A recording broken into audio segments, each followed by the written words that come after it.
items that have been really accounting for all of the inflation backdrop starting to crack a bit. So again, not just the labor market, but some of the other stickier items are finally starting to show some signs of softening. Do you see any risks around the election, Jack? I mean, since Biden's catastrophic performance in the debate, the chances of Trump winning have climbed. Larry Summers has said Trump has the most inflationary policies he's seen in his lifetime. And now Goldman Sachs is coming out and saying, the chief economist there, Jan Hatzius, that Trump's tariffs could boost inflation to the level that the Fed has to raise rates 5 times. You know, we're certainly seeing that reaction over the last couple of days, right? We had the significant bear steepener within the bond market. We saw a little bit of an uptick in nominal yields, but the other big takeaway there for us is simply actually pips moved higher as well. So real yields moved higher. So we're also seeing a combination of modestly higher inflation expectations potentially, but on top of that, growth expectations moving higher. And so that actually might be a pretty good backdrop for earnings going forward. It's just a question of how much higher will those inflation expectations move. And I think that remains to be seen. How do you want to be set up into the end of the year? What's your portfolio construction look like right now, Jack? I think we're still going to expect what we saw in the first half work probably extends into the second half. So things like large cap growth and tech still run. But for us to see that rotation out of that trade, maybe down in cap, it's really going to come down to 2 things, right? The market needs a little bit more confidence that the rate cutting cycle is going to commence, and September certainly seems like that's starting to come into play here. But the other one is that any sort of slowing on the growth front is not extrapolated into a recession or even a growth scare, but that is simply moving back towards trend. And if we get both of those ingredients there, that I think could lead to the shift in the breadth widening out, moving down in cap, and maybe even into international markets. What is your cross asset take right now? I mean, you're bullish stocks. What do you think about bonds? Are you buying those if you think the Fed's going to cut more? So right now, we think, given where we are with regard to spreads, and there's probably a floor in terms of how low rates would go, and we're sort of thinking roughly around 4%, maybe 3.75 on 10s. So not a huge potential kicker in terms of total return from the duration potential there. So it's largely a carry trade. And at this point, because we are optimistic on the equity side, we'd rather take more of that equity risk, or the risk within the portfolio, through equities. And so as a result, we're looking more on the treasury side to give us a little bit of an equity risk offset there. So really preferring rates simply because it's more of an offset to the equity risk, where we think that's where the bulk of your performance is going to be driven from. All right, Jack, great getting some time with you this morning. Thanks so much for joining us. Jack Janasowicz there of Natixis. Joining us now with a look at the individual stocks moving ahead of the opening bell this morning. Let's go to Abigail Doolittle. Abby? Well, let's start out with the shares of NVDA, because that is one weight on the markets, with the major indexes down ever so slightly. Stock is down 0.7% after falling yesterday. And of course, it is in correction territory, down about 14 or 15% from the recent high. Possibly a technical breakdown ahead, simply on profit taking. Let's take a look at some of the stocks that are working on the day, Matt, though. And starting off with the shares of Paramount, they are soaring up 14%. It looks like a deal may be back on between Skydance and Sherry Redstone. Skydance, of course, could buy Paramount's parent company, National Amusements. They own 77% of Paramount. And then David Ellison, under the old deal, was said to have merged Paramount with Skydance, and that is presumed to be the case here, too. But we don't know, so stay tuned. But shares reacting positively. Constellation Brands up 2.5%. They beat earnings in a nice way. Apparently, beer results topped analyst estimates. And then finally, Tesla up 1.6%. The gains continue into today, Matt. Over the last 6 days, up 27%. And yesterday, we were taking a look at the charts and the technical breakout. It looks as though that rise is set to continue. All right, Abigail, thanks very much. Abigail Doolittle talking to us about some of the names moving ahead of the opening bell this morning. Don't forget, it's a shortened trading day today, and we did have, once again, all new record highs yesterday. Coming up, we're going to give you some international politics. Ukrainian President Vladimir Zelensky speaks to Bloomberg about Ukraine's dependency on global aid and Trump's plan to quickly end the war before he's inaugurated. This is Bloomberg.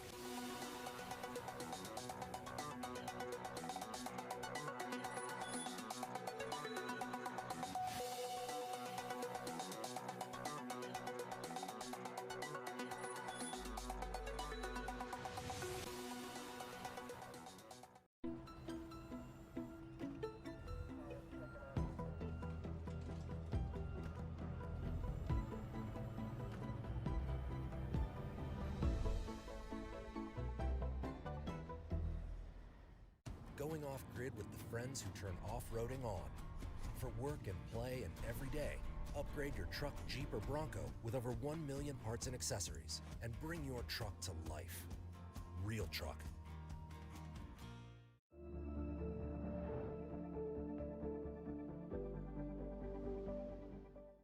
If you listen carefully,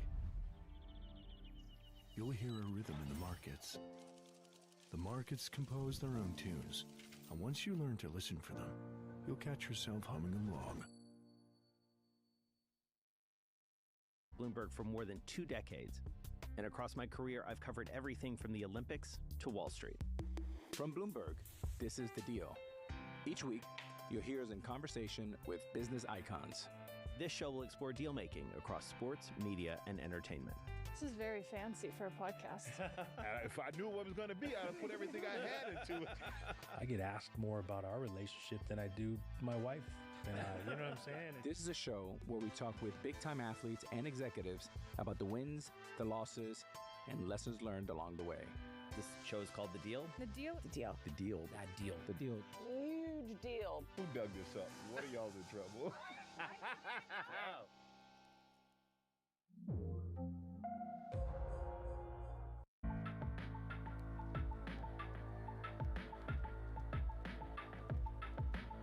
This is Bloomberg.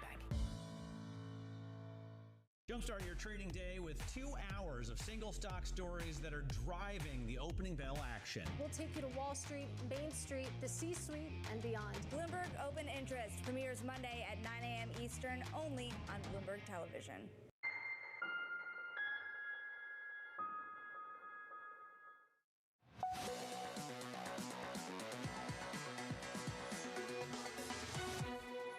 As the war in Ukraine continues, funding to the country remains a big issue here in the U.S. Bloomberg's Anne-Marie Horton sat down with the president, Volodymyr Zelensky, in Kiev for an exclusive interview. We've had agreements about ceasefire between Ukraine and Russia, and Russia has been always breaking all the agreements and has been killing our people. So only if it's on some international forum in the presence of the countries, leaders who are trusted. They might have different ideas, different views on the stages, how this war will be over, but we all have to be on the same side. We have to trust each other. Trust is very important. The Peace Summit, by the way, has shown that we can follow this plan. Over 100 countries were there, and today we're talking about the nuclear security and energy security, and there will be a clear plan. So the ceasefire also needs a clear plan. We must understand that Russia would not be using ceasefire to simply accumulate equipment on the territory, our territory that they've occupied, because we will not be striking them. I mean, they can use that to create a strong fist here and then accuse us of breaking the ceasefire and start another invasion. So it's really complicated for us. It would take a significant loss for us if they invade again, as in the beginning of 2022, when they have almost reached the capital city. And they accumulated a lot of equipment on the territory of Belarus. And Belarus kept saying that, no, it's just the exercise. No occupation is in mind. It's just a training. It's just military games. It's very important. I really don't want to have this big trouble for my country, because we are at war already. Giving the advantage to Russia now, it's just impossible. We need to be smart. And it's important also who will be responsible for this, besides the Ukrainians who are paying with their lives. Which country will be responsible? It's easy to just talk about ceasefire, but it's very difficult to enforce it, to keep it. It's very difficult to find those who will respond why the ceasefire But we're going to was see broken. more calls for a ceasefire, especially as the world politically is moving to the right and potentially moving to the right in the United States. You have said this war is dependent on U.S. aid. I want to ask you, did you watch the presidential debate between Joe Biden and former President Donald Trump? So, first and foremost, the ceasefire is an important element in any plan to finish the war. So, a ceasefire is not finishing the war. We've been there. It would be just a frozen conflict. And it would be frozen for the aggressor, because it would be frozen on our territory, and our people would be under the occupation. This gives a clear advantage to one side. That's why it's easy to offer different proposals of ceasefires. But what's important? It's important to find answer what would come after. It's the matter of not just the victory. There are many people talking about ceasefire, and it's fine that people are talking, but what would happen next? That is the question. For example, what's the next step? What's the third step? What would be the step when Putin breaks the ceasefire? After the ceasefire, a month after the ceasefire, will he pull out the troops out of Ukraine? Who guarantees that he will pull the troops out of the occupied territories? And there's silence. Nobody has answer. I'm not accusing. I just want to explain that we are at war and we understand this. So, the debates. Well, because the answer of how this might all unravel will depend on also who's at the table from the United States. Amongst other things, it might depend on who is the president of the U.S. Yes, that's a fact. Because the U.S., the United States of America, today are probably the most powerful player. So the matter whether the United States would be the major international player, whether they want that or they want to focus more on their internal politics. I cannot say, it doesn't depend on me. So did you watch the debate? Yes, I watched the debates.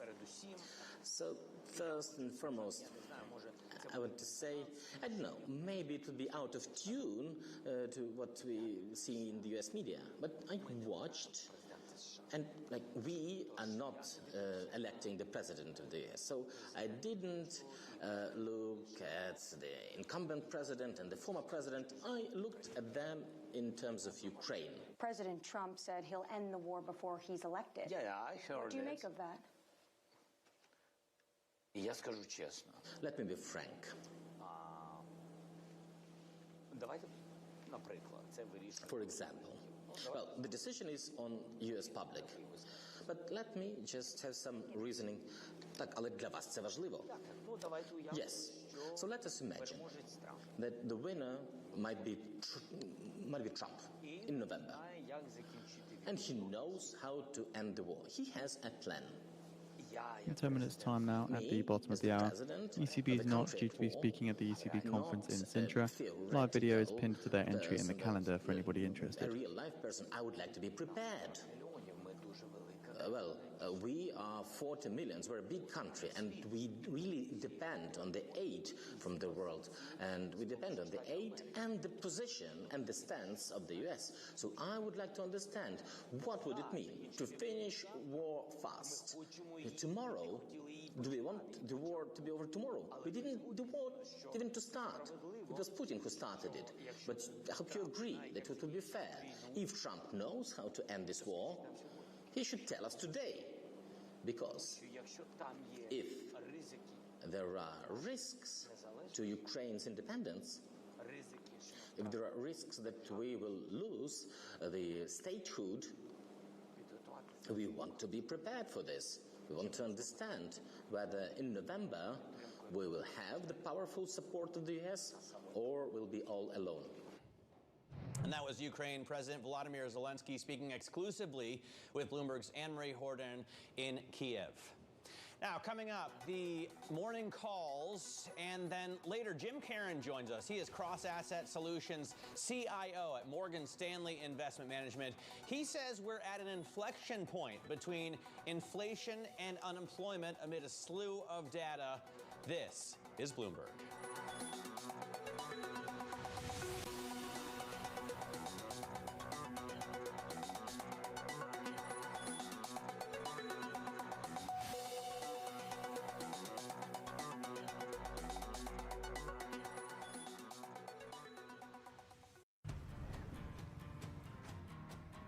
building a home for the people who are worth it. Stepping out, throwing in a line, and dropping the tailgate for a picnic. And finding far-off campsites with the people you're closest to. Upgrade your truck, Jeep, or Bronco with over 1 million parts and accessories. And bring your truck to life. Real truck.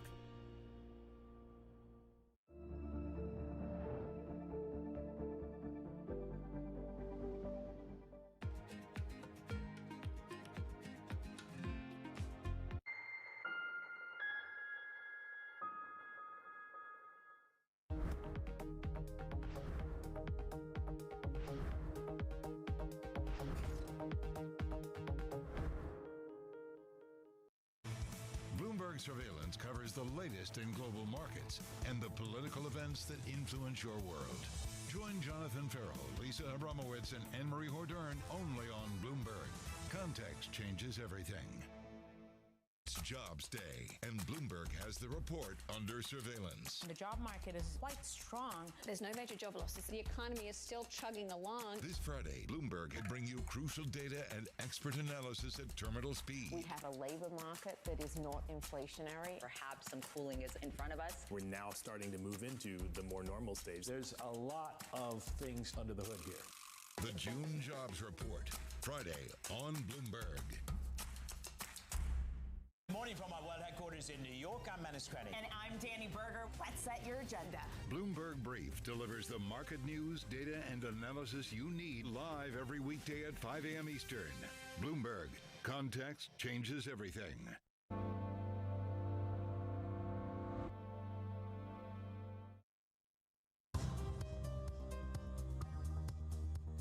It's the countdown to the market open as we bring you the first trades across Europe. We'll debate the most important stories and what will drive the big investment decisions throughout the morning. I'm Guy Johnson. I'm Kriti Gupta.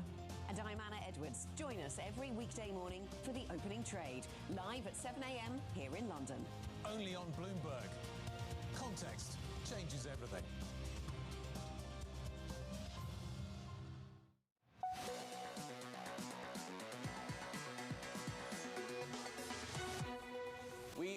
Looking at futures that are down a little bit after we hit all new records. Look at the NASDAQ 100 there, 20,211. Time now for our morning calls. A look at some of the analyst recommendations on Wall Street this morning. First up, Citi is downgrading Charter to a sell. The firm says the company faces risk to estimates and valuation with the organic broadband environment getting tougher relative to Wall Street expectations. In 5 minutes time now at the bottom of the hour, we expect comments from ECB's Not, who speaks at the ECB conference in Sintra. The live video is pinned to their entry on the calendar for anybody interested. Increased Delaware footprint, noting that that scale, along with strong execution, has resulted in a top-tier cost structure and strong operational performance. And then finally, RBC is initiating coverage on Intuit with an outperform rating and a $760 price target. The firm sees strong trends for the tax software company, including potential upside from generative AI. Will artificial intelligence be able to understand the U.S. tax code? I think not. Let's take a look at the markets again right now. Again, all-time highs yesterday. It is a shortened trading day today. We got a ton of economic data. We're going to get Fed minutes out later, so we have sent Michael McKee to Washington, D.C. Right now, you see futures soft with the S&P down, S&P minis down about 0.1%. Small caps are gaining with the Russell 2000 futures up about 0.25%. Not a lot of movement in bonds this morning. We see the 10-year yield at 4.40. It was at 4.41 this time yesterday. The 2-year at 4.73. The 30-year at 4.56. The euro also continues to hover in that range that we've seen right around 107, 108. In fact, it's trading at 107.84 as we speak. Coming up, Jim Caron, Cross Asset Solutions CIO at Morgan Stanley Investment Management, joins us. He says it's not the time for full risk-on positioning.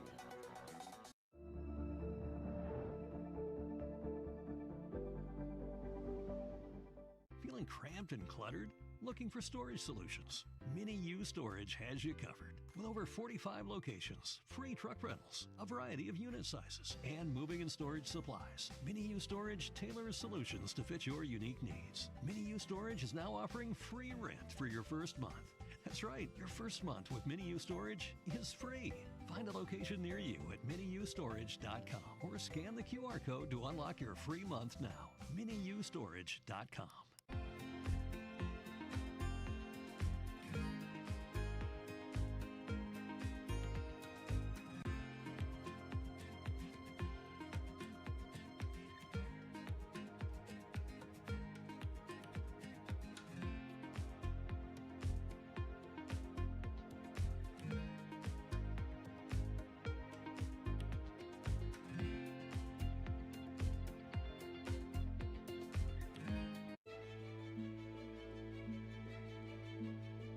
You have to distill down what is the purpose of what you do, what is the purpose of your company, and make that very clear, and repeat it and repeat it and repeat it.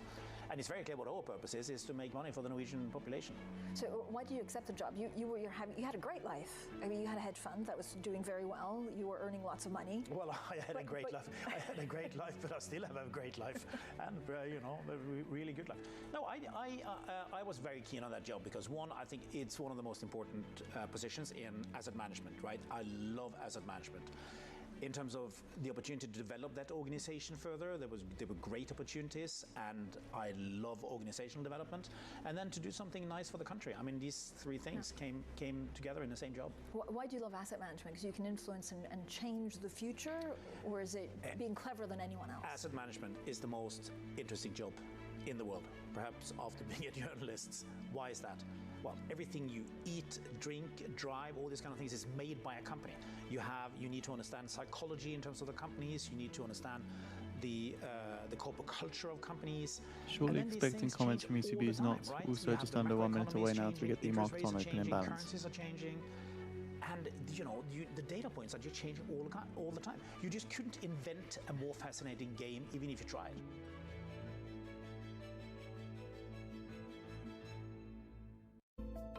Bloomberg covers the world with unmatched reach and resources.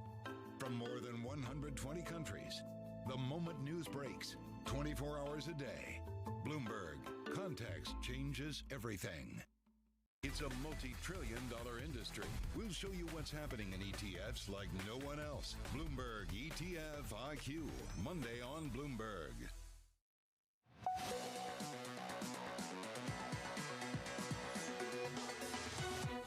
This is the countdown to the open. I'm Matt Miller, moments away from the start of trading on what is a shortened trading day for the U.S. equities so we're market. just taking a look now at the market on open in balance.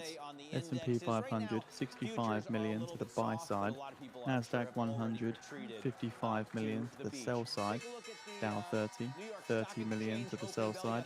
Mag 7 stocks, 50 million to the sell side. Firefighters ringing the bell on the NASDAQ at the NASDAQ market site. Let's take a look at some of the other assets that we're watching. We're going to talk in just a moment to a cross-asset strategist, so it's appropriate to look at the euro stuck in a range, and it has been for a while regardless of the snap elections. We'll see if that changes. Do you want to stay up to date with the latest weekend. The French, remember, will be voting in their second round.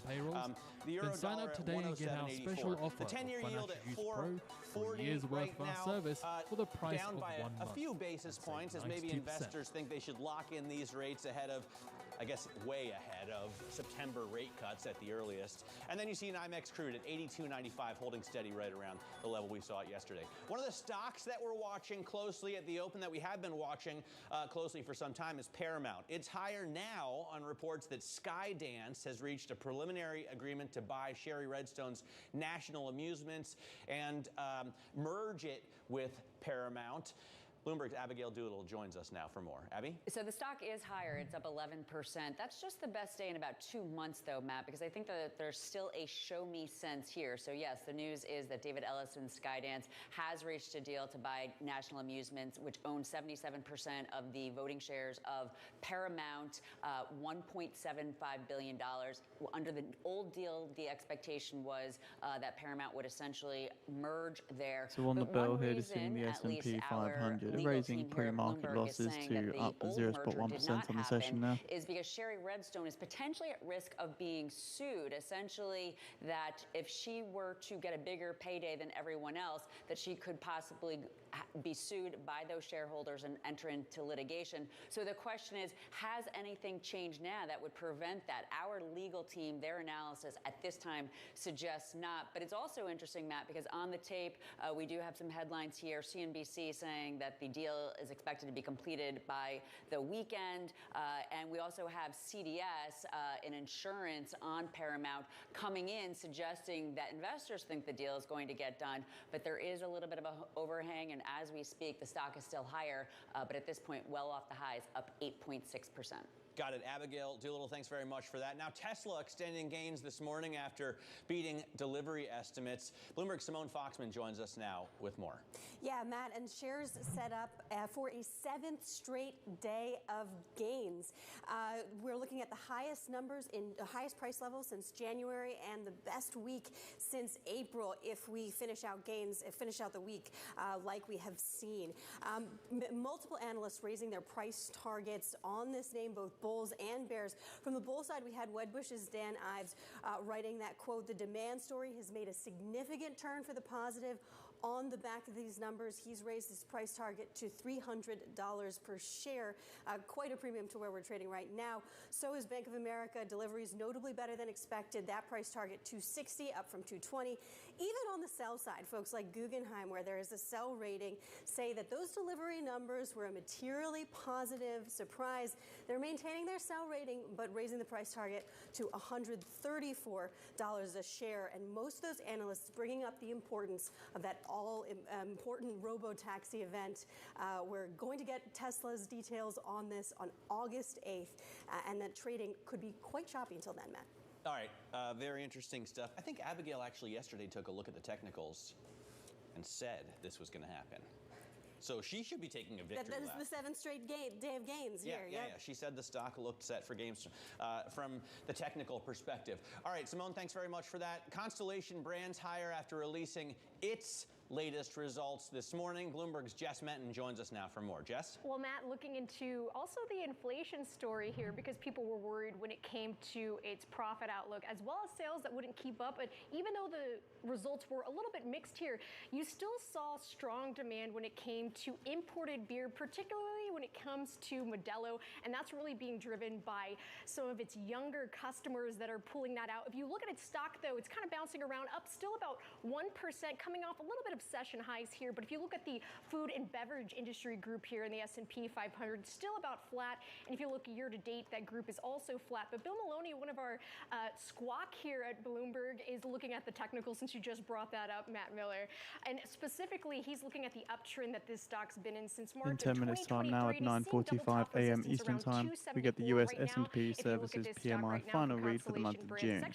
Forecast 55 spot 1 on the prior 55 spot 1, ranges 55 spot 3 to 52 spot 3, and the composite PMI, the prior was 54 spot 6. Also JP Morgan overweight here, but then you can't forget also when it comes to Constellation Brands here, and especially because if you're looking at particular beers, overtaking some of the sales growth that you would have seen in Bud Light last year. So you still are seeing that demand, even though you are seeing some of its other segments pull back a little bit here. You're still seeing consumers buying Modelo, Matt. Are you a Bud Light drinker, or I mean, you're Texan, right? I'm Texan, so you must drink beer. I actually tend to do more of the Corona and the Modelo, to be honest. That's what I was wondering about. I do like it. Jess Menton, you know what? I think Katie Greifeld is going to talk to a maker of alcohol-free beer. Oh, okay, there we go. In the next hour. So if you're ready to party on 4th of July, or not party, but still want to drink beer, definitely stay tuned for that. Jess, thanks very much. Joining us now is Jim Caron, Cross Asset Solutions CIO at Morgan Stanley Investment Management. Jim, great to get you on the program. After we hit all-time, record highs again yesterday, is this going to continue into the second half? I mean, should we all have FOMO if we're not already in the market and just be pouring in? Well, I think we are at a point where I think the upside is somewhat limited. It doesn't mean that we couldn't go up another 3% or so, or maybe 4%. It's just that I think a lot of the good news, or a lot of the surprises that that I guess that the market wasn't really expecting has really already occurred. And one of them, namely, is a significant increase in earnings, right? So at the start of this year, many people thought that earnings were going to be very weak, they were going to falter, and it turns out that we're on pace for like 11, 12% earnings growth this year, and that's propelled the equity markets a lot higher. So where do we go from here? The issue that I have with this is that already, if we even start to look into 2025, what consensus expectations are for earnings would be around $277, $278, which would be about another 13% earnings growth from projected levels. If you even if you assign a multiple of somewhere around 19.7 or 20, which is around the consensus, that only gets you to about a 54.75 S&P 500. And as you were saying on the show, we're already through that. So how much further can we go? How much further can this overshoot take us? What we would need to see is a broadening of the rally, a cyclical recovery in some of the more lagging sectors to really start to participate. Yeah, I mean, first off, I want to give a shout out to Jess Metton and Bloomberg News' equities team, because they've been writing about this earnings expansion.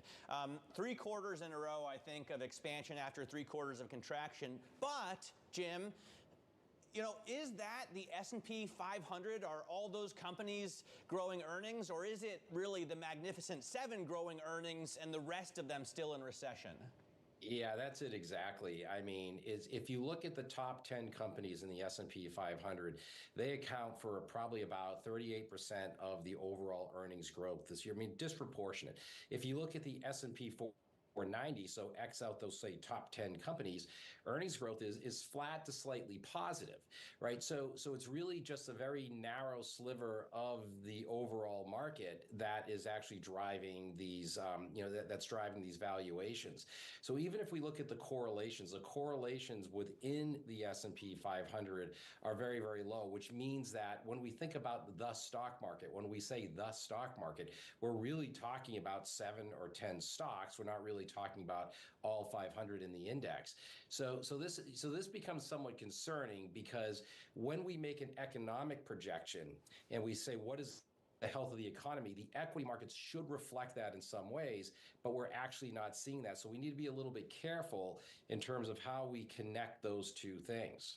I wonder, nobody ever wants to talk about the election because you don't want to get political, but last Thursday's debate showed us a really disappointing performance from President Biden, and that raises the chances that Trump will occupy the White House. If he does, Larry Summers has said his policies would be extraordinarily inflationary. And indeed, Goldman Sachs has just come out saying that if Trump wins and put those policies in place, that the Fed's going to have to raise rates 5 times. To me, that's a pretty shocking message from Jan Hatzius' team at Goldman Sachs. Do you have to start talking to your clients about the risk around the November election? In 5 minutes time now at 9:45 a.m. Eastern Time. See the release of the US S&P Services PMI June final. Forecast 55 spot 1 on the prior 55 spot 1. Also get the composite PMI final. Prior read of 54 spot 6. If we take Trump's supposed policies at face value, which is tariffs and maybe potentially weakening the dollar and spending and all these various things at the headline level, that could be thought of as inflationary. But look, he's already been president. We know what he's done.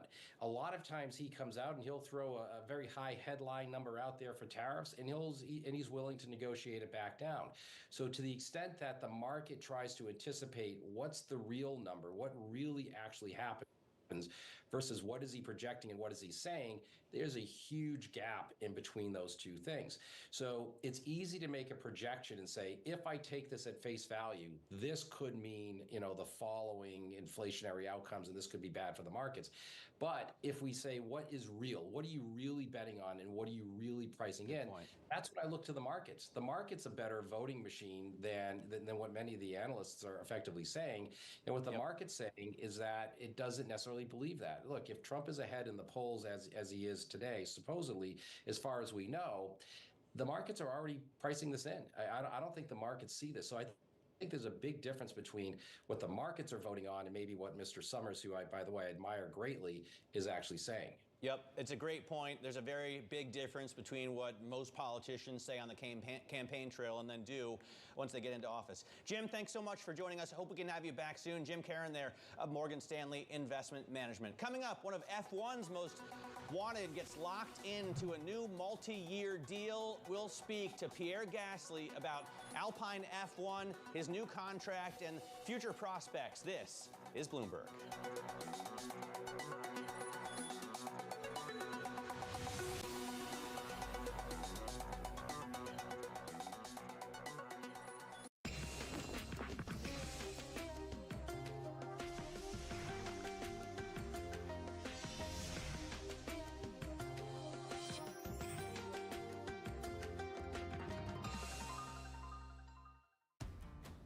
Building a home, throwing in a line, and finding far-off campsites with the people you're closest to. Upgrade your truck, Jeep, or Bronco with over 1 million parts and accessories, and bring your truck to life. Real truck.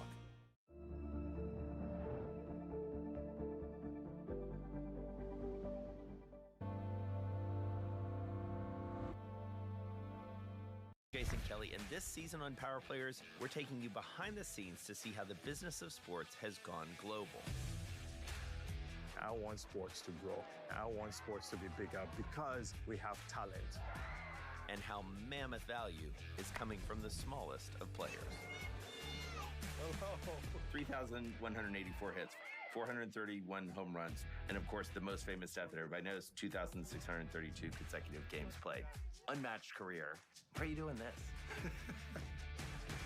What we have achieved in the NWSL from an investor perspective over 2 years is the equivalent of what it took other leagues 25 to 30 years to achieve. You've got to have a business that's sustainable. The only way it's sustainable is got to make money. There's only one word, winning. You win on the court, you win off the court. And as you do that, you bring people along. The top names in business are on Bloomberg. What I can say is that we've been making significant 1 minute remaining. I'll lead with the US across the S&P Services franchise, PMI. across regulatory reporting, across data, and across resolution and recovery planning. These are areas we've been investing in because we know they're areas that, frankly, the industry likely needs to further enhance, and we certainly want to enhance them for ourselves. Nobody covers business like Bloomberg. Context changes everything.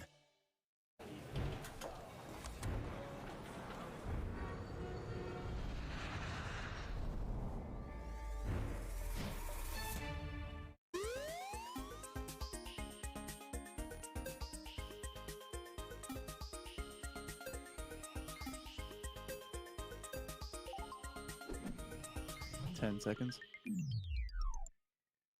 Welcome to the world of decentralized finance. With the surge in Bitcoin, you have crypto stocks also surging. Bloomberg's covering all things 55 crypto. spot 3, 55 spot 3, higher than forecast, 55 spot 1. The composite PMI at 54 spot 8, 54 spot 8. Bitcoin is the exit strategy. And the technology. Awareness is going to grow, and these things grow the overall industry. Crypto as an asset class is Also here to seeing the stay. Fed bid for 4-week bills totaling $219.6 million.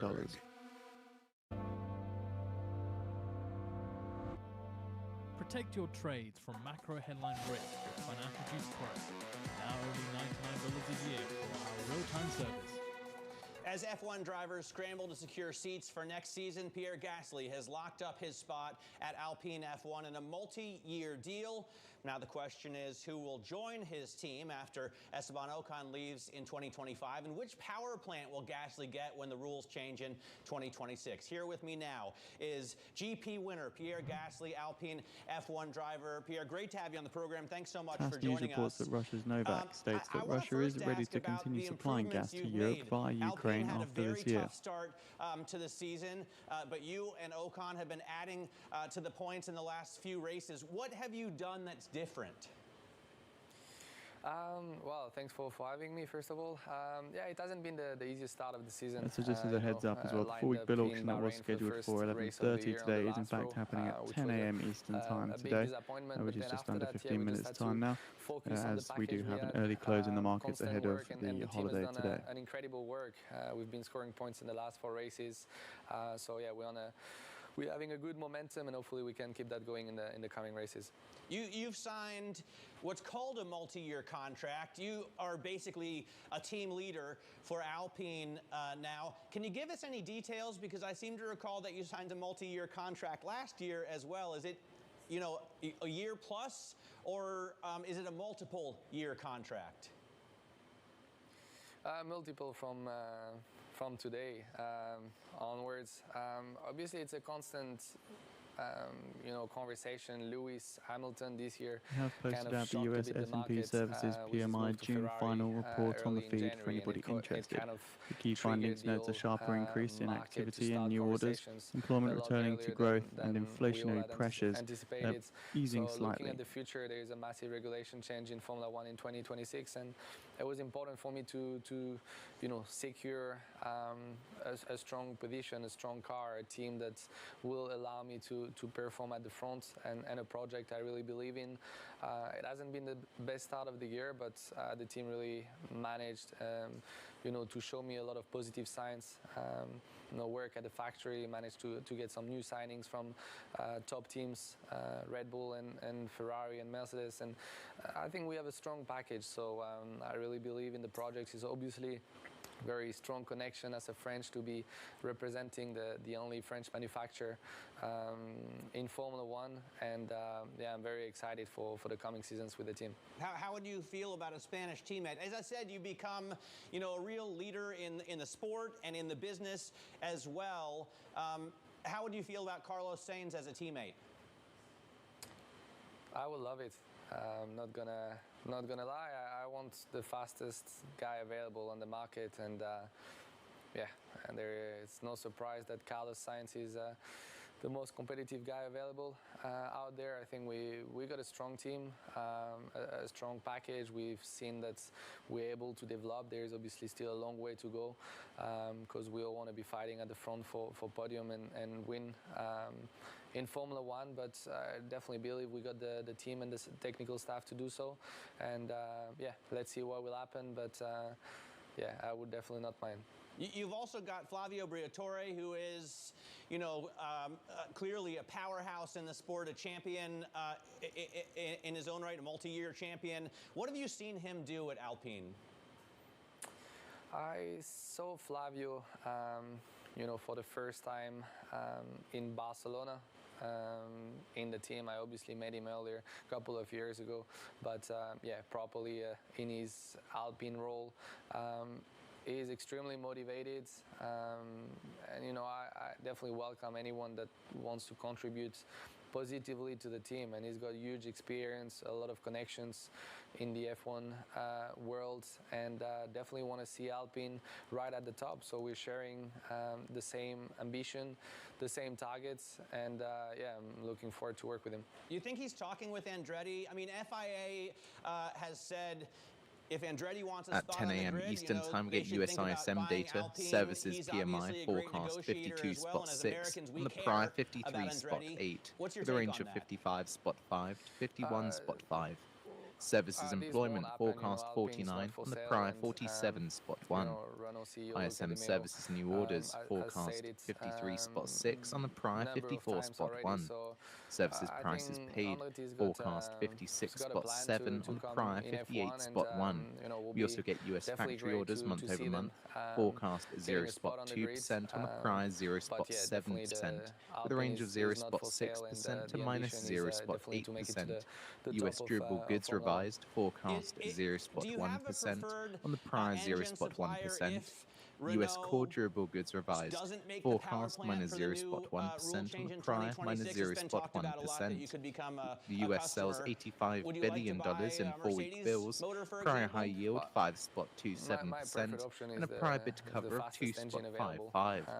You know, I want the strongest package possible to win races, and obviously the car is one element, the engine is another very important element. So yeah, just we'll always support the strongest package available.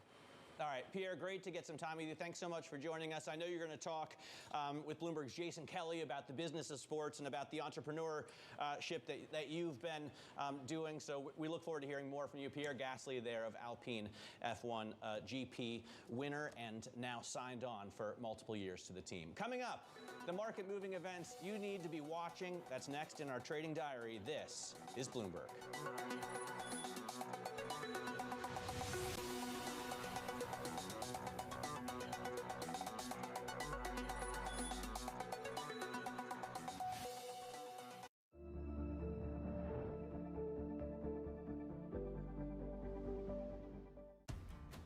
Building a home, throwing in a line, and finding far-off campsites with the people you're closest to. Upgrade your truck, Jeep, or Bronco with over 1 million parts and accessories and bring your truck to life. Real truck.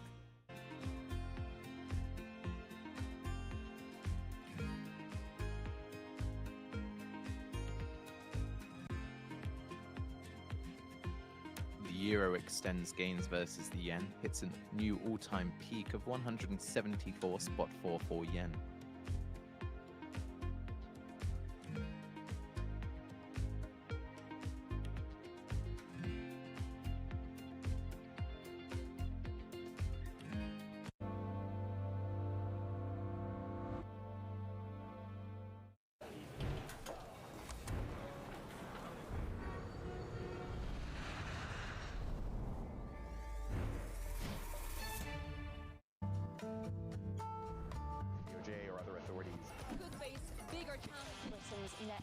Was going to keep reading World Cup. This is a three as the economic picture covering the intersections of Hollywood, Silicon Valley, and beyond. Morning, this is Bloomberg Daybreak Europe. I'm Tom McKenzie in London. These are the stories that set your agenda. Taking you from the U.S. market's close to the overnight session in Asia. We'll walk you through what you need to know to kickstart the European trading day. Live from our European headquarters, we bring you the day's top market-moving stories, unmatched expert analysis, and on-the-ground reporting from across the continent. Tune in every weekday at 6 a.m. London time, only on Bloomberg Television.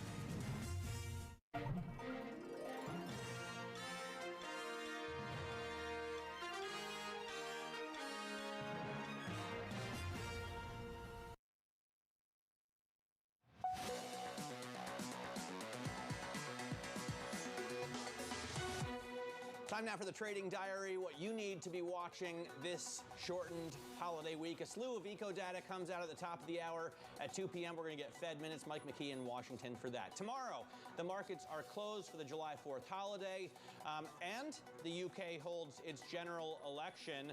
If anyone comes back to work on Friday, you have the jobs report to look forward to, and that's a rather important piece of economic data. On Monday, we launch Bloomberg Open Interest, 2 hours of single stock stories and the players who are shaping the trading narrative. My co-anchors, Katie Greifeld and Shanali Bassick, join me now with a preview. Pretty exciting. We've been doing a little rehearsal for this program that we're launching. Yeah, what's your take? I mean, what are you looking forward to? Very exciting. I mean, we start off the show with Mike Wilson. Strong note on equities. We're going to be coming off a strong weekend. At 10 a.m. Eastern Time, get US ISM data, services PMI forecast 52.6 on the prior 53.8, with a range of 55.5 to 51.5. Services employment forecast 49 on the prior 47.1. Services new orders forecast 53.6 on the prior 54.1. Services prices paid forecast 56.7 on the prior 58.1. You also get US factory orders month over month, forecast 0.2% on the prior 0.7%, with a range of 0.6% to minus 0.8%. US durable goods revised, forecast 0.1% on the prior 0.1%, and US core durable goods revised, forecast minus 0.1% on the prior minus 0.1%. 2%. one of The those US sells $85 analysts, billion market in strategists that we 4-week will talk bills. about, Prior high is yield leaving, 5.27% and a Yeah, private certainly cover it's a of really big moment, right? 2.55. Because Marko Kolanovic has been such a big voice in markets. He has been more bearish than others. He's had a lower price target than many on the street, most on the street, I believe all of them, at 4,200. Of course, now the chief equity strategist is stepping into his role here of chief market strategist. Even though equity calls were the problem, right? Yeah, you have to wonder how they might approach this differently with new leadership. Remember, Marko was also the co-head of research as well, and it looks like there will only be a sole head of research, maybe some positioning open for some new talent at the top. This is Bloomberg.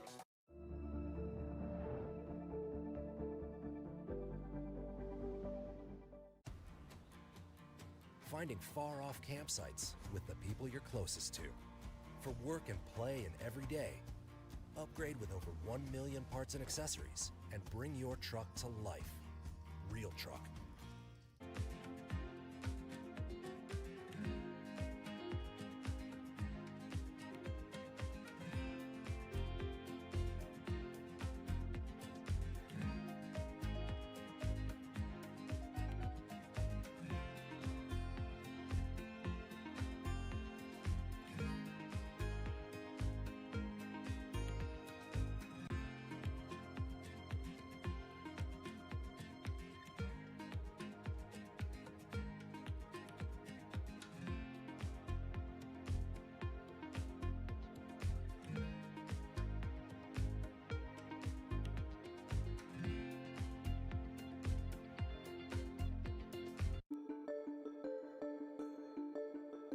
So what's it like moving from the East Coast, where everything is finance and money, to the West Coast, where everything is technology? Did you fit in right away? And did you really know how to use all the computer things that they give you to use? So it was pretty fun. There were plenty of times where I would sit around in meetings and literally I would be Googling terms. And at one meeting, Larry Page actually caught me Googling terms, and he kind of pointed that out to other people in the room, which was a little embarrassing, but I figured there were some things that I could do that they couldn't do. And so it was a learning curve. And my dad always, he taught me at a young age a term that I've used constantly with my teams. He said, in his lab at Stanford, if a physicist could not define a quark in under 30 seconds, they didn't know what they were talking about.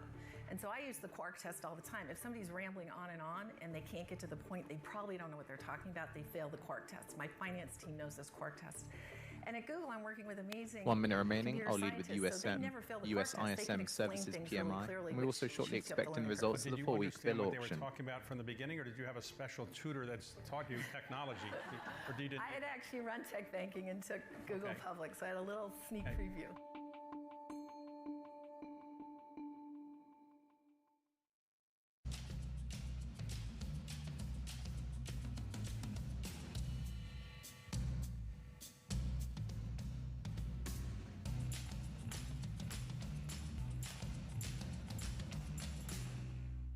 Get your fixed income fix. Watch Bloomberg Real Yield every Friday right here on Bloomberg. Context changes everything. 10 seconds. All right, we are 30 minutes into the U.S. trading day on this Wednesday, July 3rd.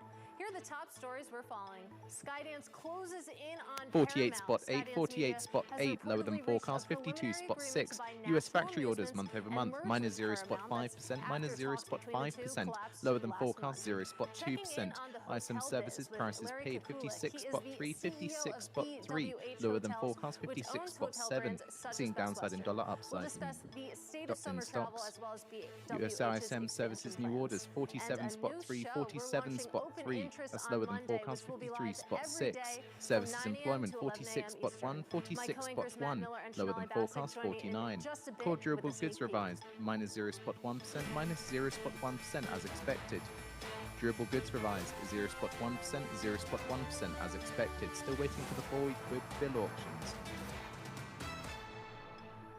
I'm I'm Katie Greifeld in New York. Welcome to Bloomberg Markets. You take a look at trading at the moment. It certainly looks like the day before a holiday. The S&P 500 not doing much, maybe a little bit higher if you're an optimist. You take a look at big tech, the NASDAQ 100, pretty much unchanged on the day. Meanwhile, you take a look at the bond market. You are seeing a rally there. Of course, 10-year yields currently down about 7 basis points. We are below 440 because even though we do have a holiday this week, we do have a lot of economic data, including some crossing the terminal right now. Let's break it down with Bloomberg's Mike McKee.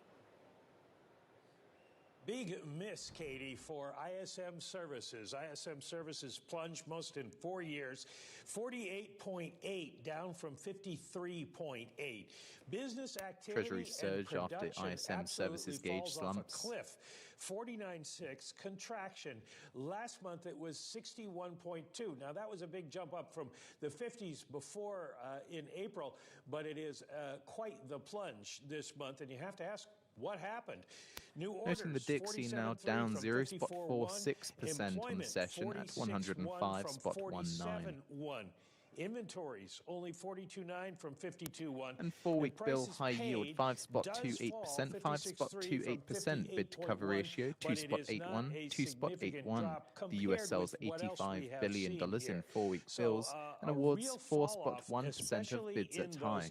Indexes, the sub-indexes, the new orders. We have posted the US ISM Services PMI June report on the feed for all those interested. Well. Everything slows down, and along with the narrative that we have had from jobless claims and from ADP, basically kind of what we're looking for here is more of a chance of a September rate cut, and that's exactly what we've got. We've now gone to a 73% chance of a September rate cut in the OIS trading right after this was released. We'd already headed that direction after jobless claims this morning, but now, Katie, we're really looking at the odds of a September rate cut improving, and we'll see with Fed minutes this afternoon whether that continues. Yeah, and of course, we do have that Friday's jobs report. I know that you'll be there to break down the numbers and give us some thoughts on whether those also align with that September rate cut. It seems like the bond market is betting on. Our thanks, of course, to Bloomberg's Michael McKee joining us from Washington. Now, reports say that film and TV producer Skydance has released a preliminary agreement to buy Sherry Redstone's National Amusements and agree to a merger with Paramount. Paramount stock, as you can see, soaring right now. So let's get right to Geetha Ranganathan from Bloomberg Intelligence.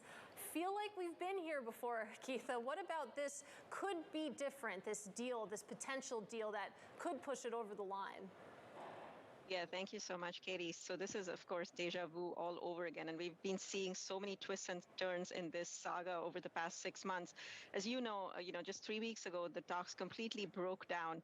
It looks like this time around, what's different is you have a dollar amount that is slightly higher so than when the talks broke down. So it looks like Skydance Media is going to pay about $1.75 billion. There is a 45-day go shop period. But I think the real, what could be the deal maker or break is that we no longer require a shareholder approval vote. So what Sherry Redstone had wanted in prior negotiations was she wanted a majority of a minority approval for the Class A shareholders. That was a non-starter for Skydance Media, but it looks like that has been nixed. And it also looks like there is much stronger indemnification language this time around in the terms, which basically protects Sherry Redstone from a lot of pending lawsuits that could come if this deal goes through. Because remember, this does favor her over all of the other shareholders. And I mean, obviously, you see the stock rising right now. It seems like Wall Street seems to think this is a good idea, or at least this is a viable deal. I want to hear your opinion, though. Do you think that Skydance is the proper partner for Paramount? So Fitch Ratings noting the French election is unlikely to have significant impact on the toll road sector. I mean, we know that linear media is in secular decline. We know that some deal has to happen. And, as this sale process has kind of played out very publicly over the past 6 months, we've kind of seen at 10:15 a.m. Eastern Time, we expect comments from ECB's Lagarde, who gives closing remarks at the Sintra Forum. Kind of employee morale being completely destroyed, and so some deal needs to happen. I think why Sherry Redstone might prefer prefer Skydance to other suitors is because Skydance pretty much will keep the company intact versus selling off parts of the company. And I think that is really important to her and, for her father's and her family's legacy. So I think that's why she might prefer it compared to other bidders like a Sony or, an Apollo, Sony and Apollo combination. Well, we'll see, of course, if this one actually can get over the finish line. This has been quite a drawn-out M&A process. Let's just leave it at that. Geetha Ranganathan of Bloomberg Intelligence, thank you so much. And let's take this conversation to the broader markets right now. We're going to do that with Barbara Ann Bernard. She is founder, CEO, and CIO over at Windcrest Capital. And, of course, you were one of the ones out early on the inflation being transitory, that being maybe not the best call in your opinion. What's your current view on inflation and this disinflationary trend that we have been seeing? Well, I think growth is slowing, and you just had the PMI disappoint, and the PMI becomes the CPI. And so I think that's proof that we're having slower growth, and as a result, prices are starting to decline. But ultimately, inflation is sticky, and it really impacts mindsets. And I think we're seeing that not only in markets, but also in the polls. Also in the polls as well. And I mean, when you think about where we sit right now, growth is slowing. It seems like the whole market is coalescing around a September rate cut. Where do you stand on that? And how much does it truly matter when you think about the trajectory of equities right now, weighed against all the other factors out there? Well, with equities at an all-time high, right? What are we saying? We're saying growth is slowing, rates will come down and they'll go higher. I just don't like to take these bets. I like investing in things that are much surer, such as infrastructure. But what I want to get to with inflation right now is how the ramifications impact psychology. And what we have this week, which is going to move markets, is elections. And I think that's more important for the second half of this year than rate cuts. So during the pandemic, I think the leaders of developed countries looked like heroes when they printed their way out of an economic crisis. And the backlash of that was inflation and resentment today at the ballot box. So I think that's much more interesting to focus on right now.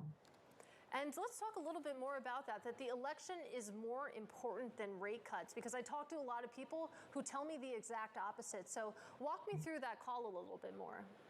Well, elections in democratic countries are not about the 1%, they're about the majority. So what the majority isn't telling you in the UK, in the US, and in France right now is that they're not happy, right? Anything would be better. And so they're voting far left, far right, and these are extremes. And extreme moves have implications. So markets discount future cash flows, and I mean future after-tax cash flows. So if you look at the run-up in the US market right now, I think part of that is the higher likelihood of a Trump win and what that would mean for right-wing corporate tax policies, i.e. higher corporate margins. And you're seeing that in France, and I think the UK will have the opposite impact. So elections and policy matter, and you've seen it not only in developed countries, but in less developed countries such as Mexico and Panama this year.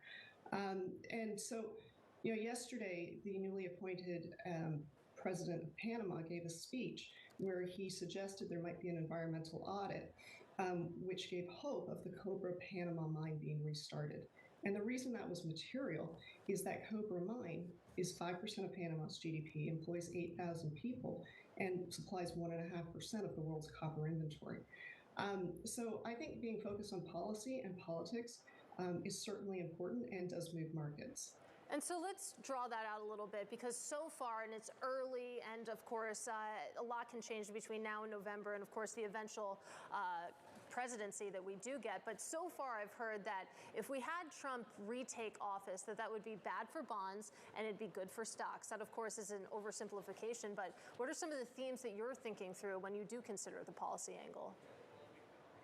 I think it's different this time, right? We have more debt than we had when Trump was in power last, and we're later along in the cycle. And really, I don't have any control over that. What I have control over is the types of investments I can make. And I think the biggest risk to markets right now is the debasement of monetary debasement and inflation. So I want to buy assets that cannot be printed, such as commodities and infrastructure. So that's where I've focused my returns, because in a world where I see higher volatility and fund flows being concentrated in a passive manner, increasingly in expensive tech stocks, I just prefer the predictability of the cash flows that I see in infrastructure.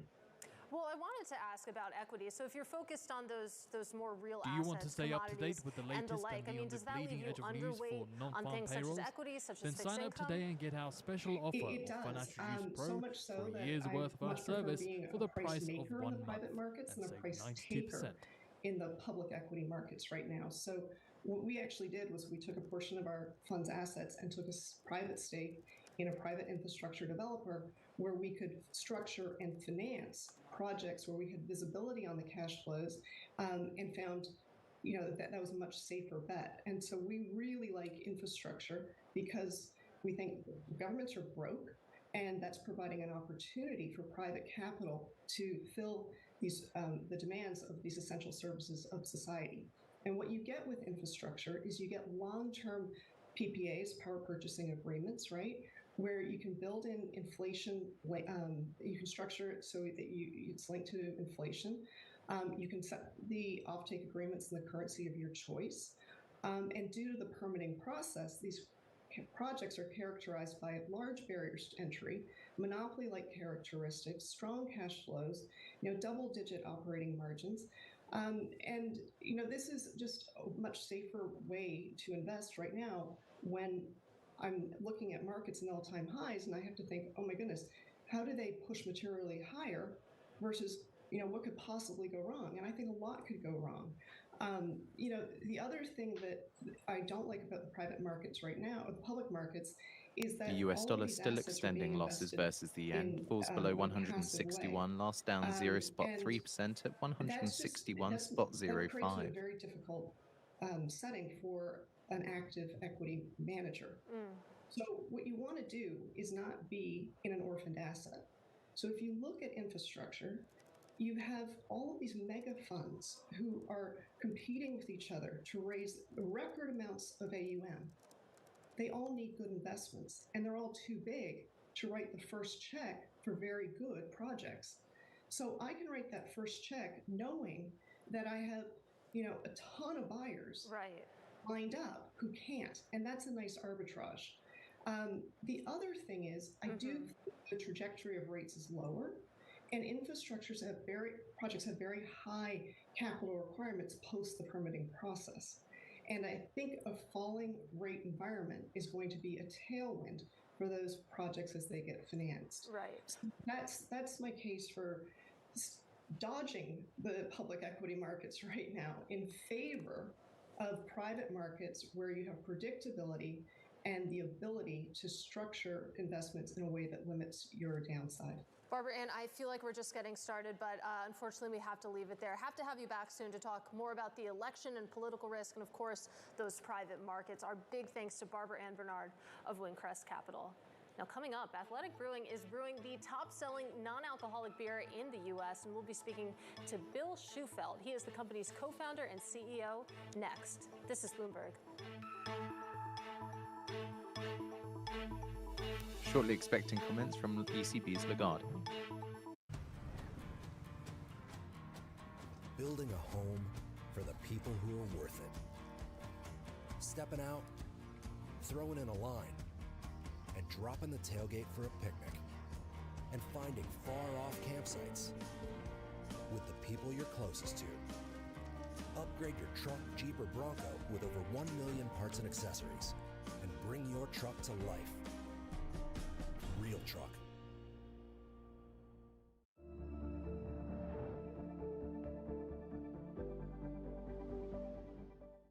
If you listen carefully,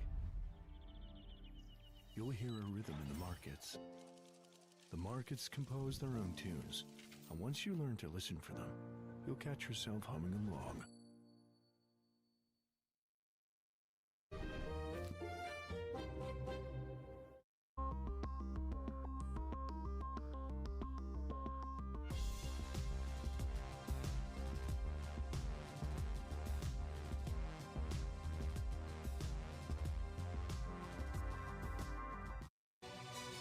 This is Bloomberg News Now. News when you want it at the touch of a button.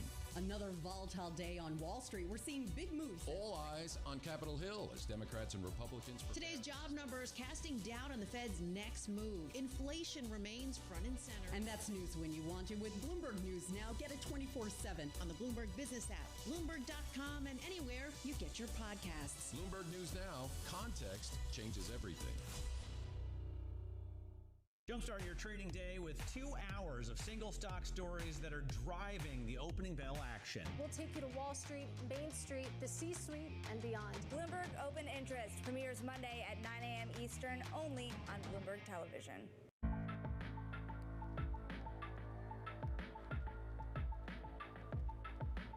This is Bloomberg.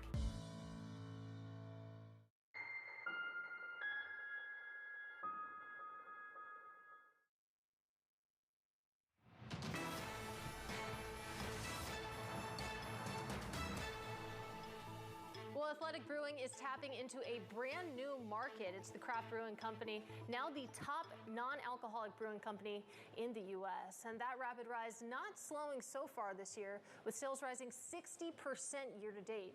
Joining us now again, I am pleased to say we have Bill Shufelt. He is Athletic Brewing co-founder and CEO. Bill, great to have you back on the show. And tomorrow's July 4th. I am psyched about it. And it feels like an American tradition to have hot dogs and burgers and also drink beer. So I'm wondering how you're trying to seize on that moment and have people take a look at non-alcoholic beer as well. Absolutely. Thanks for having me back, and cheers to July 4th week.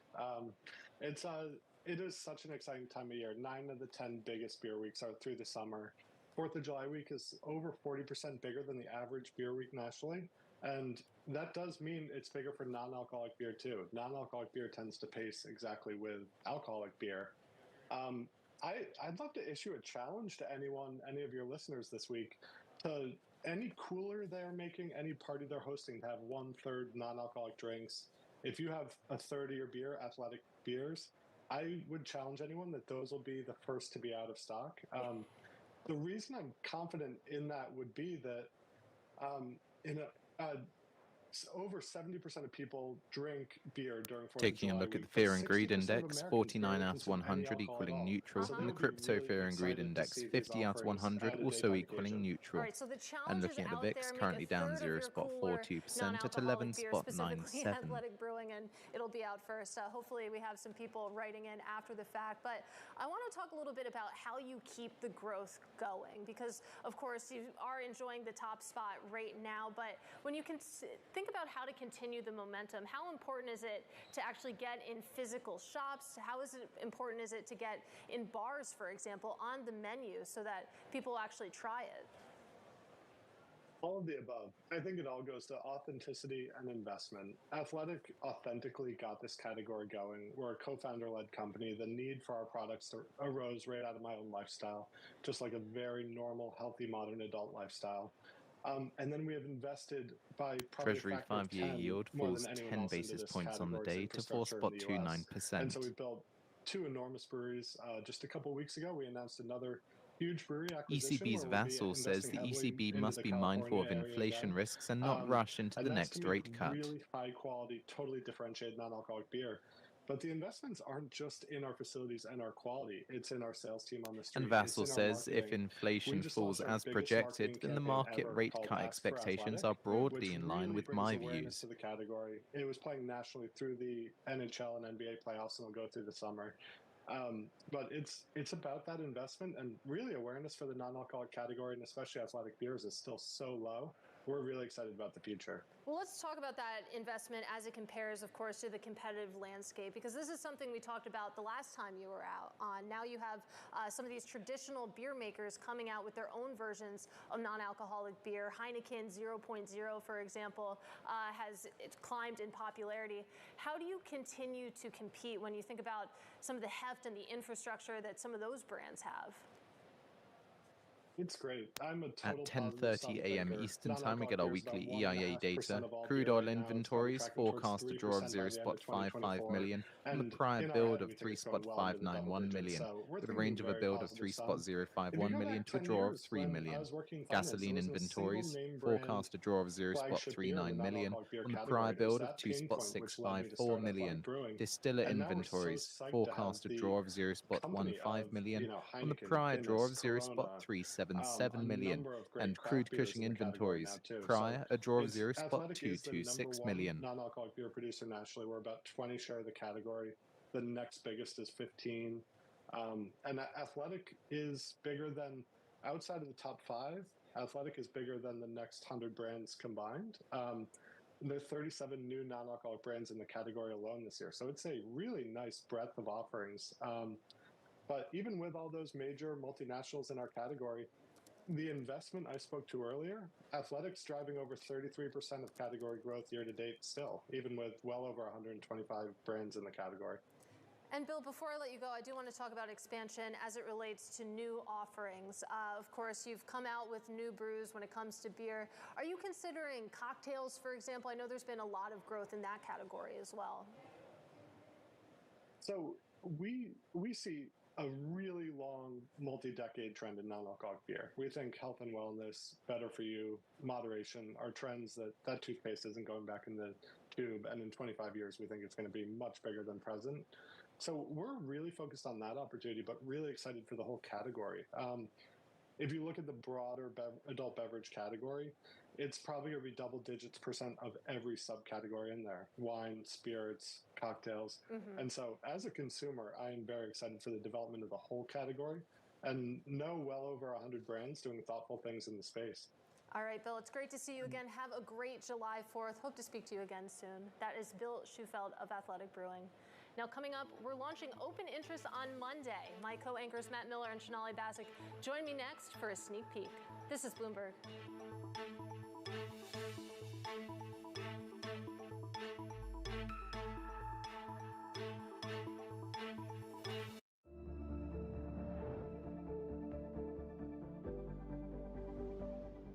Feeling cramped and cluttered? Looking for storage solutions? Mini U Storage has you covered. With over 45 locations, free truck rentals, a variety of unit sizes, and moving and storage supplies, Mini U Storage tailors solutions to fit your unique needs. Mini U Storage is now offering free rent for your first month. That's right, your first month with Mini U Storage is free. Find a location near you at miniustorage.com or scan the QR code to unlock your free month now. miniustorage.com.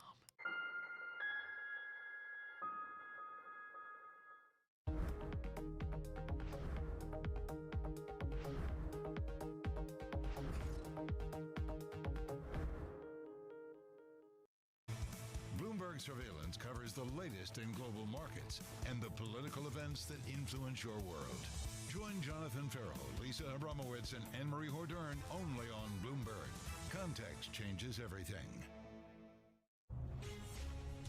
From the beating heart of global finance, economics, and politics, and wherever newsmakers are moving markets, Bloomberg brings you conversations that allow for deep discussions and important insights. What do you think the future is for inflation? Is this a new normal? Are markets too optimistic? How do you worry about the things that are outside your control? How does the current fighting completely stop? I'm Francine Lacroix, and this is The Pulse, every weekday at 9 a.m. only on Bloomberg. Good morning from our world headquarters in New York. I'm Manus Krennic. And I'm Danny Berger. Let's set your agenda. Bloomberg Brief delivers the market news, data, and analysis you need live every weekday at 5 a.m. Eastern. Bloomberg. Context changes everything. It's a multi-trillion-dollar industry. We'll show you what's happening in ETFs like no one else. Bloomberg ETF IQ. Monday on Bloomberg.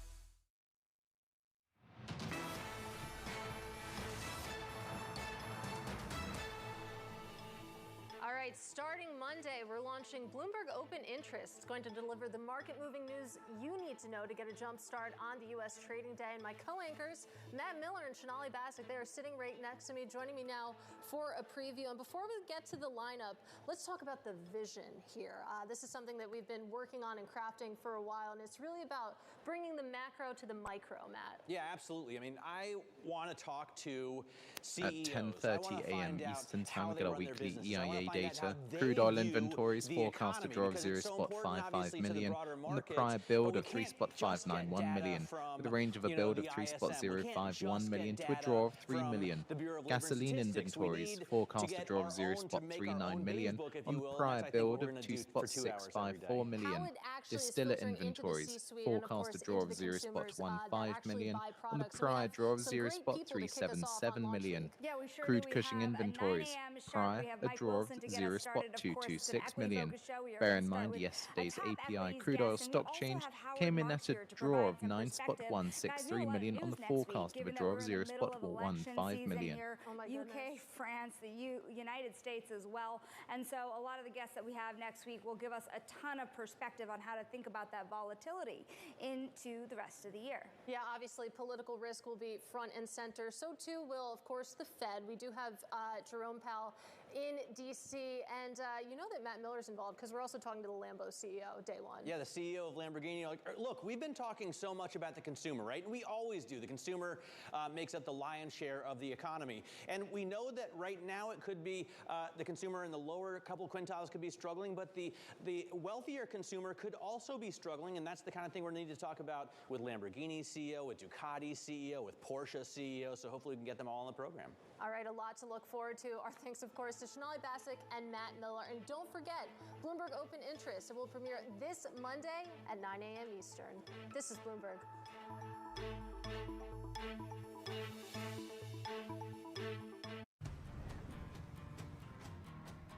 Building a home for the people who are worth it. Stepping out, throwing in a line, and dropping the tailgate for a picnic. And finding far-off campsites with the people you're closest to. Upgrade your truck, Jeep, or Bronco with over 1 million parts and accessories. And bring your truck to life. Real truck.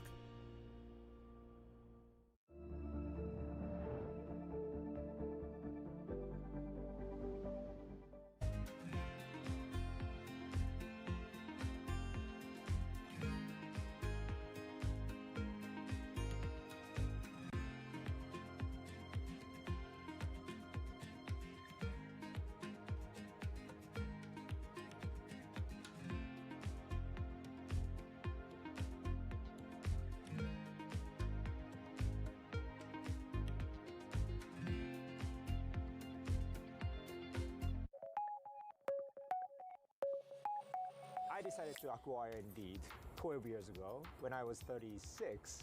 I couldn't speak English, but I decided to move to the US with my family.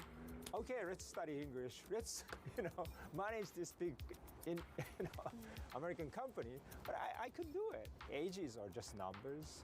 If you stay being very curious to run new things, you can keep doing that.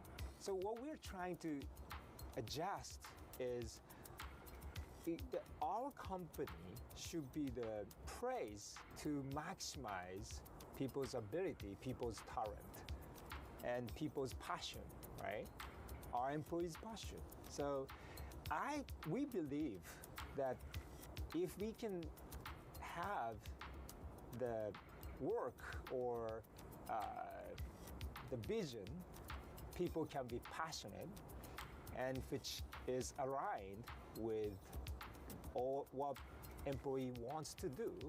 1 minute remaining. I'll lead with EIA crude oil inventories. Follow your passion.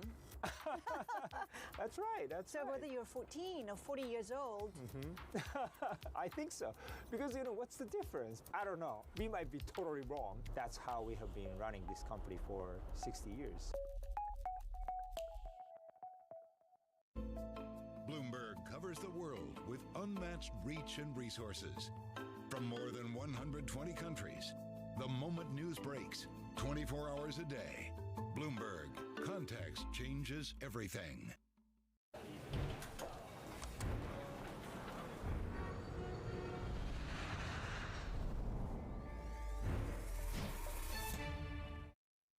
Seconds.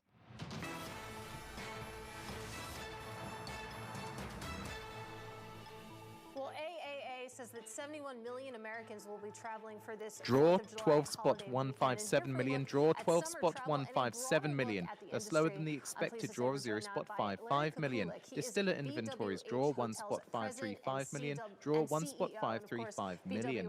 Lower than the expected draw of 0 spot 15 million. Gasoline inventories draw 2 spot 214 million. Draw 2 spot 214 million. Lower than the expected draw of 0 spot 39 million. And crude Cushing inventories. Still waiting for that data. Travel. When you look out over the course Seeing of some the next upside few in months, WTI after that. what do you see? Well, thank you, and happy 4th of July. Consistent with AAA's prediction of 71 million travelers traveling just over the 4th of July week.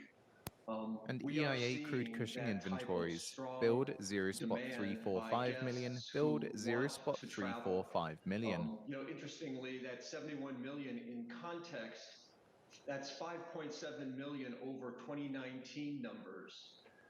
I don't call it revenge travel. I call it travel that people understand the importance of experiences and traveling. And that, I think, is a lasting effect of what we experienced. And compare and contrast for us, clearly travel demand is very robust. It seems like we've shaken off the pandemic and then some, but how do occupancy levels at some of your hotels compare to what we saw in 2019? Well, thank you. Compared to 2019, we are far above those numbers in terms of revenue per available room. We're a tremendously strong leisure brand, and as a result, when we hit a season like summer, we see ourselves indexing several points above the industry across those relevant segments. So compared to, I'll call it history, rate is very, very strong, and occupancy continues to grow. So occupancy continues to grow, but you talk about the revenue per room. I mean, is that just your pricing going up rather than the volume of people booking growing? Well, I would say occupancy, again, continues to grow, but that the rates that we're being able to charge, and those are based upon the cost of operations and inflation and the effect it has on hotel operations, rates will continue to grow. But of course, everything has a ceiling, and we understand that probably better than most brands because we pride ourselves on being a value brand to travelers who are traveling for experiences, family, retirees who are out there traveling. You know, we have 4,200 plus hotels around the world, and wherever someone wants to travel, we have a hotel for that experience.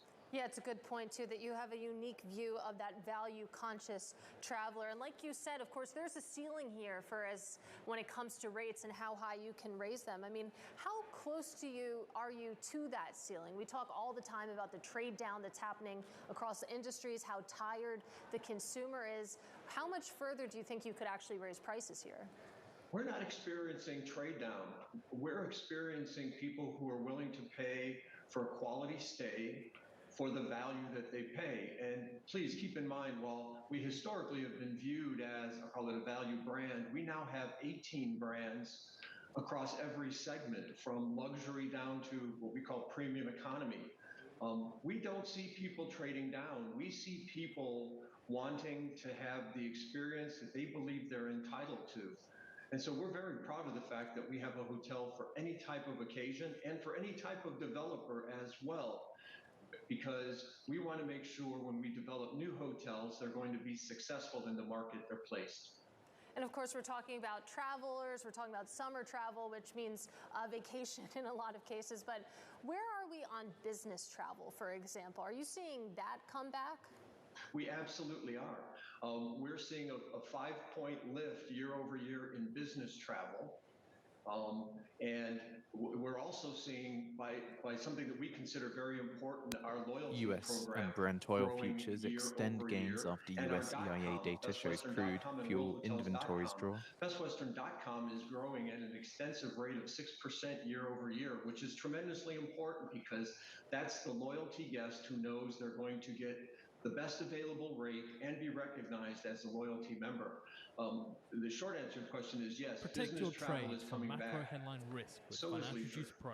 And Now let's only talk a little bit about $99 a year expansion. for our Of real-time course, you're service. pushing out internationally as well. You recently highlighted your growth ambitions when it comes to the Middle East. And I'm curious, when you're evaluating new markets to expand into, I mean, how much does geopolitics weigh on your mind and the risks associated there? Of course, that's one of the many factors. You look at GDP growth, you look at the politics of the location. You look at the amount of business travelers that want to go there because they may be a great exporter of goods into the United States. There are multiple factors we look at. You have to look at the eagerness of developers and the availability of funds to develop new hotels. You mentioned the Middle East slightly. We recently concluded our presence at the Arabian travel market, where we executed agreements with 8 new hotels and a branded residence, which is very different for us, but for 1,889 rooms. We see the Middle East, Saudi Arabia in particular, with regard to those contracts, as a tremendous growth market. I'd also like to speak quickly about Europe. Mm-hmm. Europe is absolutely having a phenomenal summer season right now. They're up year over year, across the year, 15%. Pent-up travel, well, there may be more pent-up international travel, but you have things like Euro Cup. Now you have Wimbledon. You're going to have the Olympics. Plus you have historic locations throughout Europe, Venice, Rome, Athens, Berlin, and we have hotels in all those locations. So for us to be up 15% in that continent is phenomenal. All right, strong growth in Europe this summer. Larry, we have to leave it there. Really appreciate your time today. Our thanks, of course, to Larry Kukulik of BWH Hotels. Now coming up, when will deal-making return? Ethan Klingsberg of Freshfield takes us through the factors driving M&A this year. This is Bloomberg.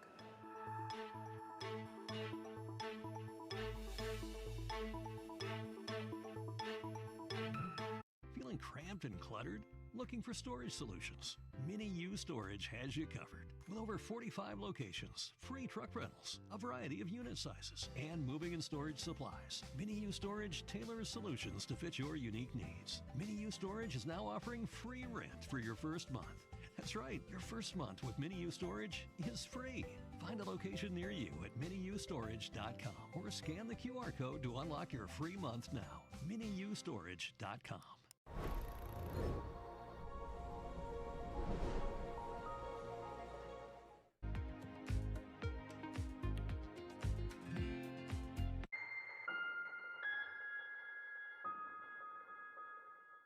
The top names in tech are on Bloomberg. I don't like anthropomorphizing AI. I sort of believe it's a tool.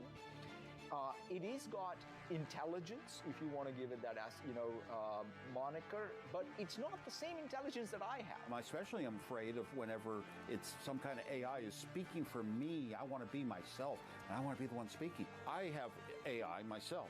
Yeah. Actual intelligence. This industry of producing intelligence is one of the greatest opportunities I've ever seen.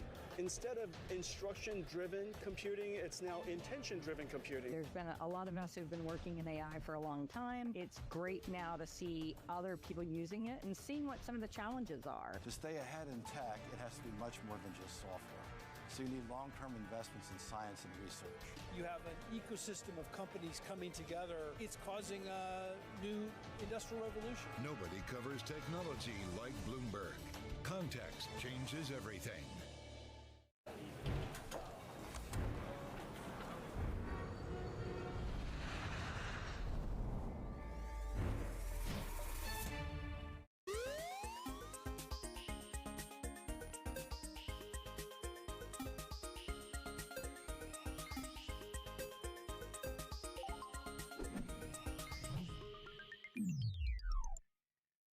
Stay Today's CFOs are reshaping the C-suite. Bloomberg's chief future officer shines a spotlight on these dynamic leaders. From breakfast cereals to pet foods, General Mills has an iconic array of brands. But future success depends on efficiency, innovation, and insight. CFO Kofi Bruce does much more than crunch numbers. Our first job is to intimately understand and anticipate the consumer's needs. Watch Chief Future Officer. New season starts July 10th on Bloomberg Television.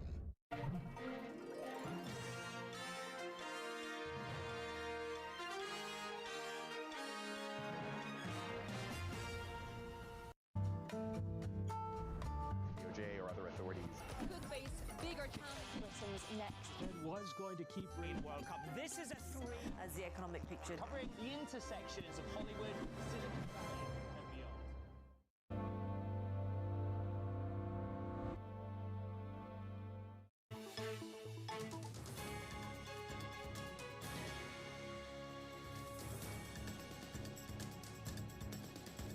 Well, it's time now for our daily Wall Street Week conversation. We're taking a look at changes in corporate strategy. Companies once steadfastly opposed to going public are now embracing the opportunity. And joining us now with more is Ethan Klingsberg. He is Freshfield's head of U.S. corporate and M&A, along with Wall Street Week's David Wested, to uncover the compelling forces driving companies into the public spotlight. And it feels like when it comes to M&A and when it comes to IPOs, we haven't really seen some of the levels that we were getting used to in like 2021. Yeah, absolutely right. I mean, it's gone down and it hasn't come back as fast as people would have thought for all sorts of different reasons. Ethan knows the reasons. So let's start with this going private thing. At one point, it was all the rage. It drove a lot of your business. Is it as active today as it has been in the past? Well, first of all, there is a decent amount of M&A activity. I think you guys just reported that my team, we did about $104 billion of M&A leading for clients just this first half of the year. So I think we're in kind of a normalized M&A market. But why aren't we seeing more taking privates of public companies by private equity? You know, there was an expression that I used to hear in the boardroom a lot, which was, you know, we can't do this as a public company, we need to be private.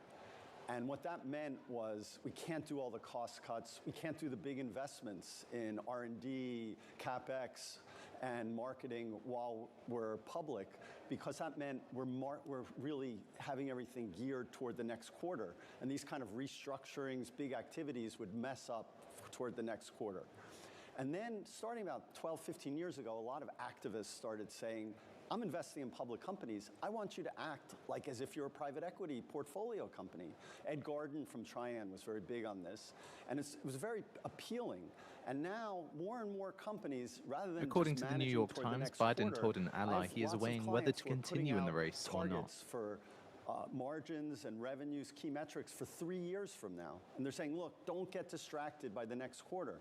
So then the private equity comes in and they say, you know what? There's not a lot of secret sauce we can add because these companies are acting as if they're private equity portfolio companies now. So they're fully priced and the market's appreciating that. So we don't see as many take privates in that sense because of that. There's still some boards and managements that don't have the wherewithal to go in this direction.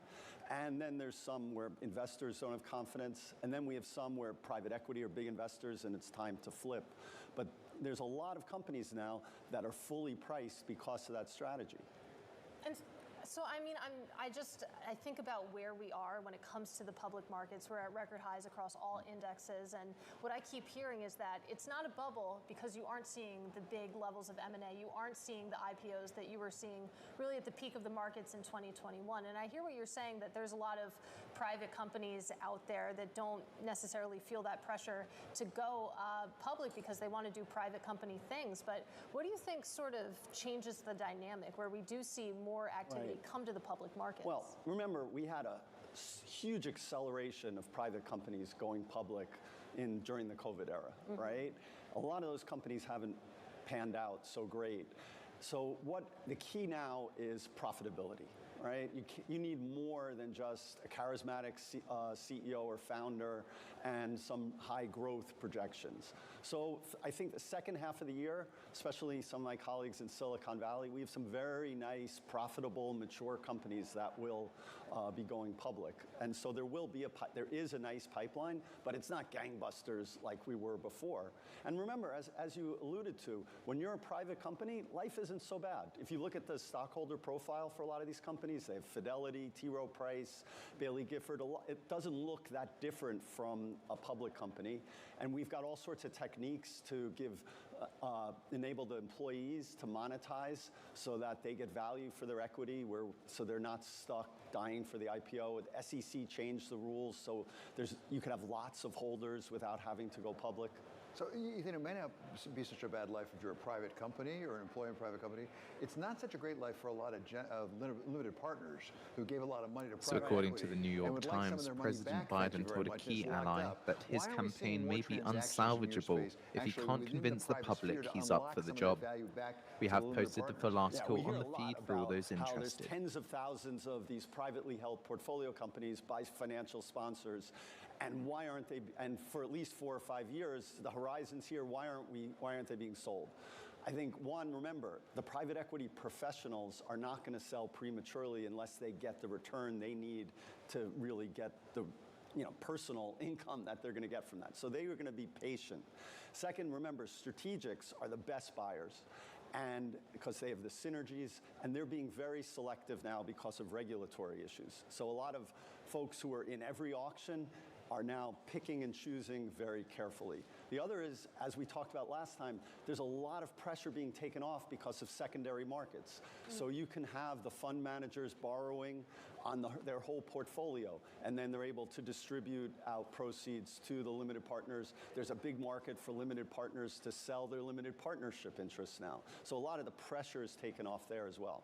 And the deals that are getting done, when it comes to M&A in particular, I want to talk about how they're actually getting done. It feels like we've seen more all-stock deals, more cash deals, not as many deals done through debt. I'm curious if that's your read as well. Well, the debt markets are back, so none of the reticence on deals should be blamed on the debt markets right now.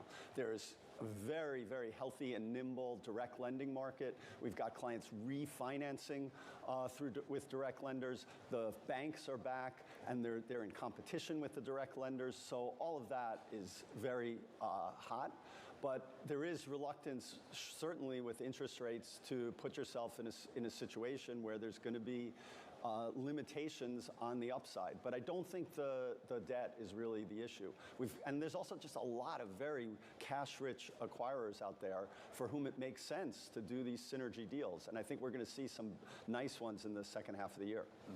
All right, Ethan, really enjoyed this conversation. Glad you could make time for us. Our thanks, of course, to Ethan Klingsberg, Freshfields Head of U.S. Corporate and M&A. And David, who else do we have coming up? So on Friday, we're going to talk to Ken Jacobs of Lazard, who has some interesting thoughts about the Supreme Court decisions that are supposedly pro-business. He's not quite so sure. That's Ken Jacobs of Lazard on Friday. And we do want to bring you some breaking news that we're getting when it comes to the race for the White House, and that is the New York Times reporting that President Biden has told a close ally that he is weighing whether or not to continue running. This comes, of course, as the war in Ukraine marches forward, with the funding being supplied to the company remaining a big issue here in the U.S. in the lead up to November's presidential election. Now, presidential contender Donald Trump has repeatedly said he could end the war in, quote, one day if elected. Bloomberg's Anne-Marie Hordern sat down with President Volodymyr Zelensky for an exclusive interview. Домовлялись сторони про ceasefire. We've had agreements about ceasefire between Ukraine and Russia, and Russia has been always breaking all the agreements and has been killing our people. So only if it's on some international forum in the presence of the countries, leaders who are trusted. They might have different ideas, different views on the stages how this war will be over, but we all have to be on the same side. We have to trust each other. Trust is very important. The Peace Summit, by the way, has shown that we can follow this plan. Over 100 countries were there, and today we're talking about their nuclear security and energy security, and there will be a clear plan. So the ceasefire also needs a clear plan. We must understand that Russia would not be using ceasefire to simply accumulate equipment on the territory, our territory that they've occupied, because we will not be striking them. I mean, they can use that to create a strong fist here and then accuse us of breaking the ceasefire and start another invasion. So it's really complicated for us. It would take a significant loss for us if they invade again, as in the beginning of 2022, when they have almost reached the capital city, and they accumulated a lot of equipment on the territory of Belarus. And Belarus kept saying that, no, it's just the exercise. No occupation is in mind. It's just the training. It's just military games. It's very important. I really don't want to have this big trouble for my country, because we are at war already. Giving the advantage to Russia now, it's just impossible. We need to be smart. And it's important also who will be responsible for this, besides the Ukrainians who are paying with their lives. Which country will be responsible? It's easy to just talk about ceasefire, but it's very difficult to enforce it, to keep it.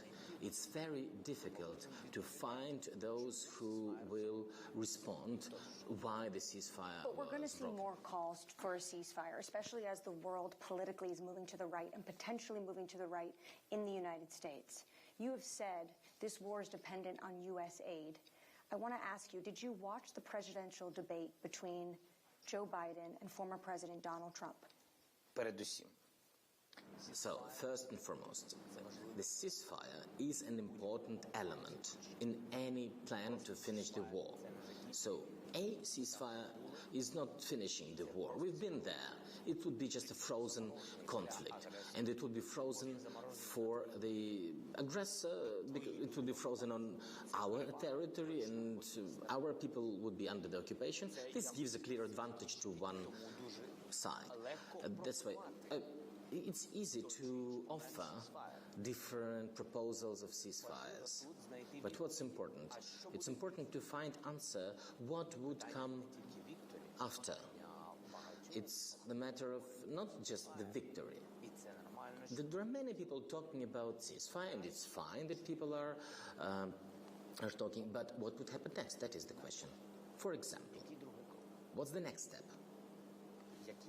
What's the third step? What would be the step when Putin breaks the ceasefire? After the ceasefire, a month after the ceasefire, will he pull out the troops out of Ukraine? Who guarantees that he will pull the troops out of the occupied territories? And there's silence. Nobody has answer. I'm not accusing. I just want to explain that we are at war and we understand this. So, the debates. Well, because the answer of how this might all unravel will depend on also who's at the table from the United States. Amongst other things, it might depend on who is the president of the U.S. Yes, that's a fact. Because the U.S., the United States of America, today are probably the most powerful player. So the matter whether the United States would be the major international player, whether they want that or they want to focus more on their internal politics. I cannot say, it doesn't depend on me. So did you watch the debate? Yes, I watched the debates. So first and foremost, I want to say, I don't know, maybe it would be out of tune to what we see in the US media, but I watched. And we are not electing the president of the US, so I didn't look at the incumbent president and the former president. I looked at them in terms of Ukraine. President Trump said he'll end the war before he's elected. Yeah, I heard. What do you make of that?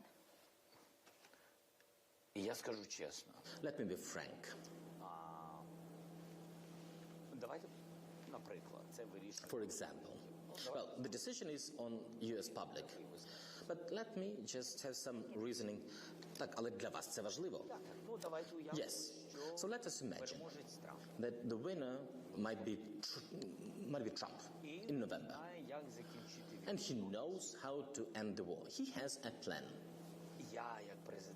Me, as the president of a country at war, not a theoretical person, but a real-life person, I would like to be prepared. We are 40 million. We're a big country, and we really depend on the aid from the world. And we depend on the aid and the position and the stance of the US. So I would like to understand, what would it mean to finish war fast? Tomorrow, do we want the war to be over tomorrow? The war didn't to start. It was Putin who started it. But I hope you agree that it would be fair. If Trump knows how to end this war, he should tell us today, because if there are risks to Ukraine's independence, if there are risks that we will lose the statehood, we want to be prepared for this. We want to understand whether in November we will have the powerful support of the US or we'll be all alone. And that, of course, was Ukrainian President Volodymyr Zelensky speaking exclusively with Bloomberg's Anne-Marie Hordern. And we do want to bring you more from that breaking news, that New York Times report that President Biden reportedly told an ally that he is weighing whether or not to continue in the race. This is one of the first indications that Biden is seriously considering whether or not he can recover after last week's debate performance. Reportedly, he told this ally that he knows he may have to withdraw from his re-election campaign if he cannot sway public opinion in the coming days. This, of course, this information, it comes from a person who spoke on the condition of remaining anonymous. You think about President Biden's schedules in the coming days. He does have an interview scheduled on Friday with ABC News. He also has campaign stops in Pennsylvania and Wisconsin in the coming days as well. So we're going to continue to follow this story and bring you any updates that we do have. But in the meantime, you take a look at these markets right now. The S&P 500, it is higher on the day, up about 0.2%. And then you take a look at the NASDAQ 100, higher as well with big tech, your outperformer on the day. Of course, we got a miss on some economic data earlier in the day. And as such, you can see that the bond market is rallying. The 10-year yield currently down to the tune of 9 basis points. That does it for Bloomberg Markets. I'm Katie Greifeld, and this is Bloomberg.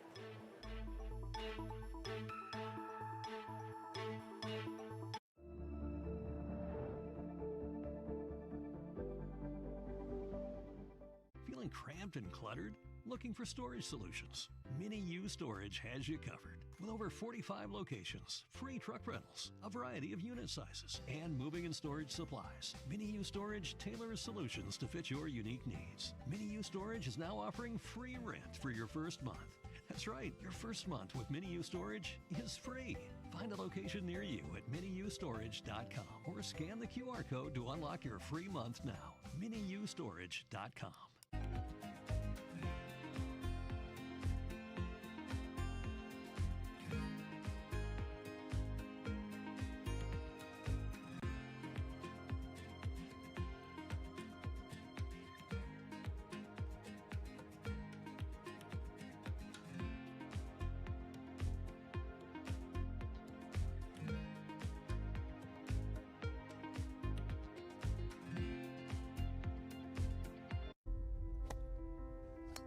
Look at the number of women that want to learn the game, young girls that are joining on the tee. Really an exciting time for all of us to really capitalize on this moment. When you look at women who are making most of the purchasing decisions in households, whether that's cars or that is home or financial services, and who are going to drive the wealth of the future, it's women. Obviously, we have our car business and we need to have games here and all that sort of thing. But what else can we do? How do we grow the platform? The whole ticket pricing process. It used to be very yellow sheet of paper, maybe some numbers around it. There was not a lot of science behind it.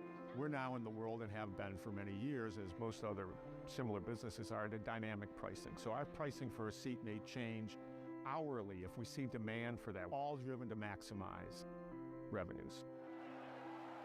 The balance sheet. So White House spokesperson now saying that they deny Biden's considering dropping out of the presidential election race. That the balance sheet stays strong and that we are prudent stewards of capital.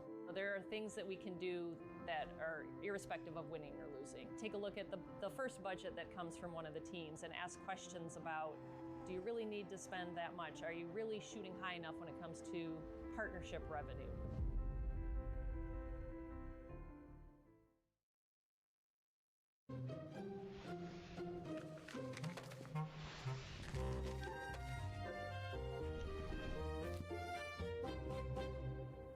Jumpstart your trading day with 2 hours of single stock stories that are driving the opening bell action. We'll take you to Wall Street, Main Street, the C-suite, and beyond. Bloomberg Open Interest premieres Monday at 9 a.m. Eastern, only on Bloomberg Television. From the heart of where innovation, money, and power collide in Silicon Valley and beyond, this is Bloomberg Technology with Caroline Hyde and Ed Ludlow. So the US to sell $46 billion in 52-week bills on July 9th to settle on July 11th. The US to sell $70 billion in 6-month bills on July 8th to settle on July 11th. The US to sell $76 billion in 3-month bills on July 8th to settle on July 11th. And the US to sell $22 billion reopened 30-year bonds on July 11th to settle on July 15th. The US to sell $58 billion in 3-year notes on July 9th to settle on July 15th. And the US to sell $39 billion in reopened 10-year notes on July 10th to settle on July 15th. We're managing to break new records. We're currently up 0.3% on the Nasdaq, up 59 points. You're looking at the 10-year yield screeching down some Noting 9 the US basis has points. increased the size of 3-month bill auction to $76 billion from $73 billion. We fall some 9 basis points as maybe the Fed can indeed start to cut for the rest of the year. The Stock 600 actually in Europe doing well, 0.7% higher. Of course, the day before the UK heads to the polls, the FTSE, one of the only benchmarks that's seeing any sort of volume on the day. Let's move on and have a look at what's happening on the individual assets of choice. I'm looking at crypto, Bitcoin under pressure by 2.8%, 60,156. The line to look at, 59,735. What is that, you say? 183 daily moving average. Basically, that is when we start to see more bearish signals from the rest of the year if we break below that. Move on to the individual stocks of choice. And look, there's a lot to be keeping an eye on. Tesla, once again, on the higher side, up more than 5%, erasing this year's losses as we get deliveries that were better than expected, but still falling. Amazon off by 1.5%. Bezos, he's selling shares as we reached that record high yesterday. And Paramount, we're going to dig into so noting the White House spokesperson that just commented on Biden's presidential election candidacy says, but we've got some key it was Andrew Bates who comments in a post on X. Who want to really understand what's heading out of Washington. The New York Times, of course, has been reporting that President Biden has indeed told an ally that, well, he's wondering whether to continue running for president. Joining us for more is the host of Bloomberg's Wall Street Week, David Weston, intimately understanding of the functioning of the White House and politics. And this does seem to be the first time we've heard from Biden's team, at least, that there's questions. Well, there's a New York Times report that a close ally said that, as you say, Carolyn, at the same time, we now have the White House itself, a spokesperson coming out and saying the president is not considering withdrawing from the race at all. But the report was actually a little more nuanced, I believe, which is he knows that he's in trouble and he's going to have to do something to turn it around, was more the gist of the report, again, attributed to this close ally. And that shouldn't come as a big surprise. I mean, that the president understands there's a problem. In fact, there were some Democrats who were starting to say, does he not get it? There's a problem. So now they're coming out and saying, yes, I get it, there's a problem. The question is, what can he do to turn this perception around after that really unfortunate for him debate? Katie Rogers doing the reporting over at the New York Times, and she articulates that there's a lot that we can hear from the president in the next few days. He has decided to go back out on the trail in a significant way and do other key interviews to try and prove that he's ready, willing, and able. Exactly right, Colin. I think that's the key thing is the interviews. It's one thing to go out and give a scripted speech to a rally. I'm not sure that they believe that that will really turn things around. But he has agreed to do a sit-down interview with my old shop, ABC News, and George Stephanopoulos, a close friend and colleague, to sit down. And I believe, I'm speculating now, that they decided we really need to go out and prove credibly that this person is up to the job at this point. And they chose George, I believe, at least I'm prejudiced, because they thought he will be a tough interview and he'll put him through his paces. And then they can assess, can the president dig himself out of this hole by a performance with someone like George Stephanopoulos in a one-on-one extended interview? That last line of the story, clear-eyed, they said that he has an uphill battle to convince voters, donors, and indeed political class. We thank you for bringing us your inside knowledge when it comes to ABC and indeed what's happening when it comes to debates in politics. David Weston there, we thank him. Look, markets, they are going to be affected by the presidential election. They're going to be affected by worldwide elections, in fact. Let's bring in Melissa Otto, head of TMT research at Visible Alpha. Look, we want to talk to you, Melissa, about whether you should be going long NVIDIA in this market, whether we should be getting more into this chip stocks, but just more macro perspective. Are you thinking about the presidential election? How does it affect your research? Yeah, I would say that markets are terrible at discounting political risk in general. Ultimately, I think fundamentals are what drive stocks, and that tends to be what we're focused on. It is notable that many feel, whether it's a Biden or if he's in Biden, whether it's a Democratic or Republican president in the White House, they will focus in on technology. They will continue to invest. And it has all been about supply chains of late. Just tell us a little bit about, well, where you've been looking from a chip perspective, how much you've been factoring in geopolitics to NVIDIA's ability to sell into China, for example. Yeah, I would say it's a very interesting time right now for the broad AI landscape. I think the million-dollar question that we're very focused on at the moment is what is ultimately going to drive broad adoption? What's going to get users around the world really fired up about generative AI, its capabilities, its ability to summarize, to save time, to make people more productive? And so there's two angles to this. One is a consumer angle, and one is an enterprise angle. Yeah. And it could be a hybrid of both. And I think this is the broad landscape that we're looking at. I think what's interesting is that what could really infuse our own use case is, of course, Apple, the partnership with OpenAI. We're going to be debating that later in the show as to that board presence or board observation that Apple now has with OpenAI. But to your point, where is the infrastructure investment still needed? Look, people are amazed that today we're still breaking new records, even though NVIDIA is trading to the downside. Have we seen all the value already accreted into these prices right now when it comes to the infrastructure, the picks and the shovels, or more to go? It's hard to say. I mean, based on the analysis that we've done, their expectations have come up significantly since December. We've seen in our estimates revisions of in the ballpark of $200 billion since last year.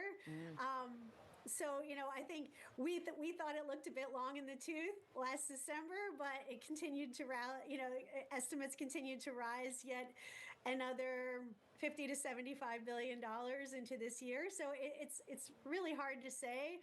However, we take a step back and think about where we are in a hardware replacement cycle and what role AI may play in this. This could be a very interesting place to look and where expectations have remained fairly muted for the moment. And it'll be interesting to see if that changes over the next 6 to 18 months. We'll be watching very carefully. What are the stumbling blocks with that? I mean, Melissa, many talk to ultimately an issue with energy, but where can one be putting money to work that perhaps has been overlooked of late with that replacement cycle, with the need to refresh, with the need to invest? Yeah, I mean, the hardware cycle went bonkers in the COVID era. You know, I think consumers, enterprises just rushing to get the latest laptops, smartphones to really equip people to be more connected, more mobile, and to be able to work without having to worry about going into the office. And so that was an enormous catalyst for driving that replacement cycle. Now, a normal replacement cycle is normally around 3 to 5 years. And, given that COVID started in 2020, we're squarely in that, area. So I think, as we look out over the next year or so, it'll be interesting to see how companies start to think about spending and where they want to upgrade. Now, we've had a couple of compelling announcements by Microsoft and other laptop manufacturers, showcasing their new AI laptops. Now, are these new AI laptops potentially going to get enterprises excited about the capabilities of generative AI to make their employees more empowered, more productive, in a way that could really hit their bottom lines and ultimately drive that replacement cycle more than expectations? Current expectations are right around 15 to 20% below where the peak COVID units were. So what could potentially drive it to see some upside? Well, Best Buy certainly investing in their talent pool to be able to help sell those AI PCs. Melissa Otto, we thank you so much. Head of TMT Research at Visible Alpha, all things markets and focus there. Coming up, we've got to get into the deal. Paramount's deal with Skydance. It's been revived. We'll have all the details next.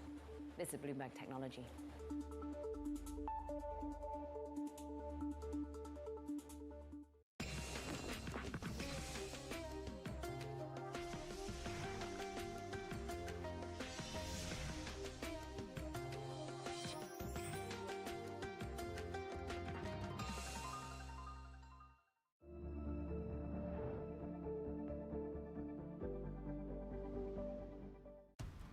Building a home for the people who are worth it.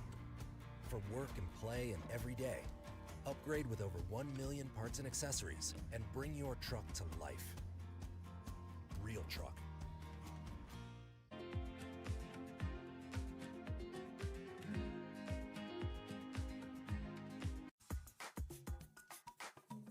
Do you think it'll be the case where someday you would be an investment committee or I'll be an investment committee and we just apply AI, decide whether it's a good deal or not, or we're not going to be there anytime soon? I don't think we'll be there in the near term. And David, because, being on investment committees, there's the analytics of the math, there's the people, and then there's judgment. So analytics of the math, I think AI will help us get way more refined. Right now, we have analysts building models upon models. Our typical investment memo is 86 pages. So we could refine that down very, very seamlessly to pieces. The people aspect to it, to make a judgment call on, do I believe this entrepreneur is going to go the next mile? Do I believe that the background of the entrepreneur, who they are, what they stand for, their values, their family, that's the harder one. I think AI is going to take some time to get there. And then the final piece ends up being judgment. And I don't believe we've seen anything yet that gives us a sense of judgment that we're able to apply. Bloomberg Surveillance covers the latest in global markets and the political events that influence your world. Join Jonathan Farrell, Lisa Abramowitz, and Anne-Marie Hordern only on Bloomberg. Context changes everything.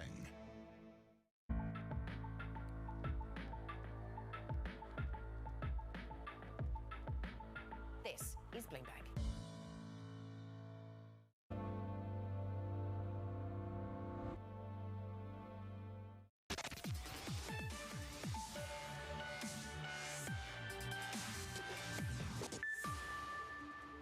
Shares of Paramount absolutely popping today. Once again, speculation is rife. Have we got a deal between the company and the independent film and TV producer Skydance Media? They've been revived, looking to buy out Shari Redstone, of course, her particular controlling stake, and the deal reports continue to drive shares higher and indeed, analysts trying to understand whether this is in any way longer-term good fundamentals for Paramount. National Amusements, of course, and Skydance re-engaging in those talks. Laura Martin, the senior entertainment internet analyst of Needham & Co., has been following this saga that will eventually be a movie for the last 7 months. And Laura, we get hints from the Wall Street Journal of a price point of $1.75 billion for the National Amusement stake. Is that enough? And what does it mean for the non-voting shareholders? Right. So the rumors is that the non-voting shareholders in the second step would get half of their shares taken out at $15 a share, which is quite a bit higher than today's move, which means that Wall Street's skeptical this deal will go through too. Otherwise, I think that gap would be narrower.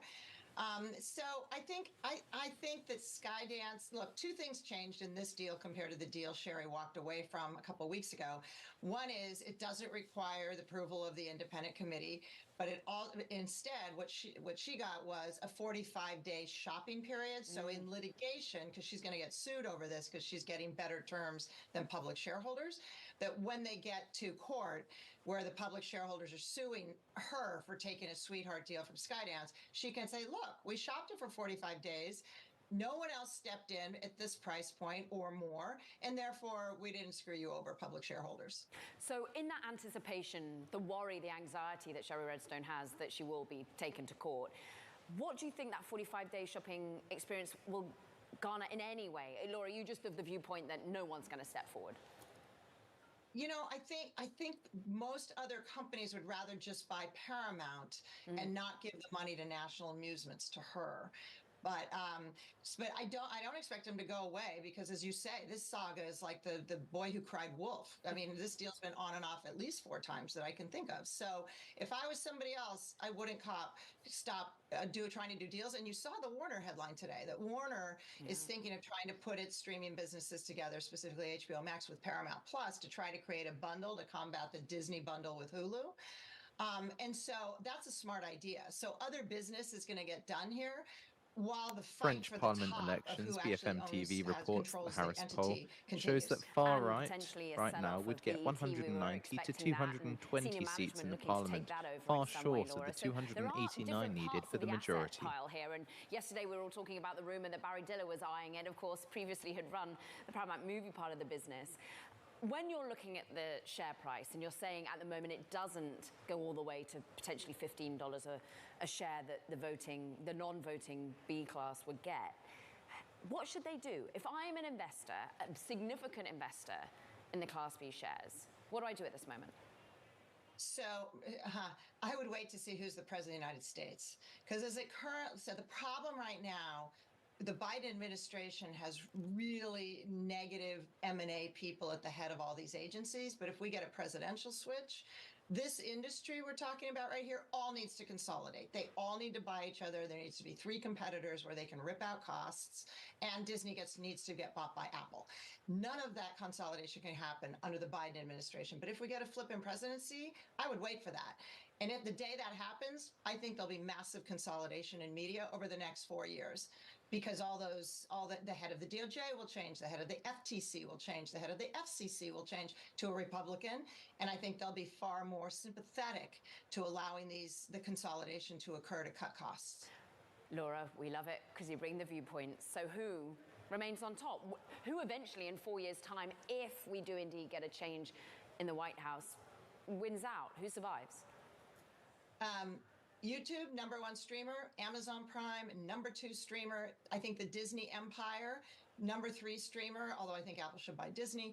And I think these other ones, I think Peacock can't buy CBS, which Paramount owns, but Warner Brothers can. So maybe Paramount ultimately, if it doesn't go to Skydance, because I'm sort of skeptical after they're on and off all the time, then it should go in pieces to different people. I think if they waited to see what happened in the election, they might be able to get a better price. But I understand that Sherry wants to get this done. She's got a lot of debt due. It's unclear she can pay unless she gets this deal done. Precisely. So she can't wait. We all look to what's happening in Sun Valley. Will a deal be announced this weekend, do you think? And ultimately, talk us through the next steps of your own research at this point. Right. So, there's no Harvard Business School case ever that says a 3-person committee is a better form of leadership than a single leader. And that's what we have at Paramount. We have a 3-person committee. So really, there's no management. There's no government. So it needs to go. And they've just destroyed 70% of the value. Oh, well. And then if Trump gets in and everybody's consolidating, it just took the worst possible price because it had to at Paramount. But then I think we get a lot of consolidation over the next 4 years, and we end up at the end of if there's a Trump administration, we would end up with 3 competitors, maybe 4, including Apple and Amazon and Comcast, Peacock, and Disney. So at $11, Do we buy? At $11, no, I don't think you do. I think they've gone on and off with this deal too many times. So no, I don't think you buy it here. Laura Martin, we love having you on the show. Thank you, Senior Entertainment and Internet Analyst over at Needham & Co. Wishing you a happy holiday for tomorrow. Meanwhile, coming up, we're joined by Arvind Jain, CEO of Glean. Look, we're going to be discussing the enterprise AI platform, their work that's helping companies build generative AI agents. This is Bloomberg Technology.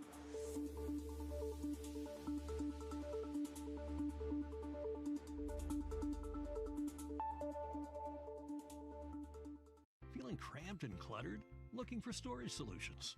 Mini U Storage has you covered. With over 45 locations, free truck rentals, a variety of unit sizes, and moving and storage supplies, Mini U Storage tailors solutions to fit your unique needs. Mini U Storage is now offering free rent for your first month.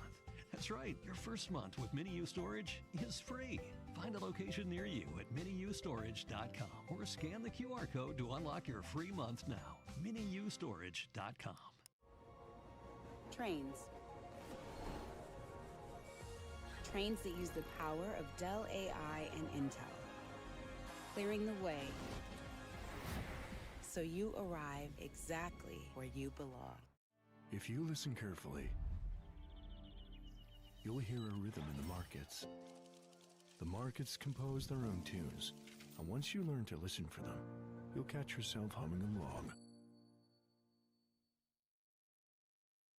Bloomberg Brief delivers the market news, data, and analysis you need live every weekday at 5 a.m. Eastern. Bloomberg. Context changes everything.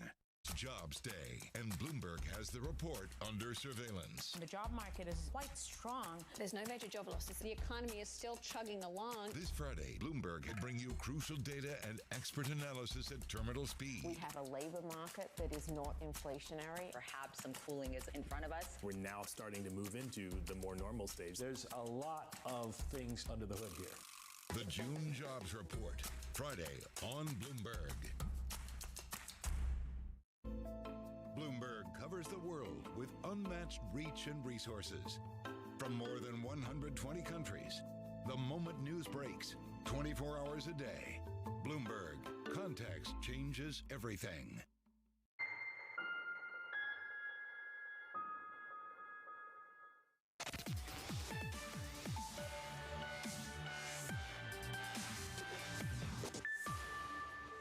Following the Supreme Court's decision to overturn that Chevron doctrine, lawmakers will now be forced to become more specific about how they regulate AI. Now, for at least the past 40 years, judges have deferred to administrative agencies to interpret vague laws written by Congress. But now, with the overturning of the Chevron doctrine, it raises the stakes for Congress to write legislation more efficiently, which could prove difficult in the field of artificial intelligence, and of course, the rapid development and the volatility of the technology. I'm talking with the technology and how it's being adopted. It's time now for our weekly AI in Action segment. For more insight on basically how you, the enterprise, are adopting AI, I'm pleased to say we're joined by Glean CEO, Arvind Jain. And you're talking about, well, a new launch, your new platform, which is going to be helping companies build custom AI apps, maybe some AI agents. We have been talking about AI agents for months, Arvind, but there are still blockers as to really make them effective. How will you help businesses adopt it? So Glean AI agents are connected with all of your enterprise knowledge. And think of them like humans that can actually use all of that knowledge to help you do your work.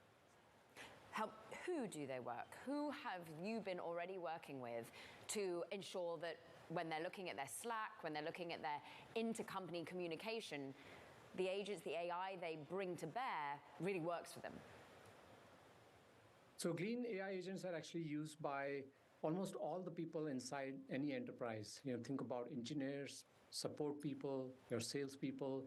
All of them have, different needs, that now AI is actually, very capable of helping them with and like save a lot of time for them. So, for example, think about engineers. They're always wanting to sort of get help writing code, helping troubleshoot issues. And so Glean AI agents can actually help them, sort of do, work on that much faster than they could before.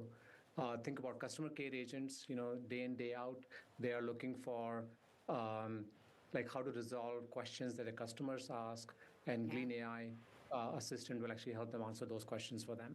I believe you've got over 200 customers. We're talking Databricks, Canva, Bill.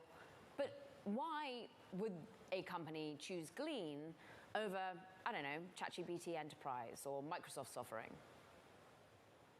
So Glean has some of the world's leading enterprise companies, many companies in the Global 2000 that used to Glean and bring the product to all of their customers. Some of the key reasons why Glean works better than Microsoft Copilot or ChatGPT is Glean actually comes with deep integrations built into all of your enterprise systems like Slack or Salesforce or Google Drive or Microsoft systems. Like if you think about any large enterprise, they have knowledge that's spread across many of these different systems. And actually to make AI work on all of that knowledge and do useful things for you, you have to first go and connect with those systems and do it in a secure and safe way. And that's where that Glean comes really handy, with our deep enterprise integrations. Okay, so you've got the integrations. Maybe that could be replicated by others. But I'm interested is what perhaps they can't replicate over at Microsoft is, well, using other large language models. They're fully embedded with OpenAI, whereas you're kind of more agnostic. You've got OpenAI, you've got Anthropic. Why go that route? Well, like you said, all of these models, there's so much competition in the market, and you will see, each model having some, unique strength. And, as a customer, you want to make sure that, you have access to the best of all the models that are out there. And that's what Glean actually helps you do. We work with all the different AI models. And depending on your use case, your environment, there's a particular model that, suits your needs the most. And we'll actually use that model for you and give you that flexibility. Great to have some time with you. Thank you for coming to us live from India today. Glean CEO Arvind Jain. Stay well. Meanwhile, it's time now for Talking Tech. And first up, Keyword Studios has agreed to a $2.5 billion offer from investment firm EQT. Investors will get about $26.40 per share in a cash down from an earlier offer of $27.50. That's because Keywords worked on popular titles such as Fortnite and Call of Duty, but accepted the lower price after the gaming services industry was hit with delays and cancelled orders. Now, Jim Ratcliffe's Ineos Group is delaying its electric SUV. Production of the vehicle was expected to begin in 2027, but the company has now put the car on the back burner, citing waning consumer demand for EVs and uncertainty around tariffs. No new timeline for production was specified. And shares of SoftBank rising to an all-time high. Look, the rally has been indicating a vote of confidence in CEO Masayoshi Son as he's really been ramping up investments in artificial intelligence and semiconductors. SoftBank also getting a lift with the help from the Nikkei 225's recovery. Of course, it's expected to help boost the firm's earnings. Coming up, we look at Apple, the new observer role on the OpenAI board, a position that will deepen the relationship between the iPhone maker and that of OpenAI. From New York, this is Bloomberg Technology.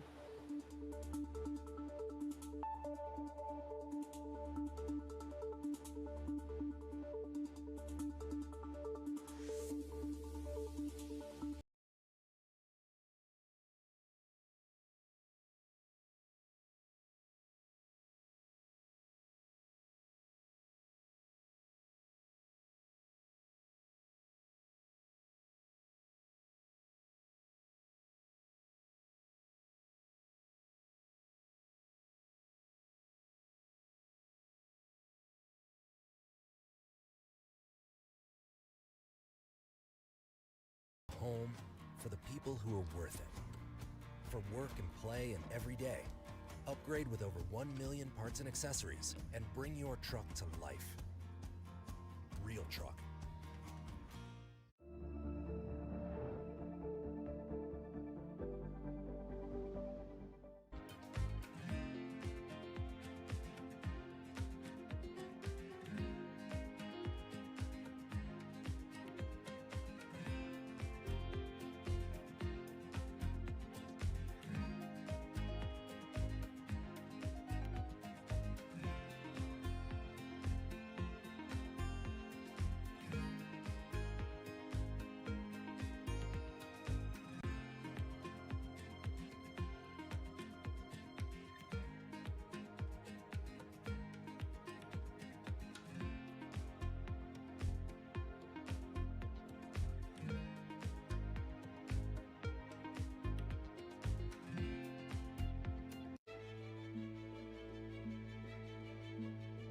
You have to distill down what is the purpose of what you do, what is the purpose of your company, and make that very clear, and repeat it and repeat it and repeat it. And it's very clear what our purpose is to make money for the Norwegian population. So why did you accept the job? You had a great life. I mean, you had a hedge fund that was doing very well. You were earning lots of money. Well, I had a great life. I had a great life, but I still have a great life, and a really good life. No, I was very keen on that job because one, I think it's one of the most important positions in asset management, right? I love asset management. In terms of the opportunity to develop that organization further, there were great opportunities, and I love organizational development. And then to do something nice for the country. I mean, these three things came together in the same job. Why do you love asset management? Because you can influence and change the future, or is it being cleverer than anyone else? Asset management is the most interesting job in the world, perhaps after being a journalist. Why is that? Well, everything you eat, drink, drive, all these kind of things is made by a company. You need to understand psychology in terms of the companies. You need to understand the corporate culture of companies. And then these things change all the time, right? You have the macroeconomies changing, interest rates are changing, currencies are changing. And the data points are just changing all the time. You just couldn't invent a more fascinating game even if you tried.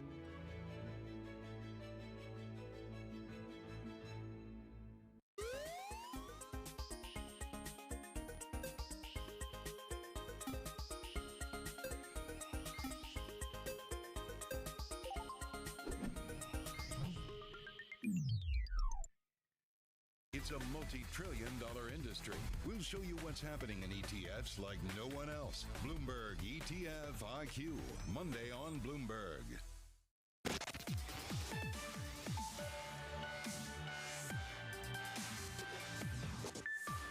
Welcome back to Bloomberg Technology. I'm Caroline Hyde in New York. Quick check on these markets because a lot of political anxiety here in the United States, but more broadly we're focused on the macro data, the fact that we've got perhaps some slowing services data and indeed a little bit of cooling going on in the labor market. All eyes on non-farm payrolls later this week. Nasdaq 100 up 0.5%. Can the Fed cut into a scenario where services is cooling? That is currently the bet on Wall Street. I'm looking at 10-year yield crushing down some 8 basis points on the back of some of that data.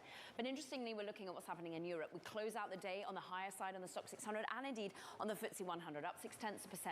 That says, of course, the UK population head to the polls. Come tomorrow, we're up 0.6% because largely miners, international companies doing well. Move on, have a look at some of the individual movers that I'm seeing. And look, 4% higher for Tesla. Let's call it 5%. Let's call it most of the losses of 2024 erased so far with Tesla. All eyes on the robo-taxi event August the 8th. All eyes on the fact that actually deliveries came out better than expected, even if we did slow quarter year on year. I'm looking at NVDA down, well, up 2.7%. NVIDIA now back on top. It was lower, and there was much being said about the fact that the S&P 500 yesterday reached a new record high, so did the Nasdaq, even with NVIDIA not playing. Today we go long again. We're up at $125 for the chip maker. And of course, what's happening with Apple? Trading flat on the day. We had actually seen it up about 0.5% in earlier trade, much being made really on what's happening with Apple and its AI play, Apple Intelligence, and indeed OpenAI, the relationship there. We understand it secured an observer role on OpenAI's board as part of an agreement announced last month. Who had the scoop? Of course, there was our own Mark Gurman. And so is this impactful to almost be neck and neck with Microsoft here with an observer position on the board? Thank you so much for having me. Yeah, having an observer position on the OpenAI board means this partnership between Apple and OpenAI is a little bit tighter than we had anticipated, right? This seemed like a simple integration of ChatGPT into Apple Intelligence. Obviously, they're the first partner here. By having a board observer role, Apple gets more insight into the decision-making at the company. And this is something that probably came in response to all the controversy that was facing OpenAI in the months prior to the agreement between Apple and the company being announced. Apple probably said, if you want this to go through, we need to know how your company is run and what's going on there. And tell us about Phil Schiller, who they've chosen to be that observer. Phil Schiller, his title is Apple Fellow. He's in charge of the App Store and Apple's product presentations, including the one where the OpenAI deal was announced in June at its Worldwide Developers Conference. He's been at Apple about 3 decades. very much a top lieutenant still to Tim Cook, and was one of the closest lieutenants and friends of Steve Jobs. He ran Apple's marketing organization for well over 20 years. He's known as one of the biggest defenders at the company of Apple's privacy stances, its product development process, its overall brand image. And given the concerns over different concerns from OpenAI and the safety with AI training, concerns about Sam Altman, concerns about their technology, concerns about ethics in artificial intelligence, concerns about hallucinations, it does make sense for someone like Schiller with that mindset to be the one in that board observer role, especially if they're looking for someone who's not from the AI side at Apple, who would be in direct competition with the AI side of OpenAI. Yeah, some awkward moments where maybe you're having to be excused from certain board meetings when they really get into the nitty-gritty of AI. Mark, I'm interested in whether or not it is all about OpenAI for Apple now, because they were in talks with other providers for large language models. Yeah, OpenAI, certainly they've said for a while, offers the best chatbot with ChatGPT.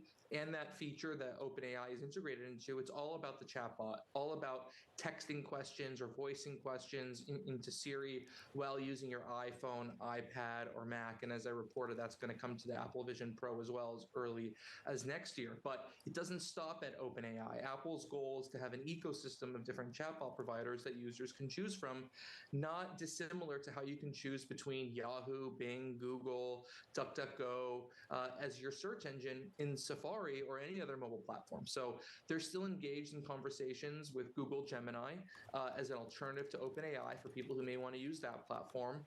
Obviously, that would be an extension of the Google search deal, so it would make sense that Google would get in there.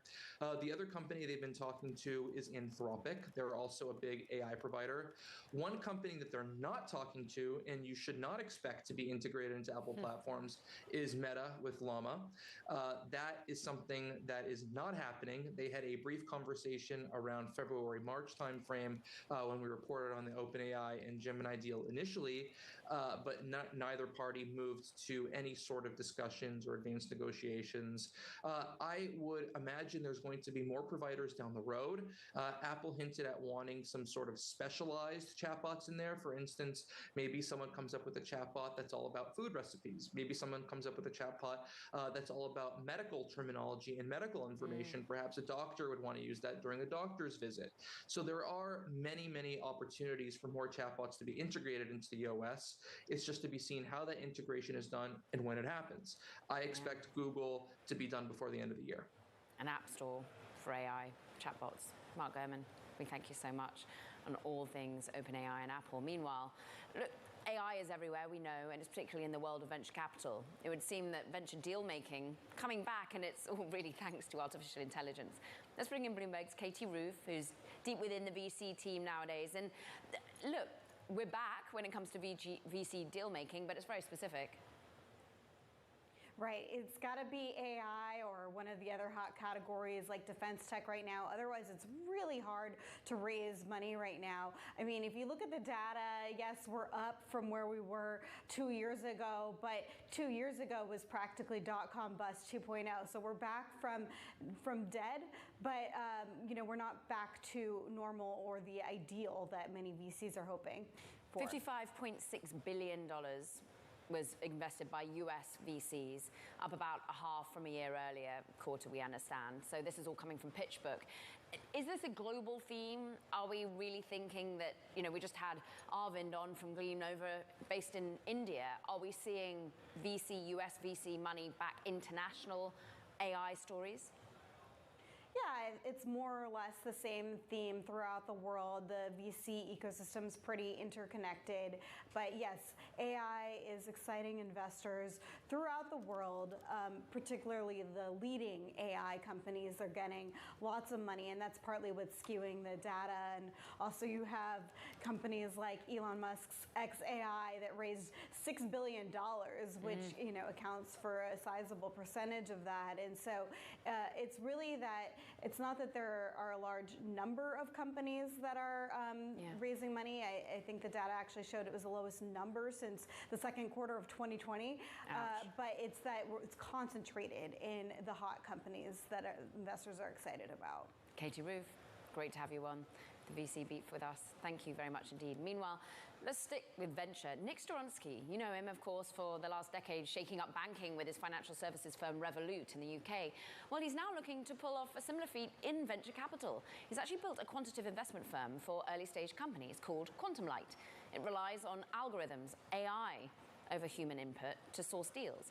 And it's invested in almost a dozen startups in the past year after raising about $200 million. Meanwhile, coming up, we're going to be talking big business and the adoption of AI. Paul Hudson, CEO of Sanofi, is going to be discussing how he's integrating generative AI in the world of biopharma. That's next. This is Bloomberg Technology.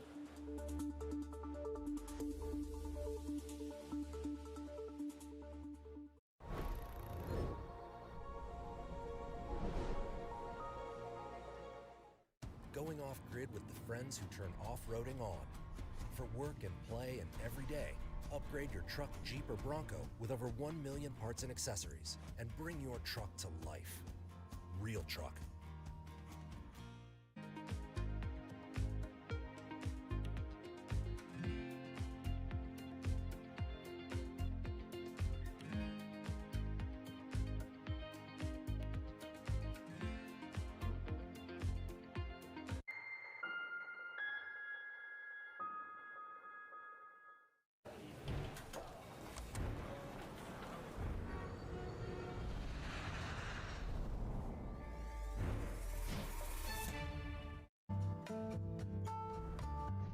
or other authorities. Could face bigger challenges next. That was going to keep Rain World Cup. This is a three. As the economic picture. Covering the intersections of Hollywood, Silicon Valley, and beyond. The top names in business are on Bloomberg. What I can say is that we've been making significant investments across the franchise, across regulatory reporting, across data, and across resolution and recovery planning. These are areas we've been investing in because we know they're areas that, frankly, the industry likely needs to further enhance, and we certainly want to enhance them for ourselves. Nobody covers business like Bloomberg. Context changes everything. I'm Alex Rodriguez. I'm a former New York Yankee and played professional baseball for over 20 years. Almost that entire time, I was thinking about business. And I'm Jason Kelly. I've been a business journalist at Bloomberg for more than 2 decades. And across my career, I've covered everything from the Olympics to Wall Street. From Bloomberg, this is The Deal. Each week, you'll hear us in conversation with business icons. This show will explore deal-making across sports, media, and entertainment. This is very fancy for a podcast. If I knew what it was going to be, I'd have put everything I had into it. I get asked more about our relationship than I do my wife. You know what I'm saying? This is a show where we talk with big-time athletes and executives about the wins, the losses, and lessons learned along the way. This show is called The Deal. The Deal? The Deal. The Deal. That deal. The Deal. Huge deal. Who dug this up? What are y'all in trouble?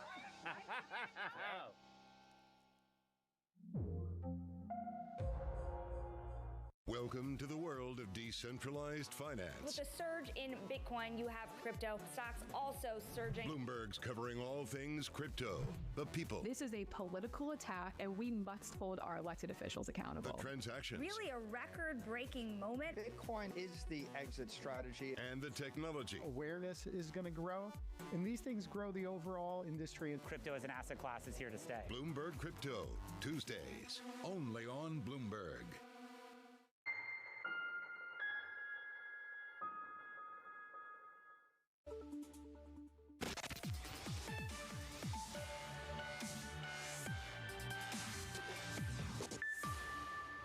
Look, we've got to talk about the impact of generative AI in real life across industries, biopharma being one of them. And I'm pleased to welcome to the show Paul Hudson, CEO of Sanofi, to discuss how your enormous French biopharma company has been leveraging the new technology in its operations.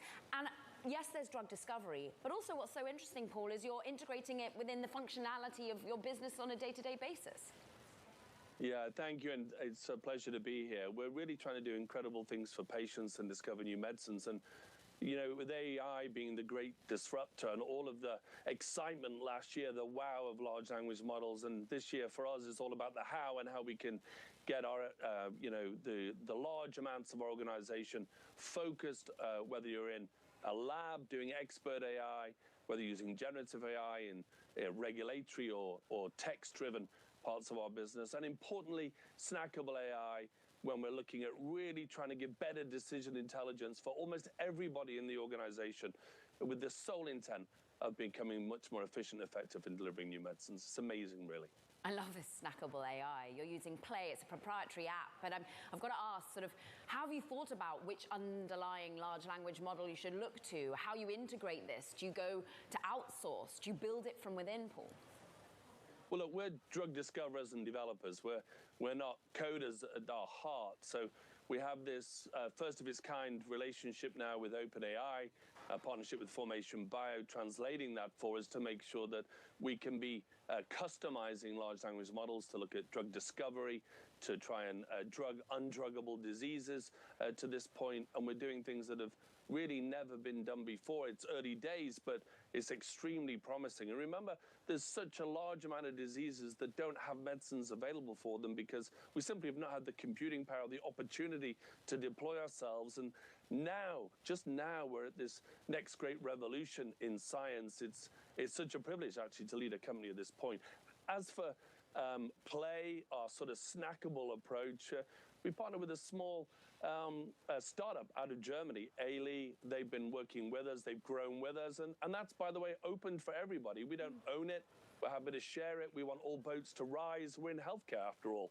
And so the more users, the more fun, the more accuracy, the more chance of discovering new medicines. So how have your talent reacted? Because there's so much doom-mongering that AI is going to take all our jobs.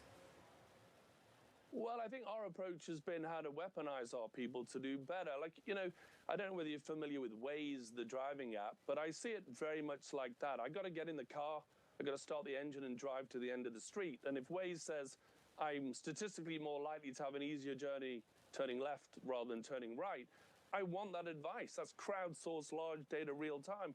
I want our people to feel they are amplified or multiplied in that event too. The goal is not about less people. The goal is about putting our people to be more effective and to have better decision intelligence. That in itself gives us a great opportunity to do something incredible. And we've only seen a huge appetite. That's why on any given day we have 18,000 people in our organization using the AI we make available. And I think that's pretty fantastic. Let's talk about doing the amazing, the incredible, because we have just seen a push up in your share price on the day, and you've been reorientating this business of Sanofi and thinking about more R&D, about drug discovery and look, some costly cases in the way that you have to experiment, do clinical trials, but they've paid off today. And we think about the drug discovery when it comes to a key chronic lung disorder. Can you just tell us about what that means for the business? Well, in Europe, just today, we got approval for chronic obstructive pulmonary disease, COPD, affects a huge number of people, third biggest killer.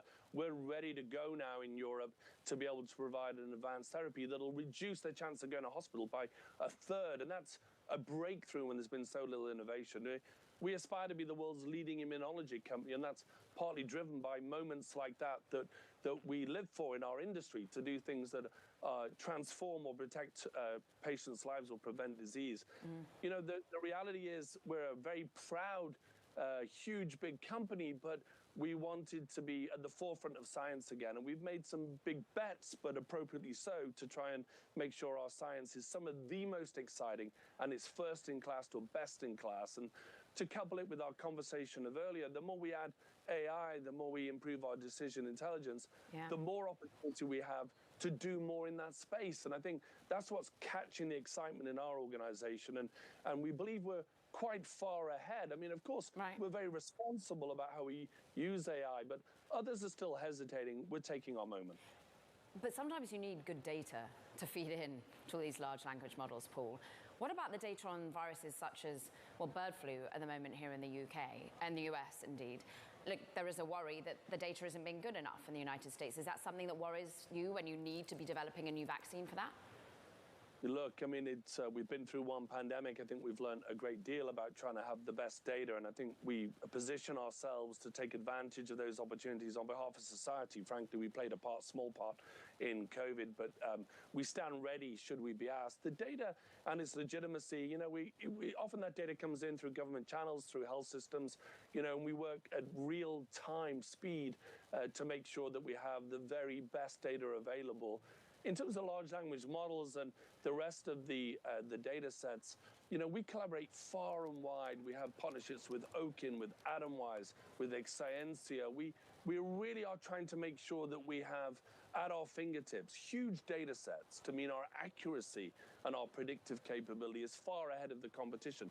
We won't get it right everywhere, but the data integrity are the absolute fundamental starting place. Our relationship with OpenAI and with Formation Bio, we're putting our own data at play to make sure that they can learn from it too. Again, all boats should rise. We're in healthcare to do good.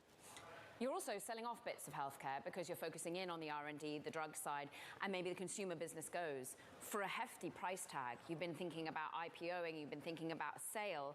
How is that process going, Paul? Well, we announced last October that we were going to become a pure-play biopharma. You know, we want to double down on the things we just talked about. And we have an incredibly successful and energized consumer business. We feel, and they feel, in fact, that they can stand better on their own 2 feet and be independent, raise their own capital, take on their own projects. And we want to support them in that. It's the right thing to do. Our capital should be allocated towards discovering new medicines, and theirs should be about growing their business fast in the market, which, by the way, they're doing very successfully. We've declared that by as early as Q4 24, we'll be ready to go to separate that business. We haven't shared how we will do it, but I think it's quite well known that, you know, we're talking to interesting parties, certainly PE, and we have the capital markets vehicles available to us too. So, no, we're excited for them. There's a huge amount of interest. It's a great business, and we hope to create value for patients, for stakeholders, and indeed for the people in the business. Q4 24 is pretty notable, given that we're in quite a politically uncertain time. Look, we two Brits sit here looking that there's going to be an election and people voting in the UK tomorrow. And then, of course, this weekend is all important for France. How, as a leader of such a French giant, are you feeling about the political risk of doing a deal in this market? Well, look, you know, in terms of healthcare and being a leader in 10 minutes' time now, at the top of the hour, we see the release of the weekly EIA natural gas change. The forecast is a build of 29 BCF off the prior build of 52 BCF. Process. So, you know, we need to think long term. We hope that whoever leads the country will think long term. We know the current government has been incredibly supportive of innovation and creating that ecosystem. We hope that that would continue. Of course, you know, there are people trying to understand what it means for the economy, much like for the change in government, if it's to come about in the UK, and people want that predictability in the markets too. You know, we're a long-term player trying to do the right things for patients, trying to drug the undruggable, and we hope to partner with whoever's in power, of course, because we have to be ready to do our part for society, and you know, so far we believe that can continue. Paul, it's been great talking to you. The intersection of drug discovery, of artificial intelligence, snackable AI, as you call it. Paul Hudson, great to have some time, CEO of Sanofi. Stay well. Meanwhile, coming up, it's been 1 year since the launch of Meta's Threads app. A year already. We'll discuss that next. It's the Bloomberg Technology.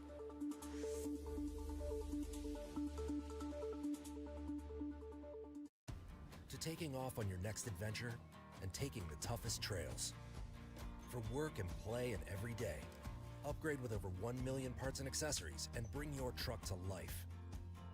Real truck.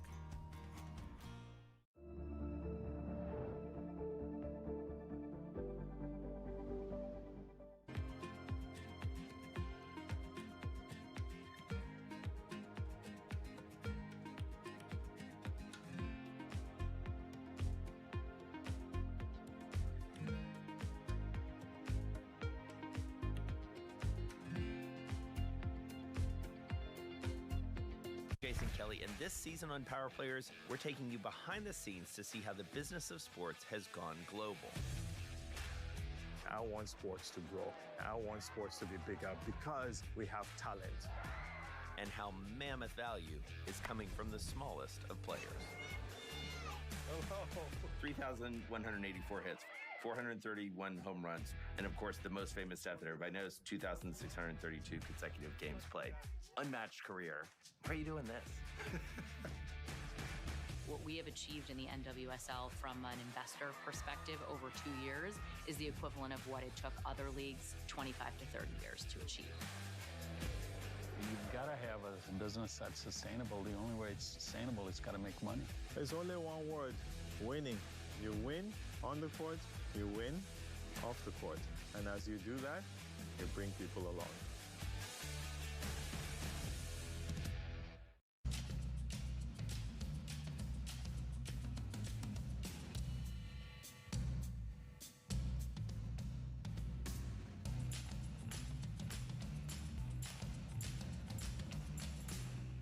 Morning, this is Bloomberg Daybreak Europe. I'm Tom McKenzie in London. These are the stories that set your agenda.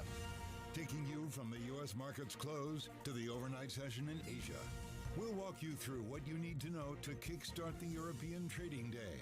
Live from our European headquarters, we bring you the day's top market-moving stories, unmatched expert analysis, and on-the-ground reporting from across the continent.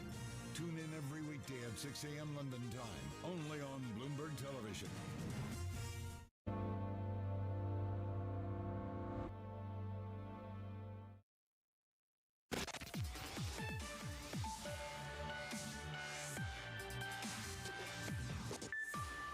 Can you believe it? Today marks 1 year of the existence of Meta's Threads app, in a bid, of course, at the time to capitalize on the struggles of Elon Musk's platform X. Remember those cage fights and the talk of that? Well, 1 year in, Threads may soon compete with X, actually for advertising dollars as well. Let's discuss all of this with Bloomberg's Kurt Wagner. And well, what was notable about Threads is there wasn't advertising, and there still isn't. But will there be? Will that tap be turned on soon? Yeah, that's the plan. I had a conversation with Adam Mosseri, who runs Instagram. Instagram oversees Threads. And, you know, he said they want to do ads sooner rather than later, right? And that's a big deal if you are X, because Meta's ad system is just so much more advanced. Advertisers are already used to spending on Facebook and Reels and Instagram. And if you add, you know, Threads into the mix, I really do think that could be the kind of thing that takes, you know, money away from X, which is already struggling, as you know. What does Adam and the team at Meta really sort of admitted to and learned? Because it was a fascinating launch. Threads sort of was almost iterated on and built while we all played with it. We see the release of the weekly EIA natural gas change. The forecast is a build of 29 BCF Yeah, I mean, on the prior build of 52 there were some good BCF. things that they've done in the first year. You know, they did launch an API recently. They've sort of came out with this like TweetDeck-like feature so that you could have multiple columns of you know, feeds at one time. But where I think they've really struggled is to figure out like, what is the point of Threads? What's the purpose, right? I think Twitter, before Elon got there, we knew what it was. It was the place you went for breaking news, and that was the specialty. I don't think Threads has a specialty right now, and it's kind of been reluctant to lean into breaking news in the way Twitter did. And so I worry for them, if they're not great at one thing, what do they become? And to that point, will that put off advertising, or was there a threshold that Adam felt had been hit that then meant, okay, we're good to go, we can lean into turning on the money now? Well, I think that the benefit they have on the advertising front is that people are familiar with their ad systems, right? So you could go and you could put money in, and you could just take a little sliver of that money and say, hey, send this over to Threads, right? Like, you don't have to, if you're an advertiser, learn something brand new, which I think is a huge advantage for them. You know, it'll be interesting to see if advertisers think Threads is relevant enough for their ad dollars. But for now, I think it's a very interesting thing that people will eventually want to test out when they do choose to turn the ads on. House Democrats consider demanding Biden withdraw from the race as dozens of Democratic lawmakers consider a letter, according to a senior official. We love you for your work. Thank you for coming on. Meanwhile, that does it for this edition of Bloomberg Technology. Do not forget to check out our podcast. You can find it on the terminal, as well as online on Apple, Spotify, and iHeart. Meanwhile, we wish you a very happy July 4th tomorrow. But tune in if you want to catch me. I'm still on. This is Bloomberg Technology.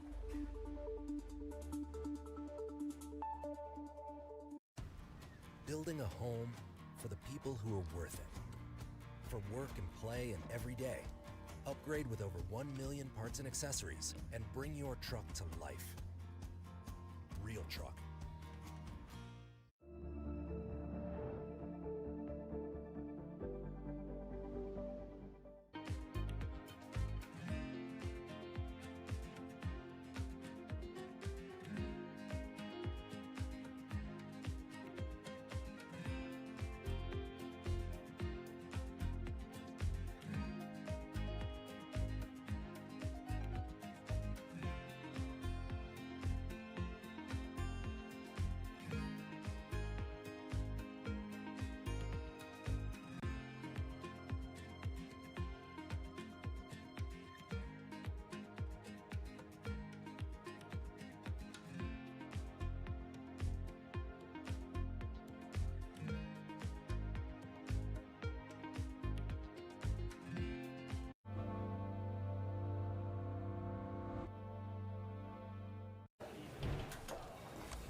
is Bloomberg News Now. News when you want it at the touch of a button. Another volatile day on Wall Street. We're seeing big moves. All eyes on Capitol Hill as Democrats and Republicans prepare. Today's job numbers casting doubt on the Fed's next move. Inflation remains front and center. And that's news when you want it with Bloomberg News Now. Get it 24/7 on the Bloomberg Business app, Bloomberg.com, and anywhere you get your podcasts. Bloomberg News Now. Context changes everything. 1 minute remaining. Jumpstart your trading day with 2 hours of single stock stories that are driving the opening bell action. We'll take you to Wall Street, Main Street, the C-suite, and beyond. Bloomberg Open Interest premieres Monday at 9 a.m. Eastern, only on Bloomberg Television.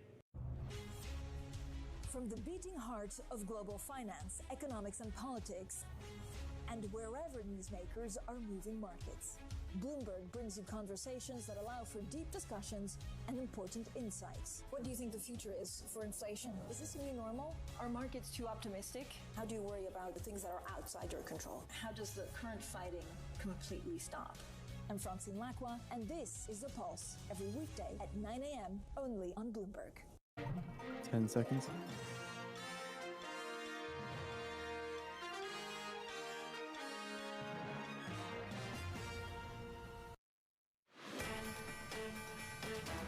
Build of 32 BCF, a build of 32 BCF, higher than the expected build of 29 BCF.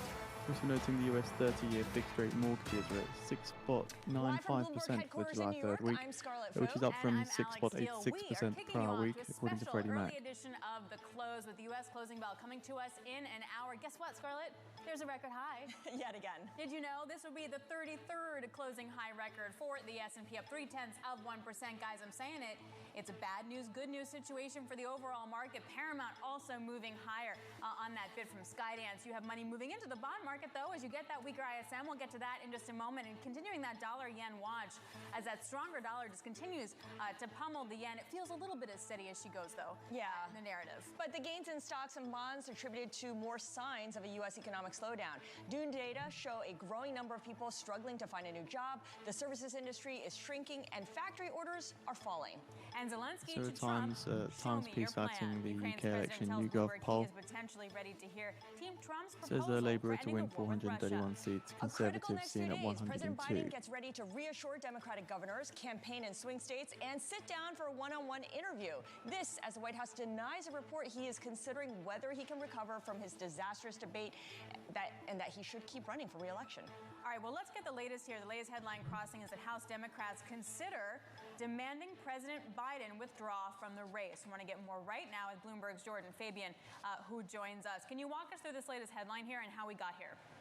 Protect your trades from macro headline risk. There's been mounting concern among Democrats of all stripes, but especially on Capitol Hill, about the damage that President Biden did to his candidacy in that Thursday debate. And so you have now dozens of Democrats considering this letter, pressuring Joe Biden to resign. So far, there's only been one House Democrat who said publicly that Biden should step aside.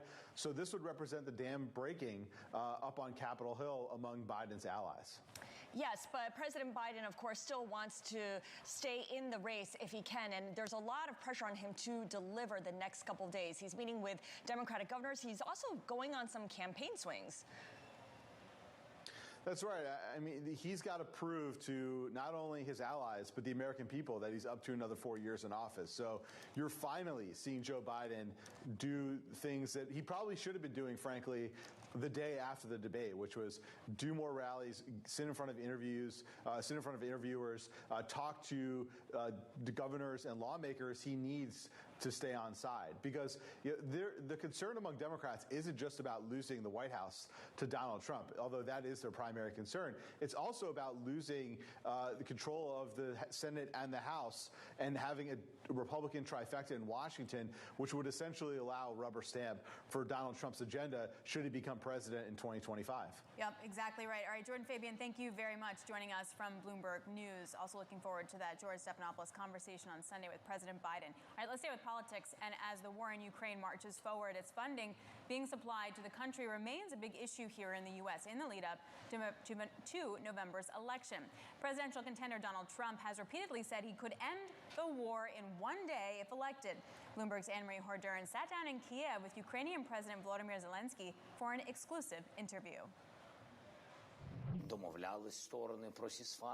We've had agreements about ceasefire between Ukraine and Russia, and Russia has been always breaking all the agreements and has been killing our people. So only if it's on some international forum in the presence of the countries' leaders who are trusted. They might have different ideas, different views on the stages how this war will be over, but we all have to be on the same side. We have to trust each other. Trust is very important.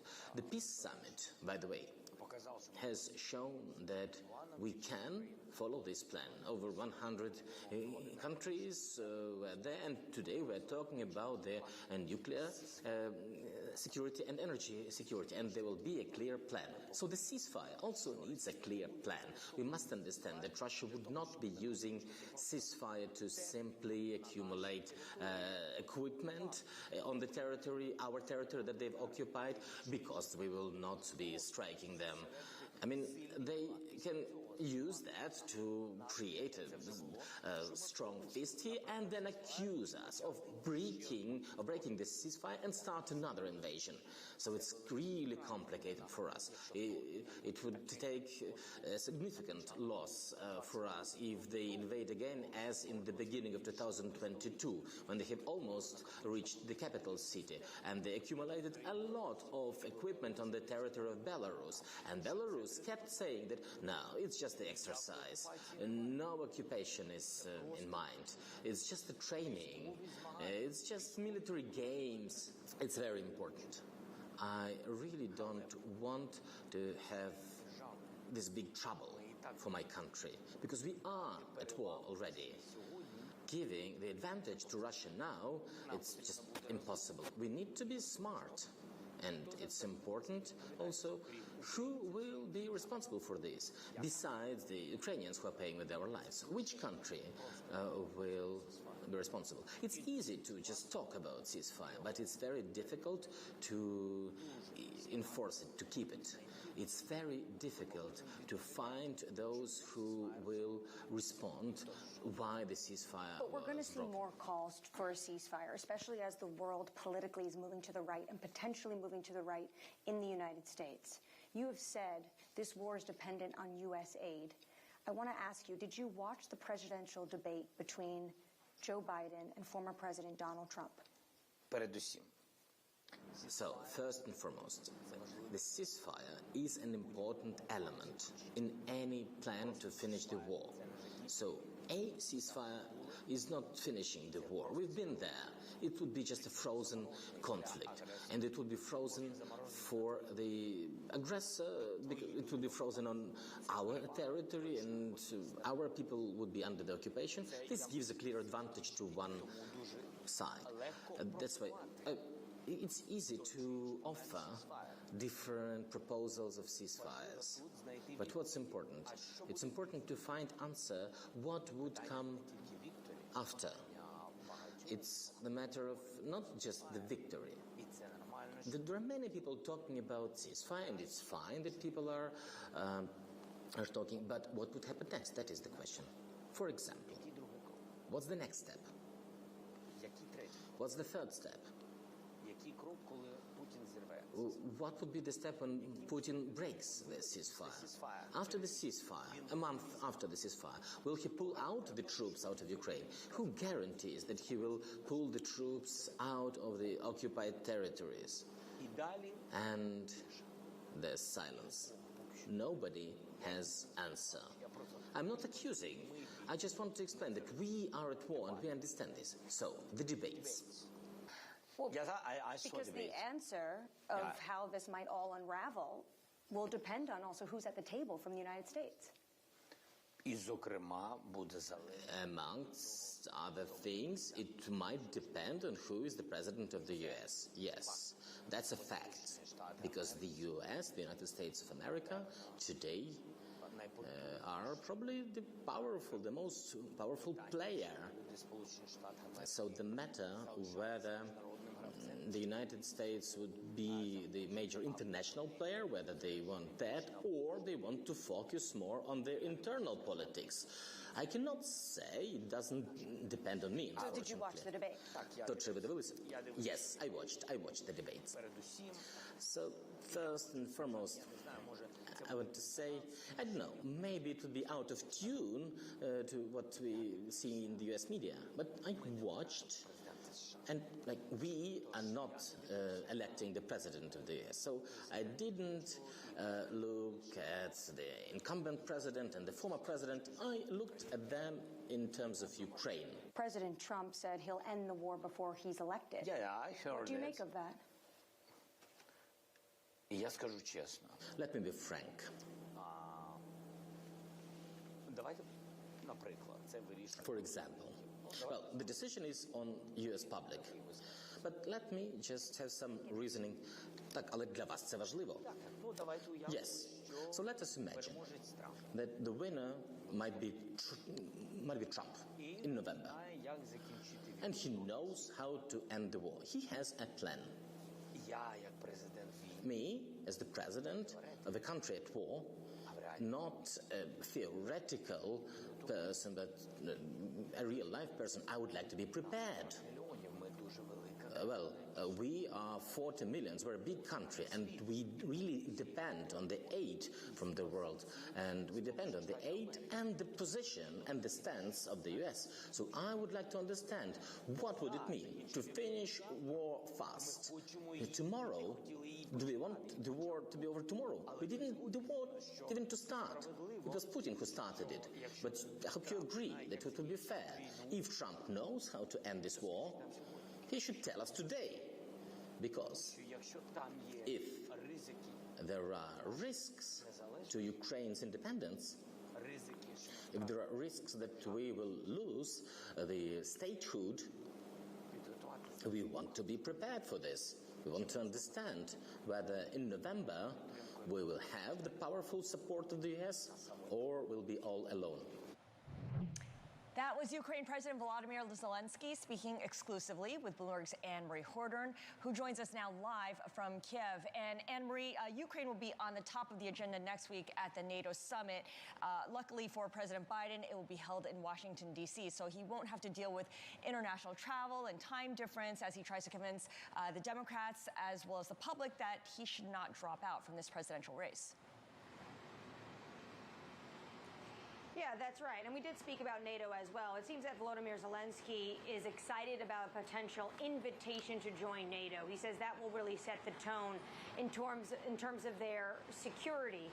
He needs this security desperately, not just the weapons, but he wants the security. And almost what other people will tell you behind the scenes is to Trump-proof some of the aid and some of the signals we are seeing from capitals, Western capitals around the world before the November election. Obviously, we spent a great deal of time on the November election because that has reverberated not just in the United States, not just in the halls of Congress, but in the capitals in Europe and around the world, as President Biden is facing mounting pressure now to step aside for a younger leader within the party. When I pressed Volodymyr Zelensky about this, he said, of course, he watched the debate, but he was interested in what everyone was saying about Ukraine. When I asked him, he spent so much time with President Biden over the course of this war, more than 2.5 years, did he see a deterioration of his health? He didn't want to get into it. He wanted to be gracious about the current president, who's been very supportive of him. But he did try to say potentially this has to do because of it's different in the light of media than when you deal with people in other settings. But when I asked him, he's 46-year-old, I said, could you do this job at 81? He laughed. His facial expression said it all. And he said, oh, I don't know. And he said, there's a lot of things to really consider at that age. Who's the team around you? Are you in good health? And of course, what's the situation with your country? Ukraine at the moment is at war. America is not. Anne-Marie, the latest headline here in the U.S. is House Democrats considering demanding Biden withdraw from the race, talking about sort of closing ranks, which world leaders did do at the G7. And I'm wondering how that sets us up then for NATO. Well, it'll set us up for NATO in the sense that whatever the Biden administration does, the potential is what happens next year. Is it a Kamala Harris, a current governor, Gavin Newsom, Gretchen Whitmer, showing up to the next NATO summit, or is it Donald Trump? And we saw this at the G7 to potentially try to Trump-proof U.S. support for Ukraine. They signed a 10-year bilateral security agreement. This is why I got the sense that Volodymyr Zelensky really wants to get in a room with the former president. He doesn't want to do anything that's illegal or that's not proper in an election year. But the fact of the matter is this is an existential crisis for Ukraine. And they need to know if when Trump comes out on the debate stage and says, I can solve that conflict before I'm even inaugurated, he wants to see that plan. So he said potentially, yes, he is ready to sit down with Donald Trump. All right, Anne-Marie, thank you so much. Appreciate it late there. Anne-Marie Hordern live from Kiev. All right, up next, we're going to get insight on today's market as yields fall. On weak U.S. economic data, stocks up. Our guest is Calvin C., head of America's macro strategy at BNP Paribas. This is Bloomberg.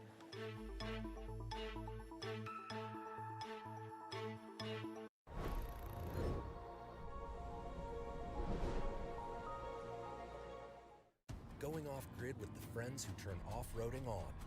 For work and play and every day, upgrade your truck, Jeep, or Bronco with over 1 million parts and accessories and bring your truck to life.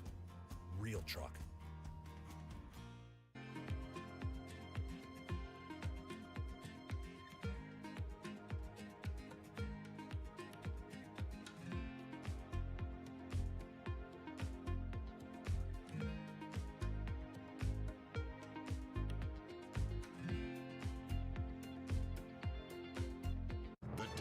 In tech are on Bloomberg. I don't like anthropomorphizing AI. I sort of believe it's a tool. It is got intelligence, if you want to give it that as moniker, but it's not the same intelligence that I have. I especially am afraid of whenever it's some kind of AI is speaking for me. I want to be myself, and I want to be the one speaking. I have AI myself.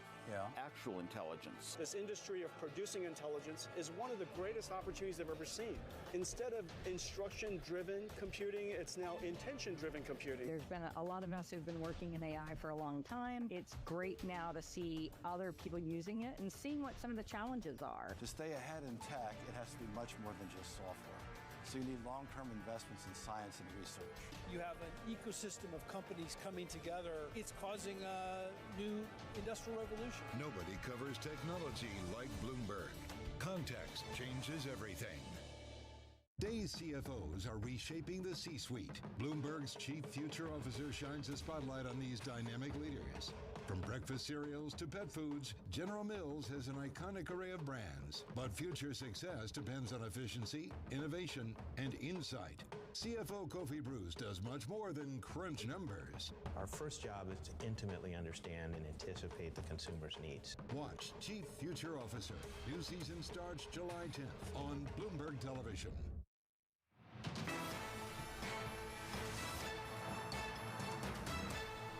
Heard it before, bad news is good news for the equity market. Record highs now on the S&P. Calvin C. is head of America's macro strategy at BNP Paribas and joins us now. That weak ISM services data really catapulted the S&P to yet another record high. How long can bad news be good news and continue on this record run? Thanks for having me. I think what's going to be really important this week is going to be the non-farm payrolls number that we get on Friday. The ISM services number sure was jolting, but the thing to note is that ISM has been a pretty poor predictor of the economy over the last year. As we know, late last year, the ISM prints were below 50 for much of the second half, while the U.S. economy was growing near 4%.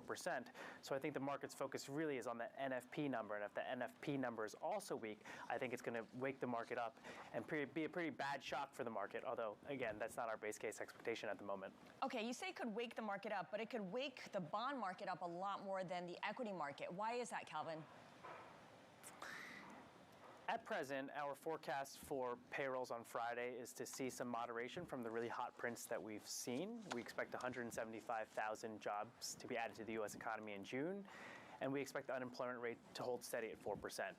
That being said, I think that there are asymmetric risks to the fixed income markets around the print on Friday. And what I mean by that is I think that the bond market is going to move a lot more on a weak print than it would move on a strong print. And the reason for that is exactly what you just said. The data that we've seen over the last few weeks is looking a bit softer. The ISM print, the recent jobless claims numbers, spending in terms of retail sales. So if we also see a weak payrolls number, what I think it's going to do is it's going to spark some more debate in the market as to whether we're simply rebalancing in this economy, which is what the Fed believes, or we're cooling more rapidly. And we're still waiting for that steepener to really take hold and continue, right? I mean, you're looking at buying really across the board, but really in the back end today, do you think we're going to get that steepener on a sustained basis, and is it a bull steepener or bear steepener? If we do indeed see a weaker than expected payrolls number, what I think is going to happen is I think that the markets are likely to price in more rate cuts in the front end of the curve. And in particular, we're positioned in a way that would profit if the markets price in more rate cuts for 2025. At present, the markets only have about 90 basis points of cuts. But if we do move to a scenario where the markets are worried about a harder landing of the U.S. economy, and with the markets pricing in a pretty lofty terminal level for the Fed to end their rate cuts this cycle, we think that the markets could easily price in more. If the markets are pricing in a deeper path of cutting in the United States, what that would mean is a sharper rally in the front end of the curve and a steepening of the curve, but a bull steepening. And very quickly here, Calvin, you also say beware of Japan coming in to intervene and perhaps do something about the yen. Exactly. So what's really notable over the last few weeks is that the yen has continued to weaken and weaken and weaken. But the yen's weakening has largely been on the back of positive currency fundamentals for the dollar. And what I mean by that is because the U.S. economy has still been okay, because U.S. yields have still been significantly higher than those in Japan, that differential in yield has continued to strengthen the dollar vis-a-vis the yen, i.e. the yen has been softening. Yep. Japanese authorities are not happy about this, but they haven't come in to intervene. And what we think they're waiting for is an opportunity to intervene at the same time that the fundamentals are changing, i.e. if payrolls are weak and U.S. yields are already falling, which should be supportive of the yen, we think that they're likely to think about using that opportunity to intervene, to add fuel to the fire, to really get the yen to strengthen a lot. Okay, so a lot to watch for in Friday's NFP numbers. Calvin, thank you so much for joining us today. Calvin C. is head of America's macro strategy at BNP Paribas. Coming up, Sherry Redstone hitting the break button on its talks with Skydance Media. We'll have the details of the preliminary agreement to merge with Paramount next. This is an early edition of The Close.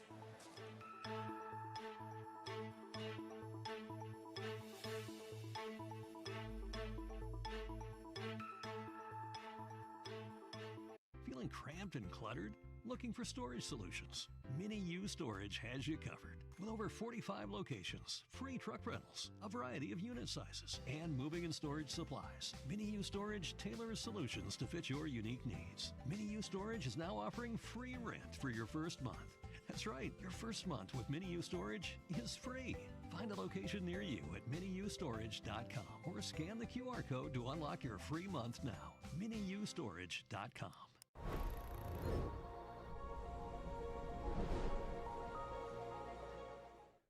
If you listen carefully, you'll hear a rhythm in the markets. The markets compose their own tunes, and once you learn to listen for them, you'll catch yourself humming along. Do you think it'll be the case where someday you will be an investment committee or I'll be an investment committee and we just apply AI, decide whether it's a good deal or not, or we're not going to be there anytime soon? I don't think we'll be there in the near term. And David, because being on investment committees, there's the analytics of the math, there's the people, and then there's judgment. So analytics of the math, I think AI will help us get way more refined. Right now, we have analysts building models upon models. Our typical investment memo is 86 pages. So we could refine that down very, very seamlessly to pieces. The people aspect to it, to make a judgment call on, do I believe this entrepreneur is going to go the next mile? Do I believe that the background of the entrepreneur, who they are, what they stand for, their values, their family, that's the harder one. I think AI is going to take some time to get there. And then the final piece ends up being judgment. And I don't believe we've seen anything yet that gives us a sense of judgment that we're able to apply. Get your fixed income fix. Watch Bloomberg Real Yield every Friday right here on Bloomberg. Context changes everything.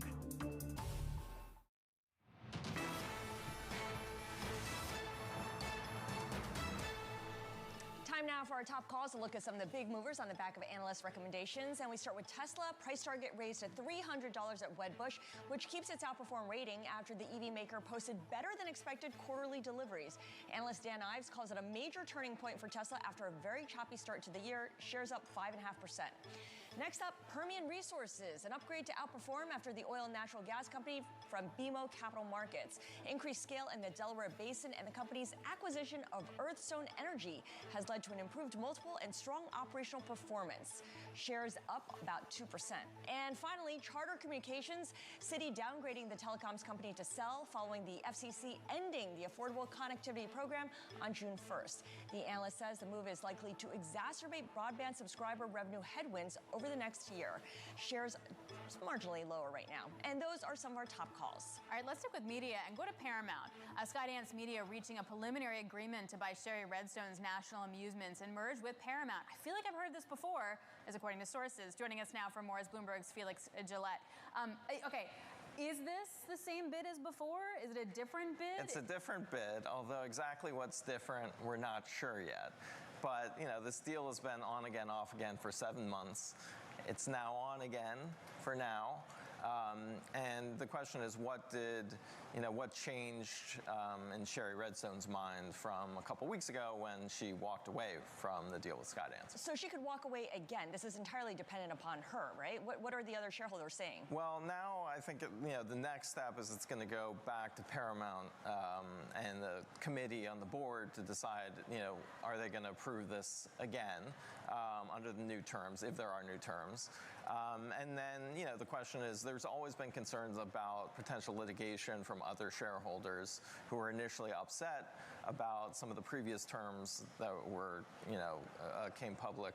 So, there's still plenty of variables that could go right here. So do you think that the lawsuits will crop up again, or the threats of a lawsuit, I should say? I think one of the things that's different this time around is now there's a 45-day window where Paramount could consider other potential bids.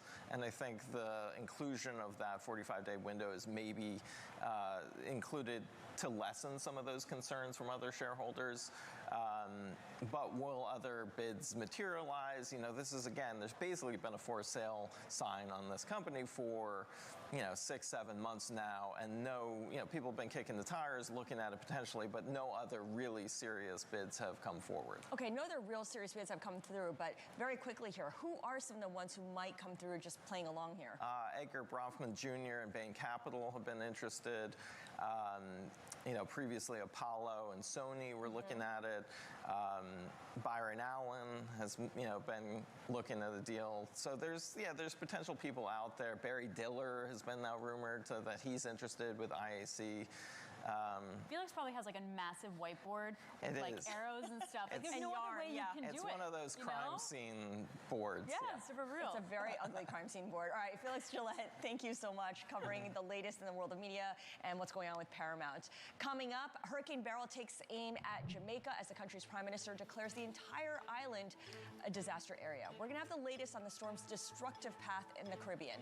That is next. This is an early edition of The Close on Bloomberg.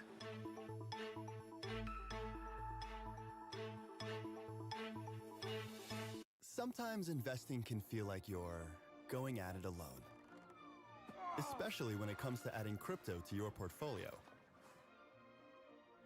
But it doesn't have to be that way. As the world's largest crypto asset manager, you'll find a lot of people holding Grayscale funds, which means you're investing in good company. Grayscale, crypto investing begins here. Building a home for the people who are worth it. For work and play and every day. Upgrade with over 1 million parts and accessories and bring your truck to life. Real truck.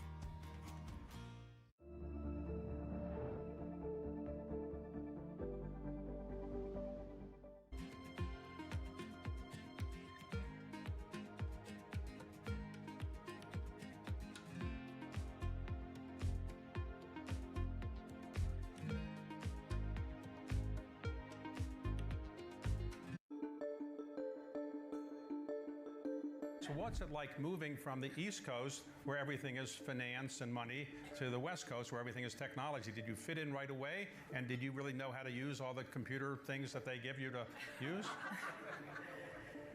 So it was pretty fun. There were plenty of times where I would sit around in meetings and literally I would be Googling terms. And at one meeting, Larry Page actually caught me Googling terms, and he kind of pointed that out to other people in the room, which was a little embarrassing, but I figured there were some things that I could do that they couldn't do. And so it was a learning curve. And my dad always, he taught me at a young age a term that I've used constantly with my teams. He said, in his lab at Stanford, if a physicist could not define a quark in under 30 seconds, they didn't know what they were talking about. And so I use the quark test all the time. If somebody's rambling on and they can't get to the point, they probably don't know what they're talking about, they fail the quark test. My finance team knows this quark test. And at Google, I'm working with amazing computer scientists, so they never fail the quark test. They can explain things really clearly, which shoots you up the learning curve. But did you understand what they were talking about from the beginning, or did you have a special tutor that's taught you technology? Or did you I had actually run tech banking and took Google Public, so I had a little sneak preview.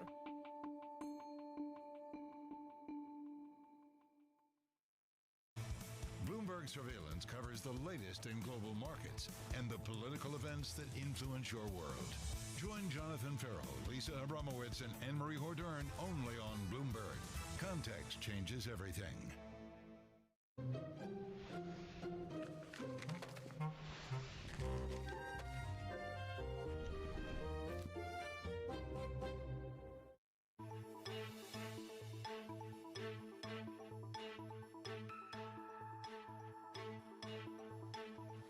It's just about 3:30 p.m. in New York. Oh, actually, you know what? It's not. It's not. It's almost 12:30 p.m. It's because the market's closing early. This is the countdown to the close. I'm Scarlett Vu. Yeah, I'm Alex Steele. We got a data dump this morning. We still get the Fed minutes coming out at 2 o'clock. So there's still a lot more news flow to digest over the next couple hours. We'll be here for that. We are also taking a watch on Hurricane Beryl, which is making its way all throughout the Caribbean. Jamaica's Prime Minister declaring the entire island now a disaster area as Hurricane Beryl spreads destructive winds across the region. Now, the storm could cause more than $1 billion in damages as it moves west through the Caribbean. There's also a risk now that a weaker Beryl could spiral into the Gulf of Mexico next week. Joining us now is Chuck Watson, president and founder of NQ Research, which specializes in disaster modeling. He's the guy that I go to every time there's a natural disaster because he can crunch those numbers 2 more to rate give us cuts some this year perspective seem on what we're reasonable. looking at. Chuck, Rated to be just restrictive how even bad after could 2 more Hurricane Beryl cuts. be? The recent data strengthens the case for more cuts a little bit. Says that services inflation shouldn't be overinterpreted. I like to use percent of GDP, because you think about $1 billion storms. Well, as you know, we've had 11 or $12 billion storms here in the U.S. this year. But for these small island nations, it's particularly devastating. As the Jamaican Prime Minister said, it's the whole island. So you look at Grenada, may have lost, believe it, this is unbelievable numbers, they may have lost 50% of their GDP in terms of damages in just a few hours. Oh so when that's, you've got to put things in perspective for the region. And you look at Jamaica, we've been on a knife edge on this storm because it's decreasing in intensity. In fact, I just looked the fix from a few minutes ago. We get data so rapidly now that I can almost tell you real time what the storm is doing. And so the latest position fix and intensity estimate from a few minutes ago, it's down to about 115 miles per hour.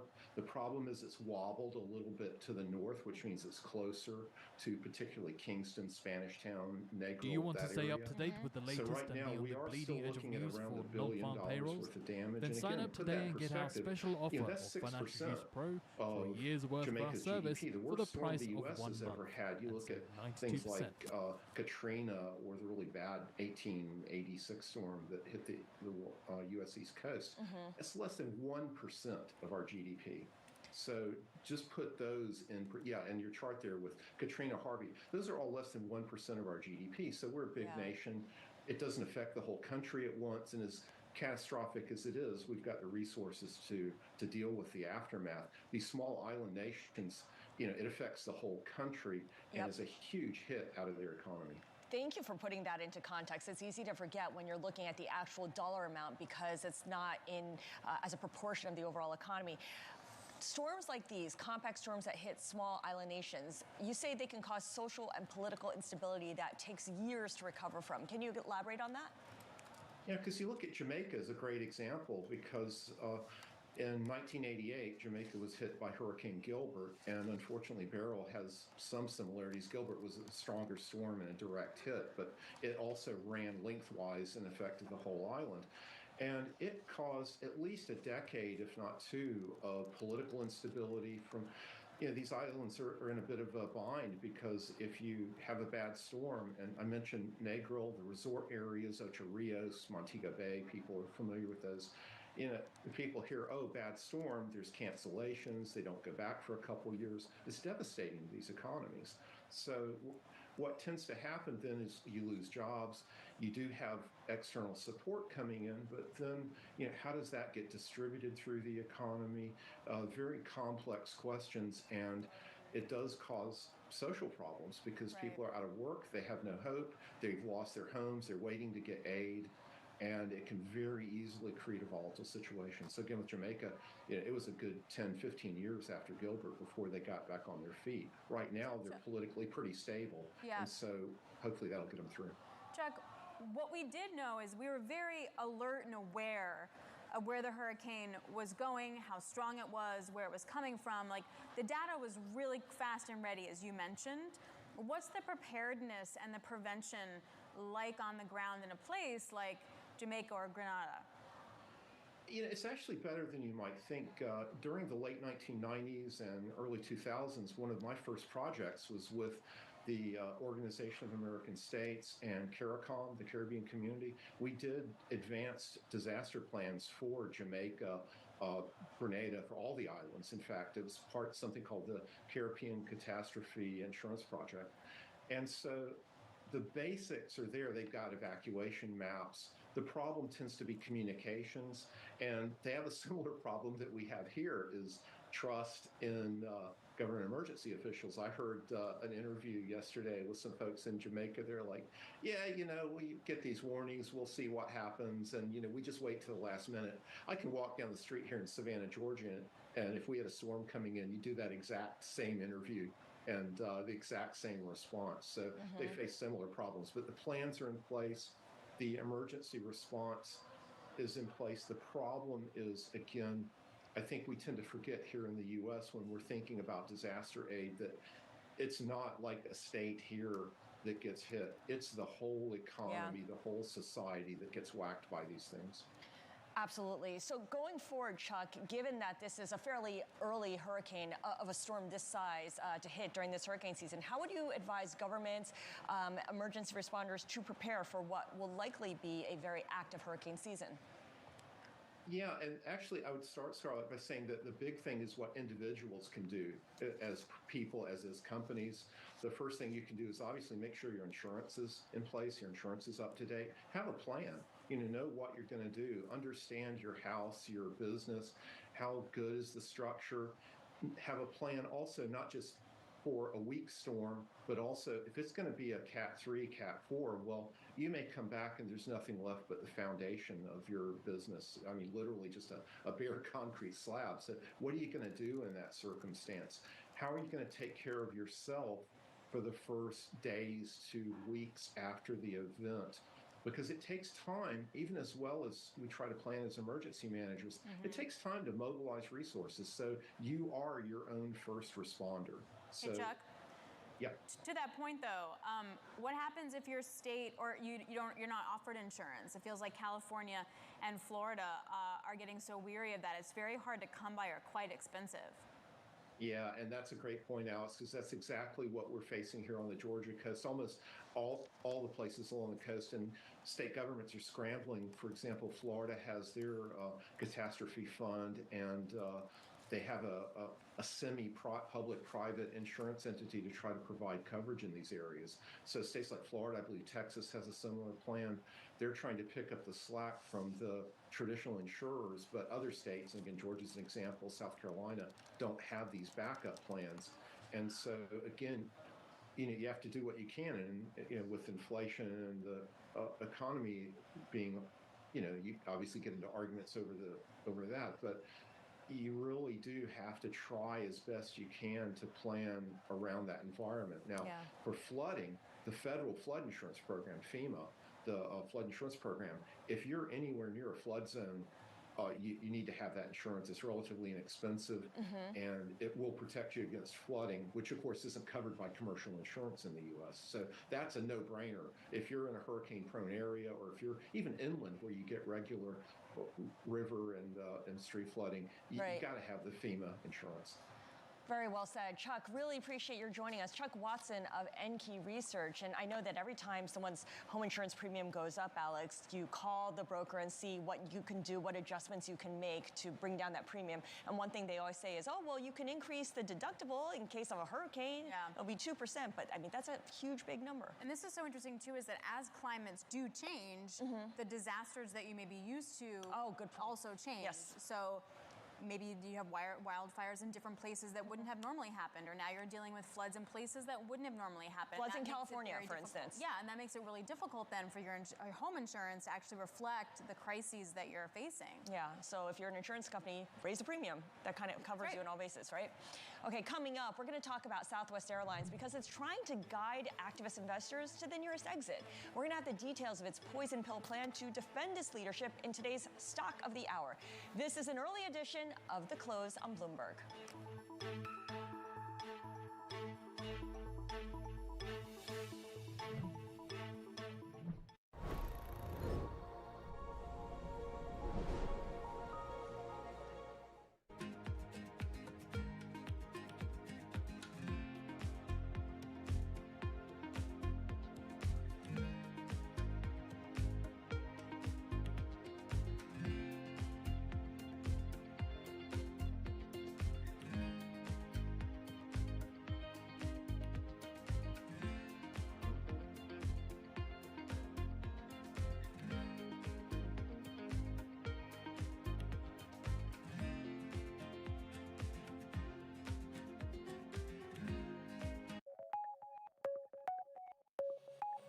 I decided to acquire Indeed 12 years ago when I was 36. I couldn't speak English, but I decided to move to the US with my family. Okay, let's study English. Let's, manage this big American company. But I could do it. Ages are just numbers. If you stay being very curious to run new things, you can keep doing that. So what we're trying to adjust is our company should be the place to maximize people's ability, people's talent, and people's passion, right? Our employees' passion. So we believe that if we can have the work or the vision, people can be passionate, and which is aligned with all what employee wants to do, that's the best way to maximize the people's ability. Follow your passion. That's right. So whether you're 14 or 40 years old. I think so. Because, what's the difference? I don't know. We might be totally wrong. That's how we have been running this company for 60 years. People ask me all the time, what is the key to being a really good investor? And I tell them it's to surround yourself with and work with the best investors you can find. On Bloomberg Wealth, I'm going to take you to meet the greatest investors in the world, the people that I would like to have managing my money. The private markets in general have exploded at the expense of the public markets. Part of that's regulatory, part of that's just structural in the market. Private credit particularly exploded when the banks took a step back. Good morning from our world headquarters in New York. I'm Manus Krenning. And I'm Danny Berger. Let's set your agenda. Bloomberg Brief delivers the market news, data, and analysis you need live every weekday at 5 a.m. Eastern. Bloomberg. Context changes everything.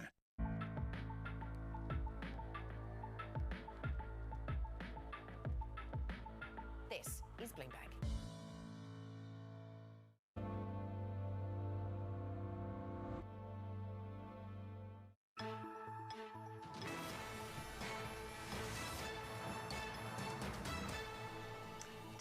for our stock of the hour, where you're watching shares of Southwest rising the most in 2.5 weeks. The airline adopting a shareholder rights plan to fend off the activist firm Elliott Investment Management, commonly known as a poison pill. Let's bring in now Abigail Doolittle, who's been looking into all of this. First of all, how big of a stake does Elliott have in Southwest? It's pretty significant. We don't know exactly, but it's about 11%, or I should say that we don't know the exact position size. And if you go into the Bloomberg OWN own function, Elliott isn't actually there. But if we take the 11% that's expected to be or estimated stake size, that puts them as the second largest shareholder currently. But maybe when everything jiggles out, they could even be the first. But they're basically one of the top, which is kind of surprising. That's a big size. And of course, they're an activist investor, and they made a lot of noise when they revealed this stake that they wanted new management, they wanted to make cost-cutting changes. This company has really never recovered, the stock, I should say, from that disaster a couple of Christmases ago when there was the booking problem, still down about 57%. But what they're trying to do here, Southwest Airlines, they are trying to protect their shareholders from Elliott doing whatever they want to do. So by offering these rights, they potentially dilute Elliott's position. Now, at the end of the day, you have to wonder, what does Elliott really want? The airline business, very, very difficult. This is a great brand. This is still one of the few airlines where you can fly, buy a ticket. You don't have to buy your seat. You don't have to buy your bags. It all just comes in one. And they know that this is an airline brand that has survived recessions. It's survived all sorts of difficult situations. At the end of the day, there's a possibility that Elliott really doesn't want to make all of these changes, but they know that if they hang on, they're probably going to do well. Here's Southwest Airlines fighting back a little bit to make sure that they don't get in there and make changes, because some of the changes that they were talking about were around seats and were around bags. It could turn out to be to the detriment. Again, the airline business is very difficult. Years ago, Berkshire Hathaway, they would not invest in airlines for this very reason. There are a lot of famous investors who just stay away. So, the plan could actually be just to ride this stock higher and attract other people because they are rattling the cage. What's so interesting is there was a piece out on Monday that talked about how activist investors, did you guys see this? Campaigns are at record highs right now. Interesting. So Lazard said that they reached record levels globally in the first 6 months of the year. New activist campaigns totaled 147. And a lot of it was driven by, right? It's a lot. And a lot of it was driven actually by Japan. And 62 in the US were launched. And a lot about tech and a lot about real estate is where you've seen a lot of the activist action. Well, you know what's so interesting, because what comes to mind to me for a lot of times with these activist campaigns, the share size, the stake size is not that large. But in this case, as you and Scarlett were mentioning, around 11%. So it's really pretty significant. That makes this, a little bit different. But that is kind of stunning. And the changes that are made, it's interesting because often I feel as though it really is rattling the cage more than actually redoing the company necessarily. And some of the analysts, at least one analyst that I talked to in particular, thought that that was the case here on Southwest Airlines, trying to recover the stock again from that big dip, essentially. But it's not just Elliott, because other investors, big investors in Southwest, have also called for changes. Artisan Partners, which is, I believe, the 9th biggest shareholder, is also pushing the management of Southwest to take a closer, harder look at its top executives. Well, something that they can do, so I'm not an expert on this, but I'm going to do my best to explain it. So in terms of the right, for each share of common stock under the plan, it runs for a year. Once a shareholder, a group of investors, accumulates 12.5%, then those rights will be allowed to purchase additional shares at a 50% discount. Not only does that dilute Elliott, but I would imagine it would give them more sway with the company. So if they are serious about that, they could really exercise under this plan to have more influence. And at this point, you would think that the management of Southwest Airlines, because this has been pretty hostile from Elliott, I think that they said that they wanted to remove the CEO. They may be very amenable to working with other shareholders. All right, Abigail, really appreciate it. Thank you so much, Bloomberg's Abigail Doolittle. And to that point, apparently Scarlett Elliott is one of the world's most active boardroom agitators right now. $100 billion so far combined in market value of companies this year, and pretty much also in Japan. They were activist investor trading campaign against the trading house Sumitomo. Yeah, well, Paul Singer's not afraid of a lot of things, including rattling entire governments. Lots of cases, so, I think for Southwest, he just sees a ripe target and is looking ahead. But I think Abigail brings up a great point, which is Southwest brand is something that's beloved by its customers. customers, and to change that up and just turn it into another airline where you get nickel and dimed for your seat selection and for everything else is going to turn off a huge part of its fan base. Especially when domestic short-haul flights are still very much struggling versus the international guys. All right, coming up, we are drum beating to the closing bell, which is at 1 o'clock. We're about 13 minutes away. James Saint-Aubin is Chief Investment Officer at Sierra Investment Management. We're also drum beating to the Fed minutes coming at 2 p.m., which is also when the bond market closes. So stick with us. This is the close, an early edition of the close on Bloomberg.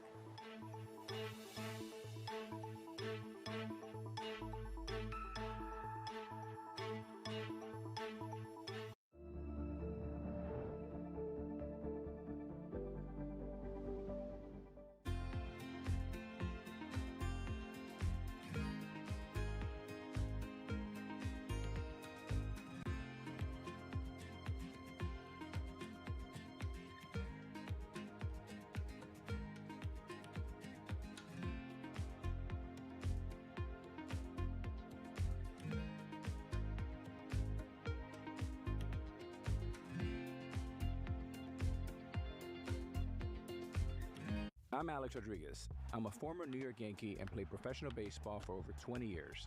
Almost that entire time, I was thinking about business. And I'm Jason Kelly. I've been a business journalist at Bloomberg for more than 2 decades. And across my career, I've covered everything from the Olympics to Wall Street. From Bloomberg, this is The Deal. Each week, you'll hear us in conversation with business icons. This show will explore deal-making across sports, media, and entertainment. This is very fancy for a podcast. If I knew what it was going to be, I'd have put everything I had into it. I get asked more about our relationship than I do my wife. And you know what I'm saying? This is a show where we talk with big-time athletes and executives about the wins, the losses, and lessons learned along the way. This show is called The Deal. The Deal? The Deal. The Deal. That deal. The Deal. Huge deal. Who dug this up? One of y'all's in trouble.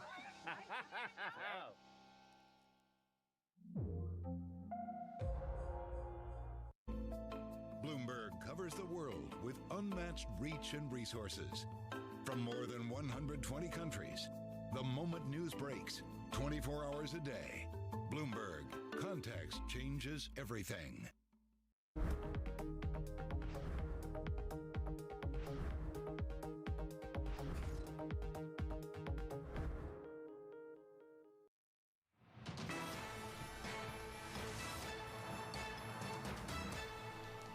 Welcome back to the early edition of The Close. We are 10 minutes away from markets closing right here in the U.S. on this holiday shortened trading week, and we are record highs for the NASDAQ, record highs for the S&P as well. One of the best We're looking now to the sectors market on within close the imbalance, S&P, obviously is earlier materials in the up by session about today. 0.7 That's for S&P 500, You also have 802 million to the sell as well side. as NVDA Nasdaq pops 100, into positive 20 million to the buy side. I just wanna Dow point out 30 stocks, Paramount, sort of the idiosyncratic 430 thing, but million that to stock's still sell. up by, Mag 7 stocks, 7%. So 150 it's so million to interesting that you buy. look at the data. You know, the jobs numbers coming in a little, not even weaker, but just a little slower in terms of additions. You have ISM services not doing well, and yet you get that record high. It's like the bad news equals good news until when? Until we actually get to a point where maybe the Fed says something that it's going to move forward. I'm not sure. This is a really good question. And our earlier guest, Calvin C. of BNP, was saying that he sees the risks as asymmetric, that the bond market will move more if we get a weaker than expected jobs number on Friday than the equity market. Presumably, the equity market has a little bit of momentum from the earnings outlook, which for the most part, you know, we're probably past the worst of the earnings cycle. Yeah, exactly. But then I think the question becomes, is it just going to be big tech? All right. That's well, safe to trade. Lots of questions here. Let's bring in our next guest, James Saint-Aubin. He is Chief Investment Officer at Sierra Investment Management, and he joins us now. James, it's really good to speak with you. Thank you so much. What did you see from today's data that gives you confidence that the Fed is in position to move towards cutting rates? Yeah, I guess that ISM services number was really disappointing, and so it shows that there are some cracks in the economy. That was expected to stay in expansion mode, and that combined with some other data, obviously increases in continuing claims, is something to keep an eye on, and slowly but surely we're seeing initial jobless claims tick up. But I think those things together are showing that the economy is headed, you know, to a softening stance. Yeah, towards a softening stance. So in that kind of context, you look at the record highs, not just in the S&P 500, but the NASDAQ 100. Does it make sense for big tech, and by big tech, we're talking about a handful of companies, really leading the way day after day? Yeah, I mean, these companies obviously have exceptional businesses that have a blue sky growth outlook, right? So the Mag 7 or some of the more AI adjacent names are certainly poised for some huge growth, and those expectations continue to increase. And recently, the fundamentals have been sort of validating those expectations, and we'll see if that continues here in the second half. But I would say overall, those tech names are dominant in terms of their ability to generate cash flow and continue to show signs of strong growth, both top and bottom line. When we take a look at the bad news, good news situation, when we get the slowing data, does that prevent a broadening out of the rally from tech into other areas like small caps and deeper cyclicals? Maybe. I think that certainly makes as growth slows, investors look for growth, and these companies are the highest growing, fastest growing companies out there. So typically when you see growth slow, investors look to buy the secular growth names, and those names could continue to benefit at the expense of some of the smaller cap names. At what point, though, does that, and I guess it's all tied together, but at what point does that inability to broaden out to small caps mean that it's a canary in the coal mine versus just we're not there yet? Well, that's a tough question. I think it's, there's kind of a double-edged sword in some ways for small caps, because if there is softening in economic growth, we do expect the Fed to start cutting rates more aggressively, and that should benefit them on one level in the sense that their interest costs will go down and their earnings should benefit from something like that.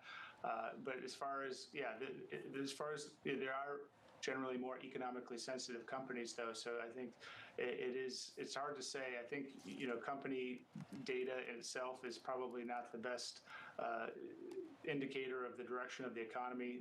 Those are kind of two separate things. I'd look more at the economic data as that canary in the coal mine, and focusing really on the employment numbers and things like PMIs to give us a better forward-looking view on where the market might be headed. James, how are you thinking about political uncertainty and political risks weighing on the market, given how stretched the S&P 500 is right now? We have elections in the UK, we have elections in France, we have the possibility of President Biden maybe changing his mind on running for re-election? Right. Well, so far it doesn't seem to have much of an impact, but typically these concerns ratchet up as we get closer to November. So you're thinking August, September, when that particular issue becomes more in focus for investors. Obviously, we saw a little bit of reaction to the debate with bond yields increasing after that event. But I think as we hear more from the candidates over time and get a better sense of what the policies are likely to be, and the general uncertainty, though, factor about where things are going to land post-election is always a source of anxiety for investors, and I think that could definitely spur a little bit of pause when it comes to optimism. All right, James, we really appreciate it. Thanks for joining us on this holiday. James St. Albin, Chief Investment Officer at Sierra Investment Management. And funnily enough, Piper Sandler is dropping its S&P target forecast. Like, you know what, guys? It doesn't do anything for us to predict the future. Who was the last one to do that? Tony Dwyer, wasn't he? Oh, interesting. When he was still at Canaccord. Yeah. It's like, guys, it's too hard to predict. And this is a great point as we head into the closing bells. Volume picking up a little bit. S&P, NASDAQ still at record highs. This is Bloomberg.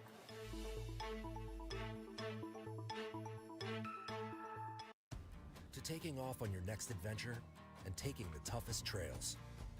For work and play and every day. Upgrade with over 1 million parts and accessories and bring your truck to life. Real truck.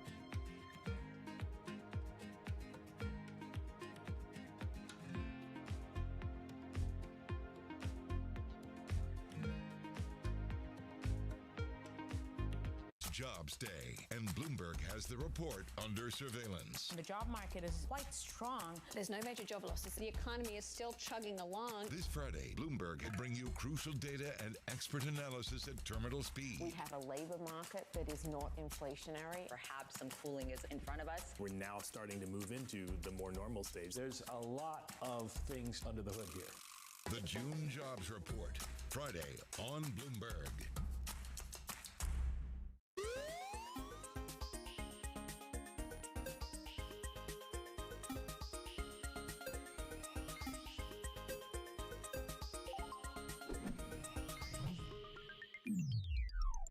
So Fed's Powell is to testify at the House panel at 10 a.m. on July 10th. So again, Fed's Powell's semi-annual testimony to the House panel at 10 a.m. on July the 10th.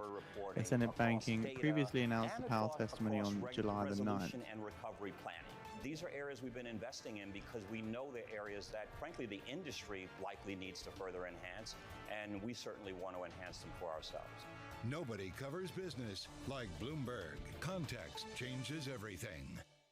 Welcome to the world of decentralized finance. With the surge in Bitcoin, you have crypto stocks also surging. Bloomberg's covering all things crypto, the people. This is a political attack, and we must hold our elected officials accountable. The transactions. Really a record-breaking moment. Bitcoin is the exit strategy. And the technology. Awareness is going to grow, and these things grow the overall industry. Crypto as an asset class is here to stay. Bloomberg Crypto, Tuesdays, only on Bloomberg.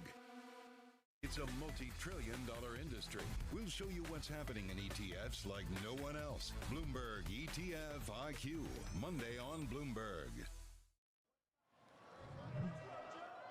Welcome back to an early edition of The Close. I'm Scarlett Fu. And I'm Alex So just Steele. as a reminder now, US markets are now closed. It's the NYSE and NASDAQ markets now closed. The bond market's trading for the next hour as well. 100. We also have a record on Microsoft and Apple. The S&P up 0.5%, 33 days that we have seen a record high this year for the S&P. As for today's record high, you know what we can credit it to? Tell me. Bad economic news. You like that, right? It's like bad news, good news, bad news, good news. How much do we hate that? But the funny thing is, I was wondering if the Russell would get dinged because of that weaker news, and the Russell is also up by about 1/10 of 1%. Marginally. Clearly off the highs. S&P 500 registers another record closing high, second day in a row. NASDAQ posting a record high for the third day in a row as well now. It's just more like investors want to buy. Like, that's just the deal. Like, any dip, you're going to buy it. That's what the safety trade is. It's very strange. I got to wonder what it's going to look like after we get through this weekend, the rest of this week and this weekend, after you have the UK elections, the French elections, the big jobs report, and maybe a little bit more clarity on what happens in Washington with all the reports that President Biden is considering dropping out of the race if he can't regain the American public's confidence. That's a great point on Friday, too, because like no one's going to be here and no one's going to be trading, so it's going to be very thin. So you could see some really violent moves, maybe particularly in the bond market as well, which makes closing at the 33rd record high even more interesting. Apparently, we're looking at 248 advancers to 250 decliners. Pretty split on the day. Absolutely. And if you look at the IMAP, which of course shows how the different sectors are performing on this day, definitely more gainers than decliners. And part of that is because the sectors that are in the red are fairly small in size and in weighting. Healthcare is the biggest laggard, off by 0.75%. Consumer staples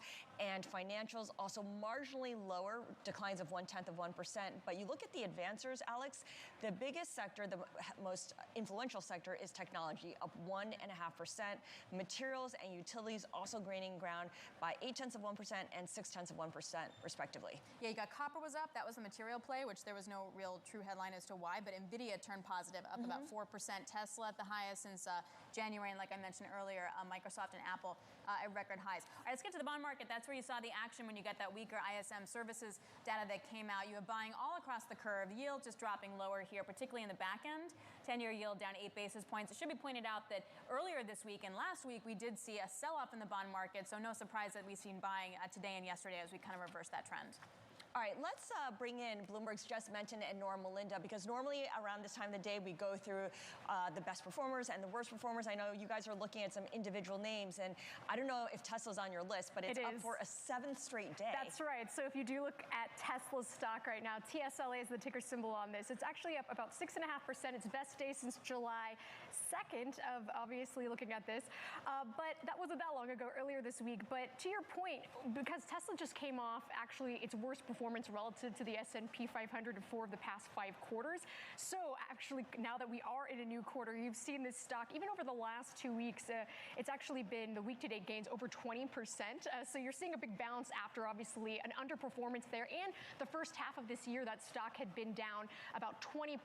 So you are seeing a bounce here. And of course, this does come on the back. It did post better than expected deliveries for the second quarter. So we all know Dan Ives over at Wedbush. He's a well-known perma bull. But this was a stock that they did take off of the firm's conviction list earlier this year as far as the best ideas. But he did hike his 12-month target on this. So right now he sees the company, actually it was previously the target was around 275. Now it's around 300. So you do have that forecast being basically an implied move of a 30% gain from actually Tuesday's close there. To your point, if you look at the best performers in the S&P 500 so far this half, which really is so far this week, Tesla up by 25%. Yes. And the next best performer is Paramount, up by 10%. Right, exactly, which was another gainer that I was going to bring up. Headline. Right. Well, if you look at Class B shares of Paramount, so PARA is the ticker symbol on this. If you look over at its stock today, so obviously it's getting a big bounce because Bloomberg News actually did report this story that Skydance Media has reached a preliminary agreement to buy National Amusements and merge with Paramount. So we've had so much different news coming out of this, but if you look at its stock right now,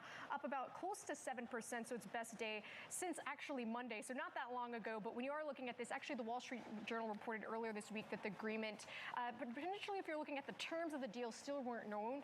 But because of this kind of rejuvenation of what could potentially happen with this stock, we're seeing a big pop with that today. Living on a merger prayer. All right, you got MGM also. What's going on here? Right, so let's take a look at MGM stock. So MGM's the ticker symbol, up about 2.2%.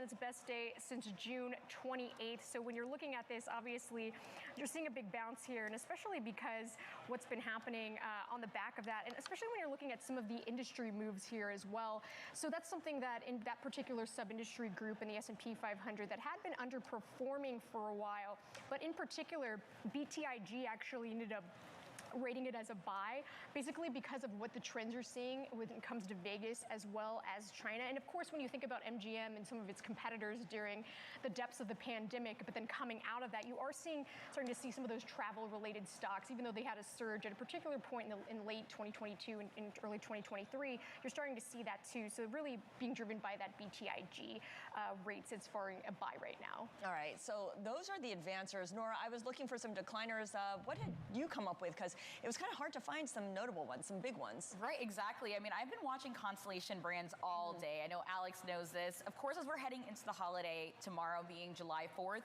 this is actually a beverage maker. And so I'm watching this. It's got some mixed first quarter results that came through. They were seeing strength, particularly in the beer segment, a bit of a pullback there in the wine segment. So it's really interesting as we're noting this. Barclays actually called out that it has, quote, a steep hill to climb still coming off of this earnings report. But one thing that Truist called out that I found rather interesting was the fact that the company has had a long history of raising its EPS guidance coming out of each of its quarterly reports. And this is one of the times that we're actually watching it come out, and it maintained it. So there is a bit of apprehensiveness as we're looking at the stock, and you are seeing shares, of course, closing lower today. Nora came on radio, and she was like, yeah, Modelo and Corona. I'm like, no thanks. I like the crafty, cool beer. That was the imported beers. A lot of the younger ones are buying.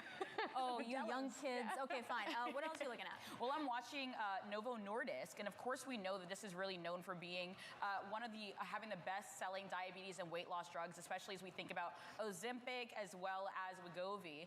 And what's really stark here is the fact that these drugs are apparently linked with rare cases of vision loss. That's according to a Harvard study there, and it says that people who are taking these weight loss drugs are 7 times more likely to be diagnosed with a stroke-like eye condition.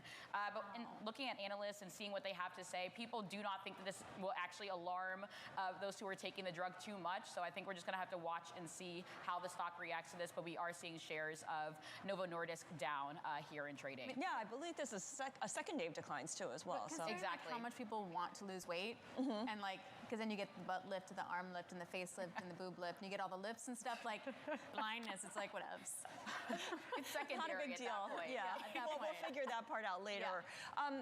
There's a stock that is on your watch list that was at a record high just yesterday, but has just come off. And there's actually news tied to the founder and the CEO. Exactly. Or former CEO, I should say. A big one, of course. We're looking at Amazon here, and this is after Jeff Bezos said that he would sell $5 billion of the stock. And we are seeing a bit of a pullback here when we look at the company as after the close today. But this is after a filing following yesterday's market close. And as you mentioned, this has been after the stock actually hit a record high. And this has really been a stock that has been in focus, especially as we think about these tech names. And we do know that dating back to February that Bezos has been selling off large sums of his stock, especially as he's planning to make that move, if I'm not mistaken, to Miami. And so this has really been something that investors have been watching here as we think about this big mega cap name. All right, you guys, thanks so much. We really appreciate you spending time with us today. We know it's a slog on a short and holiday trading week, but we are closed. The market is officially closed. Jess Menton and Norma Linda, thank you both very much. We're still settling out here, but you're looking at an S&P that closed up about 0.5%. Volume really picked up, though, into the close. The NASDAQ closed up about 0.9%. All right, coming up, with the film Inside Out 2 leading the charge. Wait, Scarlett, have you seen this? I have not, but I heard good things about it. Well, it's because you don't have a 10-year-old anymore, so that's probably the case. But this is also just as much for adults, right? Oh my gosh, totally. It's just so good, and you cry, and it's a lot. And it's got hockey, so I have to watch it now. Oh, there is a lot of hockey. There's anxiety. There's ennui. It's amazing. We're gonna get the latest on the state of the summer box office. Please, Deadpool, let's go. Our guest is Ray Nutt, Chief Executive Officer at Fathom Events. This is the early edition of The Close on Bloomberg.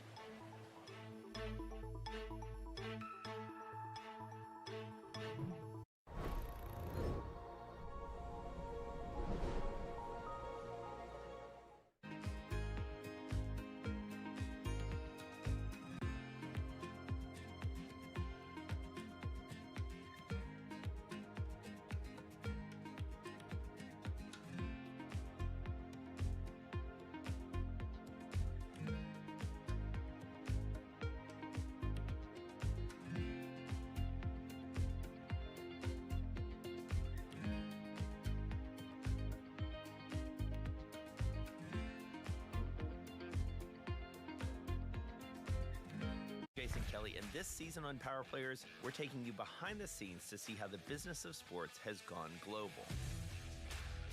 I want sports to grow. I want sports to be bigger because we have talent. And how mammoth value is coming from the smallest of players. 3,184 hits, 431 home runs, and of course the most famous stat that everybody knows, 2,632 consecutive games played. Unmatched career. Why are you doing this? What we have achieved in the NWSL from an investor perspective over 2 years is the equivalent of what it took other leagues 25 to 30 years to achieve. You've got to have a business that's sustainable. The only way it's sustainable is got to make money. There's only one word, winning. You win on the court, you win off the court. And as you do that, you bring people along. Morning, this is Bloomberg Daybreak Europe. I'm Tom McKenzie in London. These are the stories that set your agenda. Taking you from the U.S. market's close to the overnight session in Asia. We'll walk you through what you need to know to kickstart the European trading day.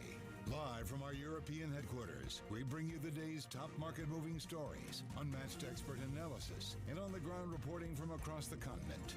Tune in every weekday at 6 a.m. London time, only on Bloomberg Television.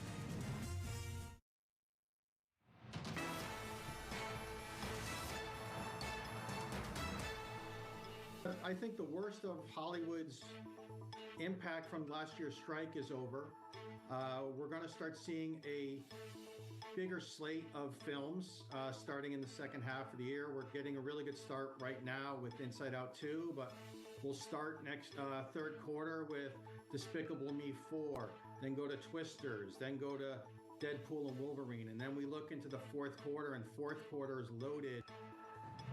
That was Roth MKM analyst Eric Candler speaking with us about the recovery of the Hollywood box office after last year's summer of strikes.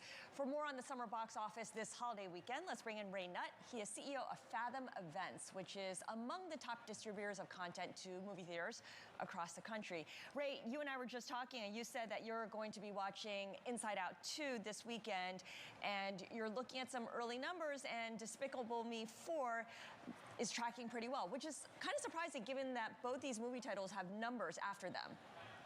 It just goes to show you that if you have good content and family-oriented content on top of that in movie theaters, that moviegoers are hungry coming out of the pandemic, they're hungry coming out of the strike, and there is some sense of normalcy starting to happen in the movie business at this point. So, yeah, I probably am the only person in the world who hasn't seen Inside Out at this point, since it passed $1 billion globally at the box office just recently. But I was just looking at hourlies for Despicable Me, and it's tracking very, very well. So I'm looking for a great weekend here. Okay, we also have Twisters, I should say, which is a sequel, obviously, to the original in the 90s, Deadpool, Wolverine, later this month, which Alex is very excited about, and Alien, Romulus, which is coming out on August 16th. All of these are part of these franchise titles.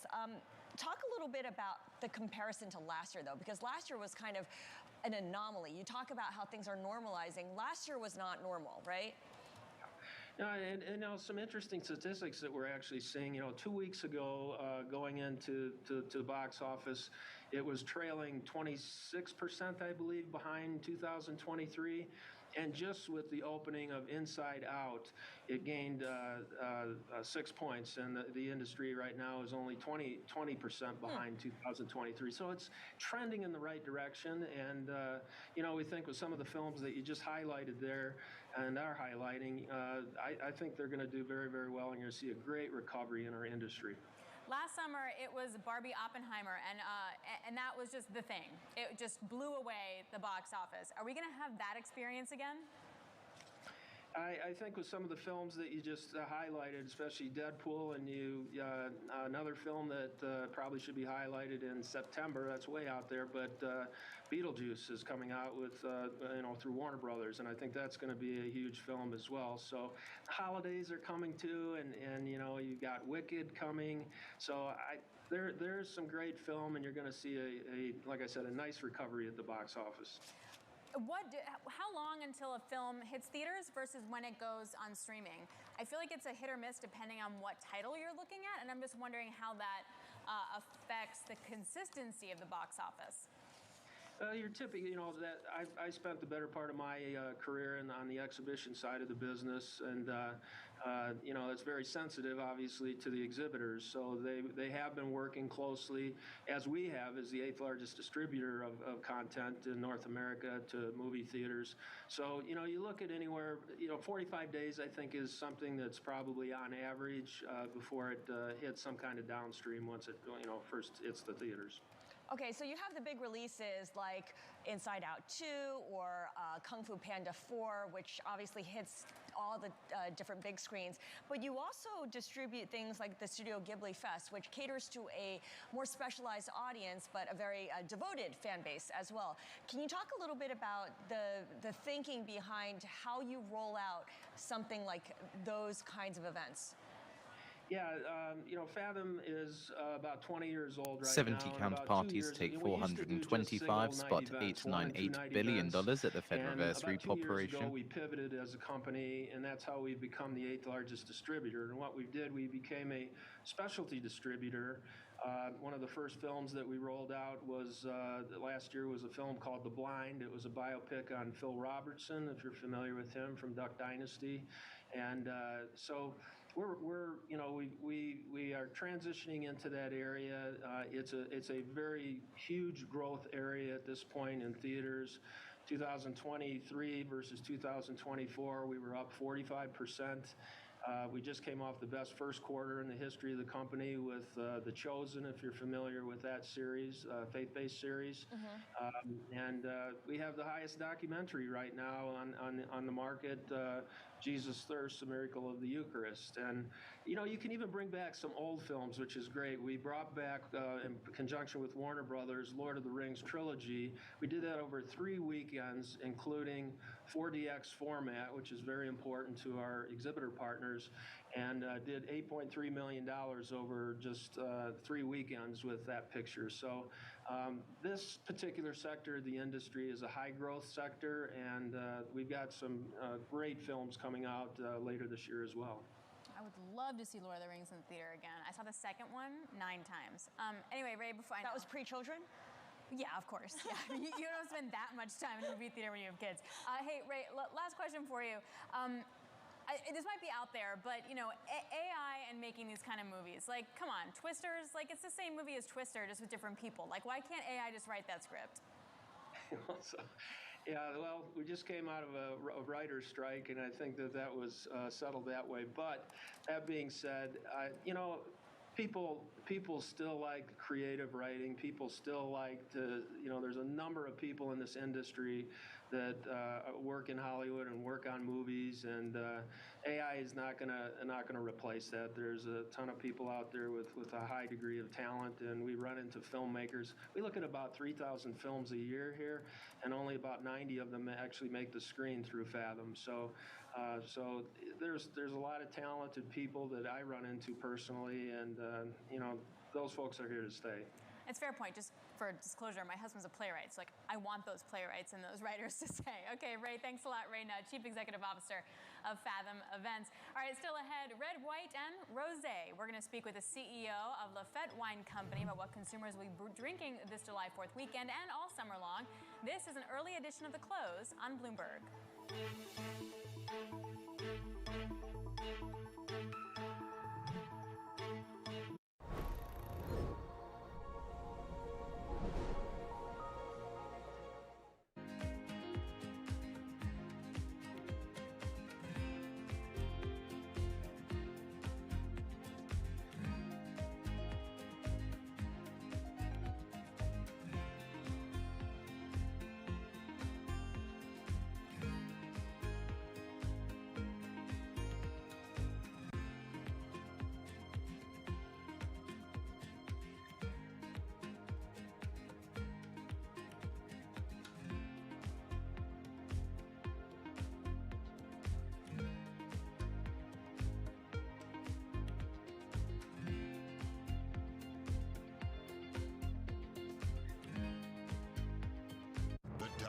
In tech are on Bloomberg. I don't like anthropomorphizing AI. I sort of believe it's a tool.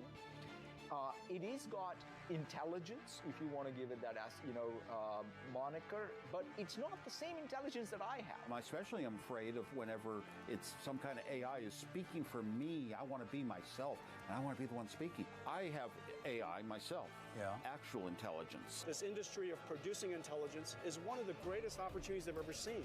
Instead of instruction-driven computing, it's now intention-driven computing. There's been a lot of us who've been working in AI for a long time. It's great now to see other people using it and seeing what some of the challenges are. To stay ahead in tech, it has to be much more than just software. So you need long-term investments in science and research. You have an ecosystem of companies coming together. It's causing a new industrial revolution. Nobody covers technology like Bloomberg. Context changes everything.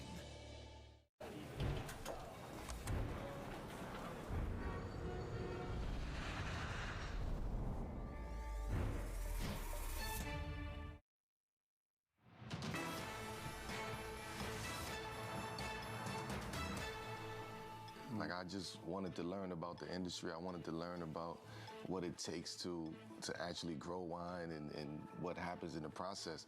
So I just started drinking the wine. And then I realized, look, I need to stop spending so much money on consuming this wine and figure out what is the right business model in this industry. Instead of spending your money on wine, investing your money into wine and making it on your own. That was a bit of my conversation with former NBA All-Star turned sommelier Carmelo Anthony. He and his business partner spoke to us about the launch of their premium wine and the high-quality ingredients that justifies its $270 price point. Our next guest also knows a thing or two about how to navigate the luxury wine industry as a Black entrepreneur. Joining us now from Atlanta is Danae Burston. He is founder and CEO of Lafette Wine Company. So good to speak with you, Danae. How are you? Good yourself. Thank you for having me. Great. I want to get started with, of course, this being the 4th of July weekend. How big of a deal is this when it comes to the wine industry? I think about how the start of summer always has people saying rosé all day. Does that apply for things like holiday weekends like the 4th of July? Well, absolutely, and especially for us. Our name is Lafette, which means the party in French. So for us, this is a huge weekend to party and to consume rosé. I think overall, you know, rosé is very much seen as a seasonal drink and a seasonal beverage. So it's ripe for consuming during the 4th of July holiday weekend. But for us, it's rosé all year. Yes, and is the demand there? You might be making it, but is the demand part of it? Absolutely, and we're seeing that trend is changing. I think a lot of it has to do with the fact that all the brands are pushing for this idea of no seasonality, as well as wine cocktails are really appealing to the young consumer, which is making them seek out rosé brands and seek out Lafette all year round. Okay, rosé, I'm definitely partial to. It speaks of hot weather or warm weather, and it speaks of, you know, just getting to spend time outside, languid afternoons. When it comes to other kinds of wine, Alex and I were talking about how we feel like Lambruscos are not getting their due, the sparkling red wines. What is it about Lambruscos that don't get the attention that other sparkling white wines or rosé get? Yeah, I think it has to do with the fact that when Lambrusco was at its popularity, it was at the big boxes or the big jugs, which our parents and grandparents do. So there's a connotation with that. But there are some great makers out here putting out some really good products. But also for us, we're seeing chillable reds really take off, which is why we put out Lafette du Rouge, which is our red blend from Provence. And that's a huge hit in markets like Texas and Illinois that really love their big red wines. Oh, that's interesting. What about this non-alcoholic trend, which really picked up during COVID, along with alcohol sales, but also the non-alcoholic industry really picked up? How do you, Danae, think that that's going to evolve, and like, how do you manage that? Yeah, I have no time for it. Listen, it took off. Certainly, there was this need for moderation coming out of the pandemic, and we're seeing a lot of success with brands that are, you know, breaking through. I talk to a lot of buyers and gatekeepers and decision makers, and they're not so much on board with the trend that they may have been in previous years. So we'll see. Time will tell. Okay, you mentioned Lambrusco and how it was often distributed in jugs and how there might be people are holding that against it a little bit. What about the trend now? I increasingly see wine sold in a box or in a can. Does that broaden the appeal of wine, or does that kind of, I don't know, add a layer to it in terms of bringing in different connotations of other drinks, juice boxes, for instance? Overall, the wine industry has had a problem of being too stuck in their ways and traditions. So I think the entry of box wine and canned wines and people putting quality wines in those boxes and cans are the key, right? Because there's a lot of bad stuff on the market, but certainly we're seeing producers now making great wines that are coming in cans and boxes. And as we push more for sustainability in the industry, it's important that we do look at alternative packaging as well. Danae, before we let you go, it's always good to talk to a business owner about what your biggest issue is right now, either costs or labor or whatever it is. What is it right now for you? I think the biggest issue for us is that the misconception that the wine industry is really struggling. I think that's false. For us, we look at our on-premise business. We're up triple digits versus last year. We look at our retail business.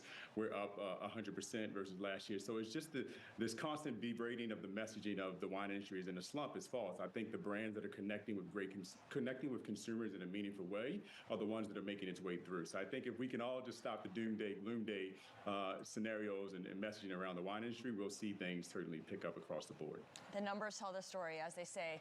Danae, thank you so much. Danae Burston is founder and CEO of Lafette Wine Company. Any plans to drink some wine this holiday? I don't really drink that much anymore. After I had long COVID, my wooden leg disappeared, and I drank maybe one or two bubbly things, maybe. But Lambrusco when you do? But I like the bubbly stuff. Yeah. It can be bubbly pink, bubbly red, bubbly white. And also, you were telling me it has fewer calories than regular wine, which I didn't realize. Has under 100 calories for a flute. Bonus. All right, coming up, we've got the top three, where we focus in on the top three movers and shakers at the center of the day's big stories. That's next. This is The Close, the early edition of The Close on Bloomberg.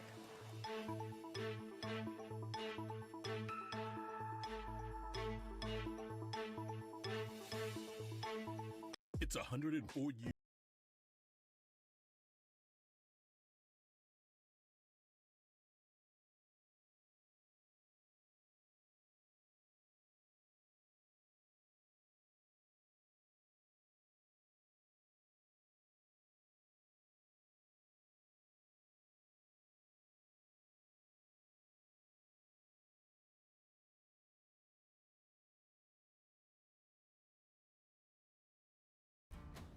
Building a home, throwing in a line, and finding far-off campsites with the people you're closest to. Upgrade your truck, Jeep, or Bronco with over 1 million parts and accessories, and bring your truck to life.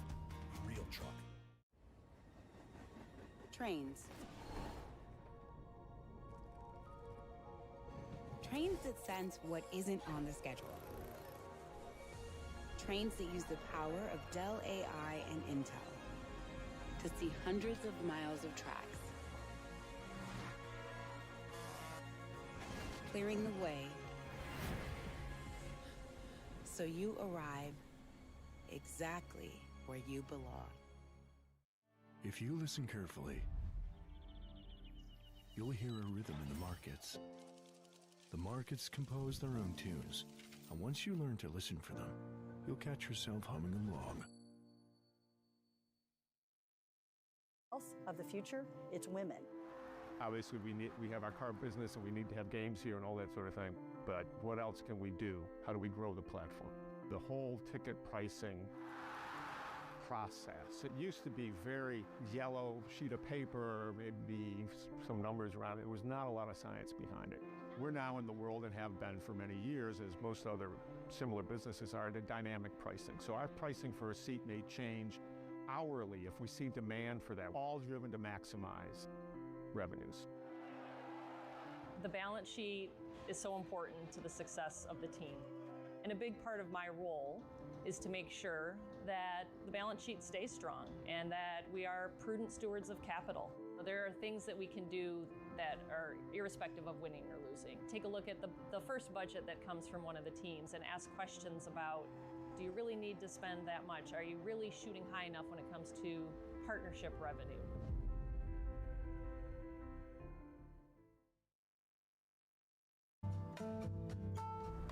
DOJ or other authorities Could face bigger challenges. Britain's next. It was going to keep Rain World Cup. This is a three. As the economic picture. Covering the intersections of Hollywood, Silicon Valley, and beyond.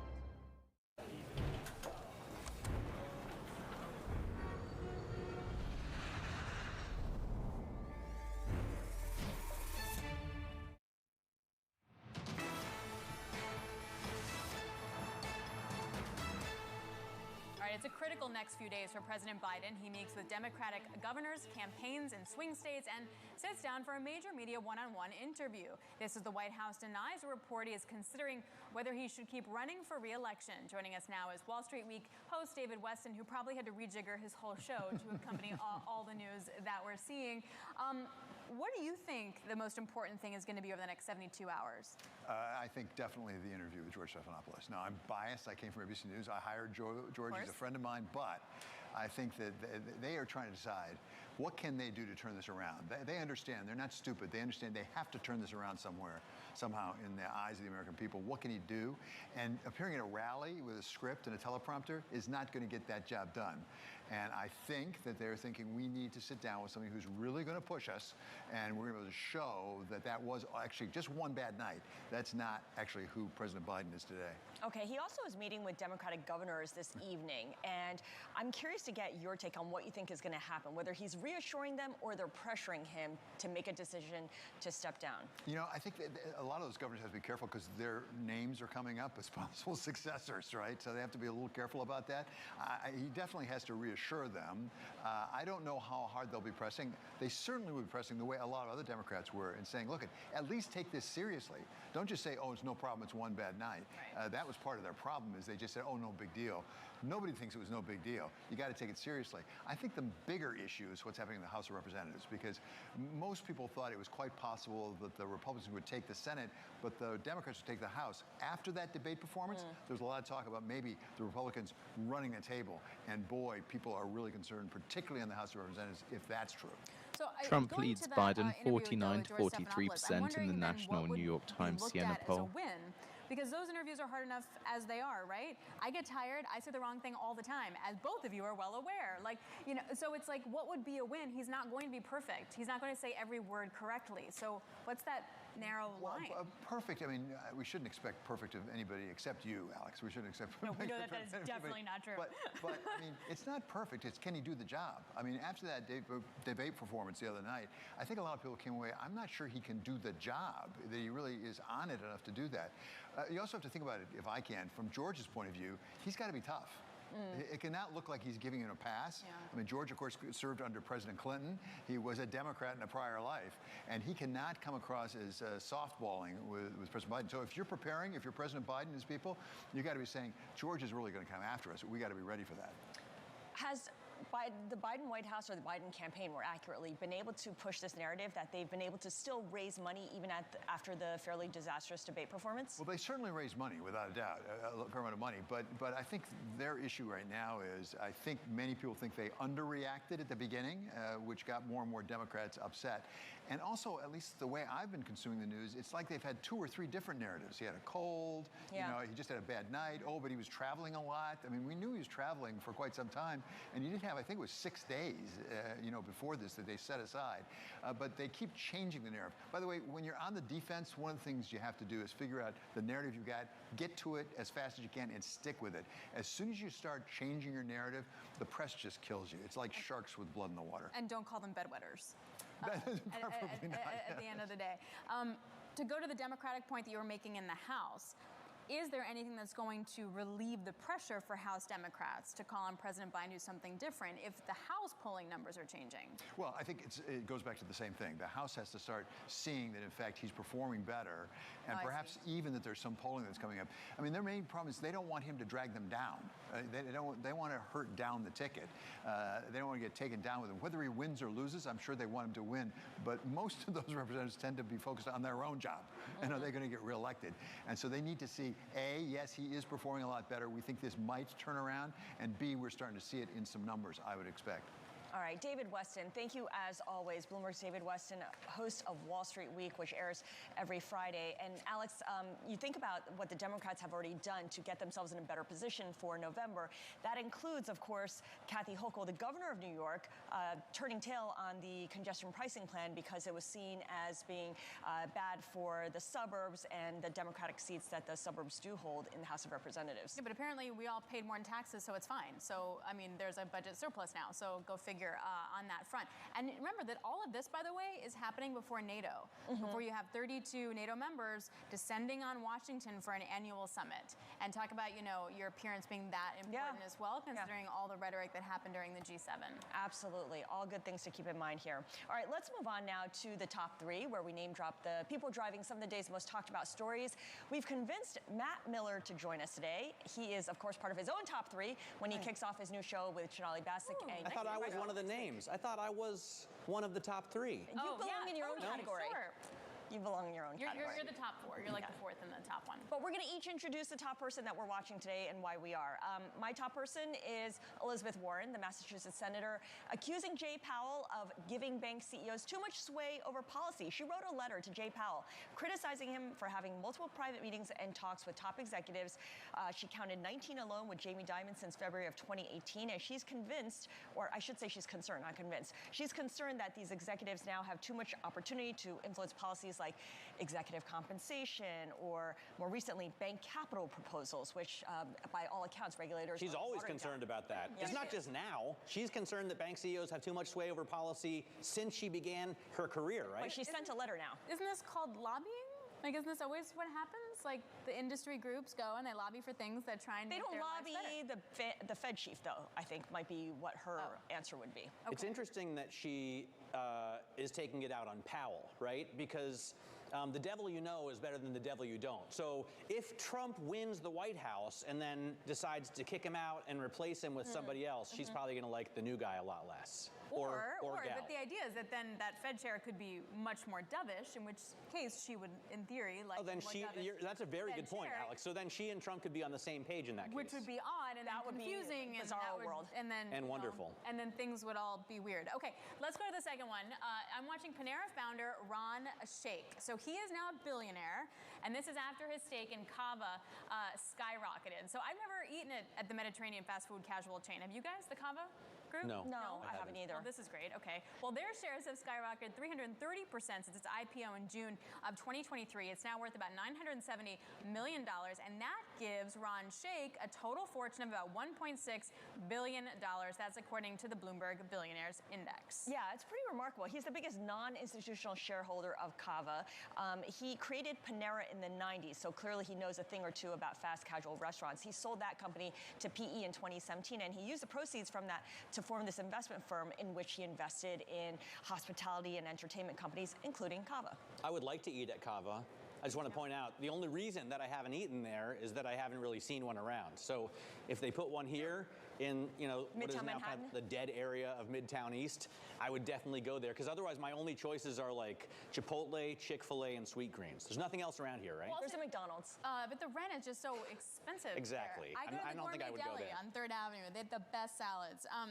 But what was I going to say? Oh, Panera, though. Oh, Panera, the bread bowl with the broccoli cheddar soup. You guys like that? into it? I did in college. There's not a Panera near us. No, I can't eat it anymore. It's too many calories. But man, that's like a strip mall place. I don't think you're going to see one around here. I'm not down. Maybe that's true. All right, you have the third one. Yes, third on the docket is Pierre Gasly. He has locked up his spot at Alpine F1, the team owned by Renault. It's a multi-year deal, he says, although last year he also signed a multi-year deal, so I have a feeling it's more like a year plus. I spoke to him earlier today about his potential new teammate, Carlos Sainz. Listen to what he had to say.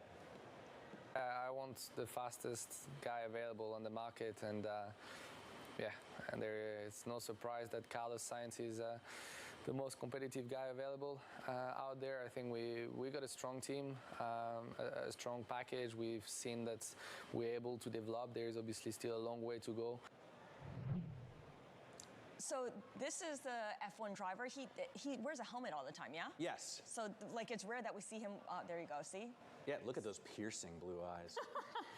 You know what? He is so much better to have seen him in his full splendor. He's incredibly impressive, I think. And this team, which had a horrendous start to the season, has really started to add to the points in the last 4 races. They've got an interesting investor. Ryan Reynolds owns 24% of the team. And it seems like they're on the way to becoming like the top of the midfield, because Flavio Briatore, who is himself a champion, has come back to try and give them a little bit of advice. So with the leadership of Gasly, who is now kind of like a senior statesman in F1, I think they have a real chance at doing better. He looks like Benedict Cumberbatch. That's awesome. I got interested with Ryan Reynolds there. Now you have me. Now I'm with you. But the reason why Matt's actually here is not just to help us get us through top 3, but it's also to talk about your new show. It's called Bloomberg Open Interest. It premieres Monday at 9 a.m. Eastern. We haven't shaken up the 9 a.m. in a very long time. What's the show about? Well, that's because the show at 9 a.m. is already a fantastic program. Jamie Berlin, the creative director of that show, is helping us out with this one as well. But our idea initially was to focus more on single stock stories, to look at the macro economy through the lens of real companies that make stuff that we all touch and buy and eat, for example. And so we're aiming to have CEOs on, but also sell-side analysts, also, fund managers who are putting their money where their mouth is. So we really want to look at companies and how we can tell the story of the American economy and the global economy through these companies. As an example, on Monday, we have the CEO of Lamborghini. So, we're talking so much about the consumer and reports that, higher-end consumers are starting to step down. That was in Walmart's earnings report, or they're not buying pools or Winnebagos anymore. We're going to find out if they're still buying Lamborghinis. Of course, we're still going to talk to top strategists. We have Mike Wilson on to kick off the show. Great voice. A great voice. at 9 a.m. on Monday. We have John Micklethwaite, because we're going to have had elections in the UK and in France by that point. And we have Howard Marks as well of Oak Tree. So I'm really excited for the program. All right, looking forward to that. Matt, thank you so much for stopping by. From here on out, Matt is going to be on the morning shift, so it might be harder to convince him, but make sure to jumpstart your trading day with Matt, with Katie, and with Shanali as they bring you 2 hours of single stock stories driving the opening bell action. Bloomberg Open Interest premieres Monday at 9 a.m. New York time on Bloomberg Television. All right, let's get to breaking news for you. This comes from the AP. President Joe Biden and Vice President Kamala Harris made a surprise appearance Wednesday, apparently, on a Democratic National Committee call, reiterating to staffers that they are in this fight for re-election together. That is the latest there from the Democrats, from the AP. Scarlett? Having said that, Trump leads Biden in 49 to 43% in a national New York Times and CNN poll. Remember, they're waiting to get some of those poll results, polling to see what they should do next. Right now, it looks like, again, Trump leading Biden in this national poll. All right, let's take a look at how markets closed on the day. We had an early day for the equity market. It closed at 1 p.m. and record high. You know, I sound like a broken record. So it goes. 33. Yields go down on the 10-year. Bad economic news, encouraging people betting that the Fed will cut earlier. And, of course, the ETFs tracking the UK and France higher before elections. This is the close on Bloomberg.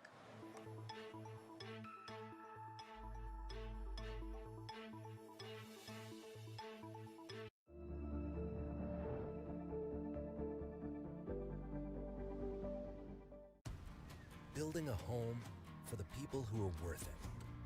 For work and play and every day. Upgrade with over 1 million parts and accessories and bring your truck to life. Real truck.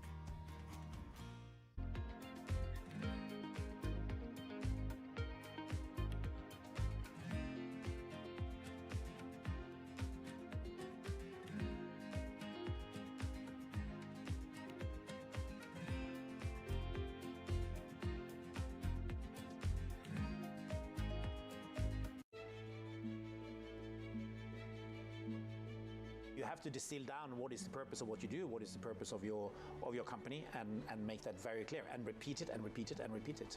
And it's very clear what our purpose is to make money for the Norwegian population. So why did you accept the job? You had a great life. I mean, you had a hedge fund that was doing very well. You were earning lots of money. Well, I had a great life. I had a great life, but I still have a great life, and you know, a really good life. No, I was very keen on that job because one, I think it's one of the most important positions in asset management, right? I love asset management. In terms of the opportunity to develop that organization further, there were great opportunities, and I love organizational development. And then to do something nice for the country. I mean, these three things came together in the same job. Why do you love asset management? Because you can influence and change the future, or is it being cleverer than anyone else? Asset management is the most interesting job in the world, perhaps after being a journalist. Why is that? Well, everything you eat, drink, drive, all these kind of things is made by a company. You need to understand psychology in terms of the companies. You need to understand the corporate culture of companies. And then these things change all the time, right? You have the macroeconomies changing, interest rates are changing, currencies are changing. And you know, the data points are just changing all the time. You just couldn't invent a more fascinating game even if you tried.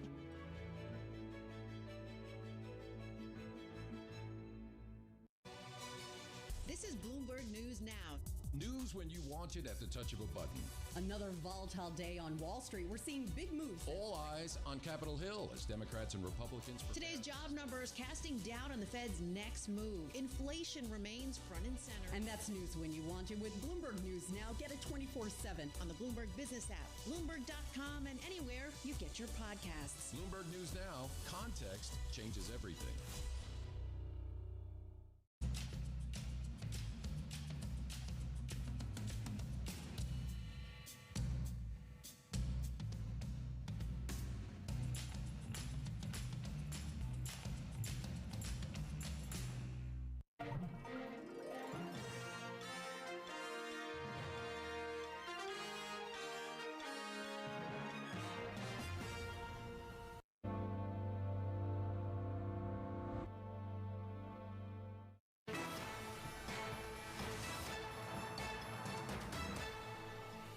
Move over Black Friday. Christmas is coming early this July as more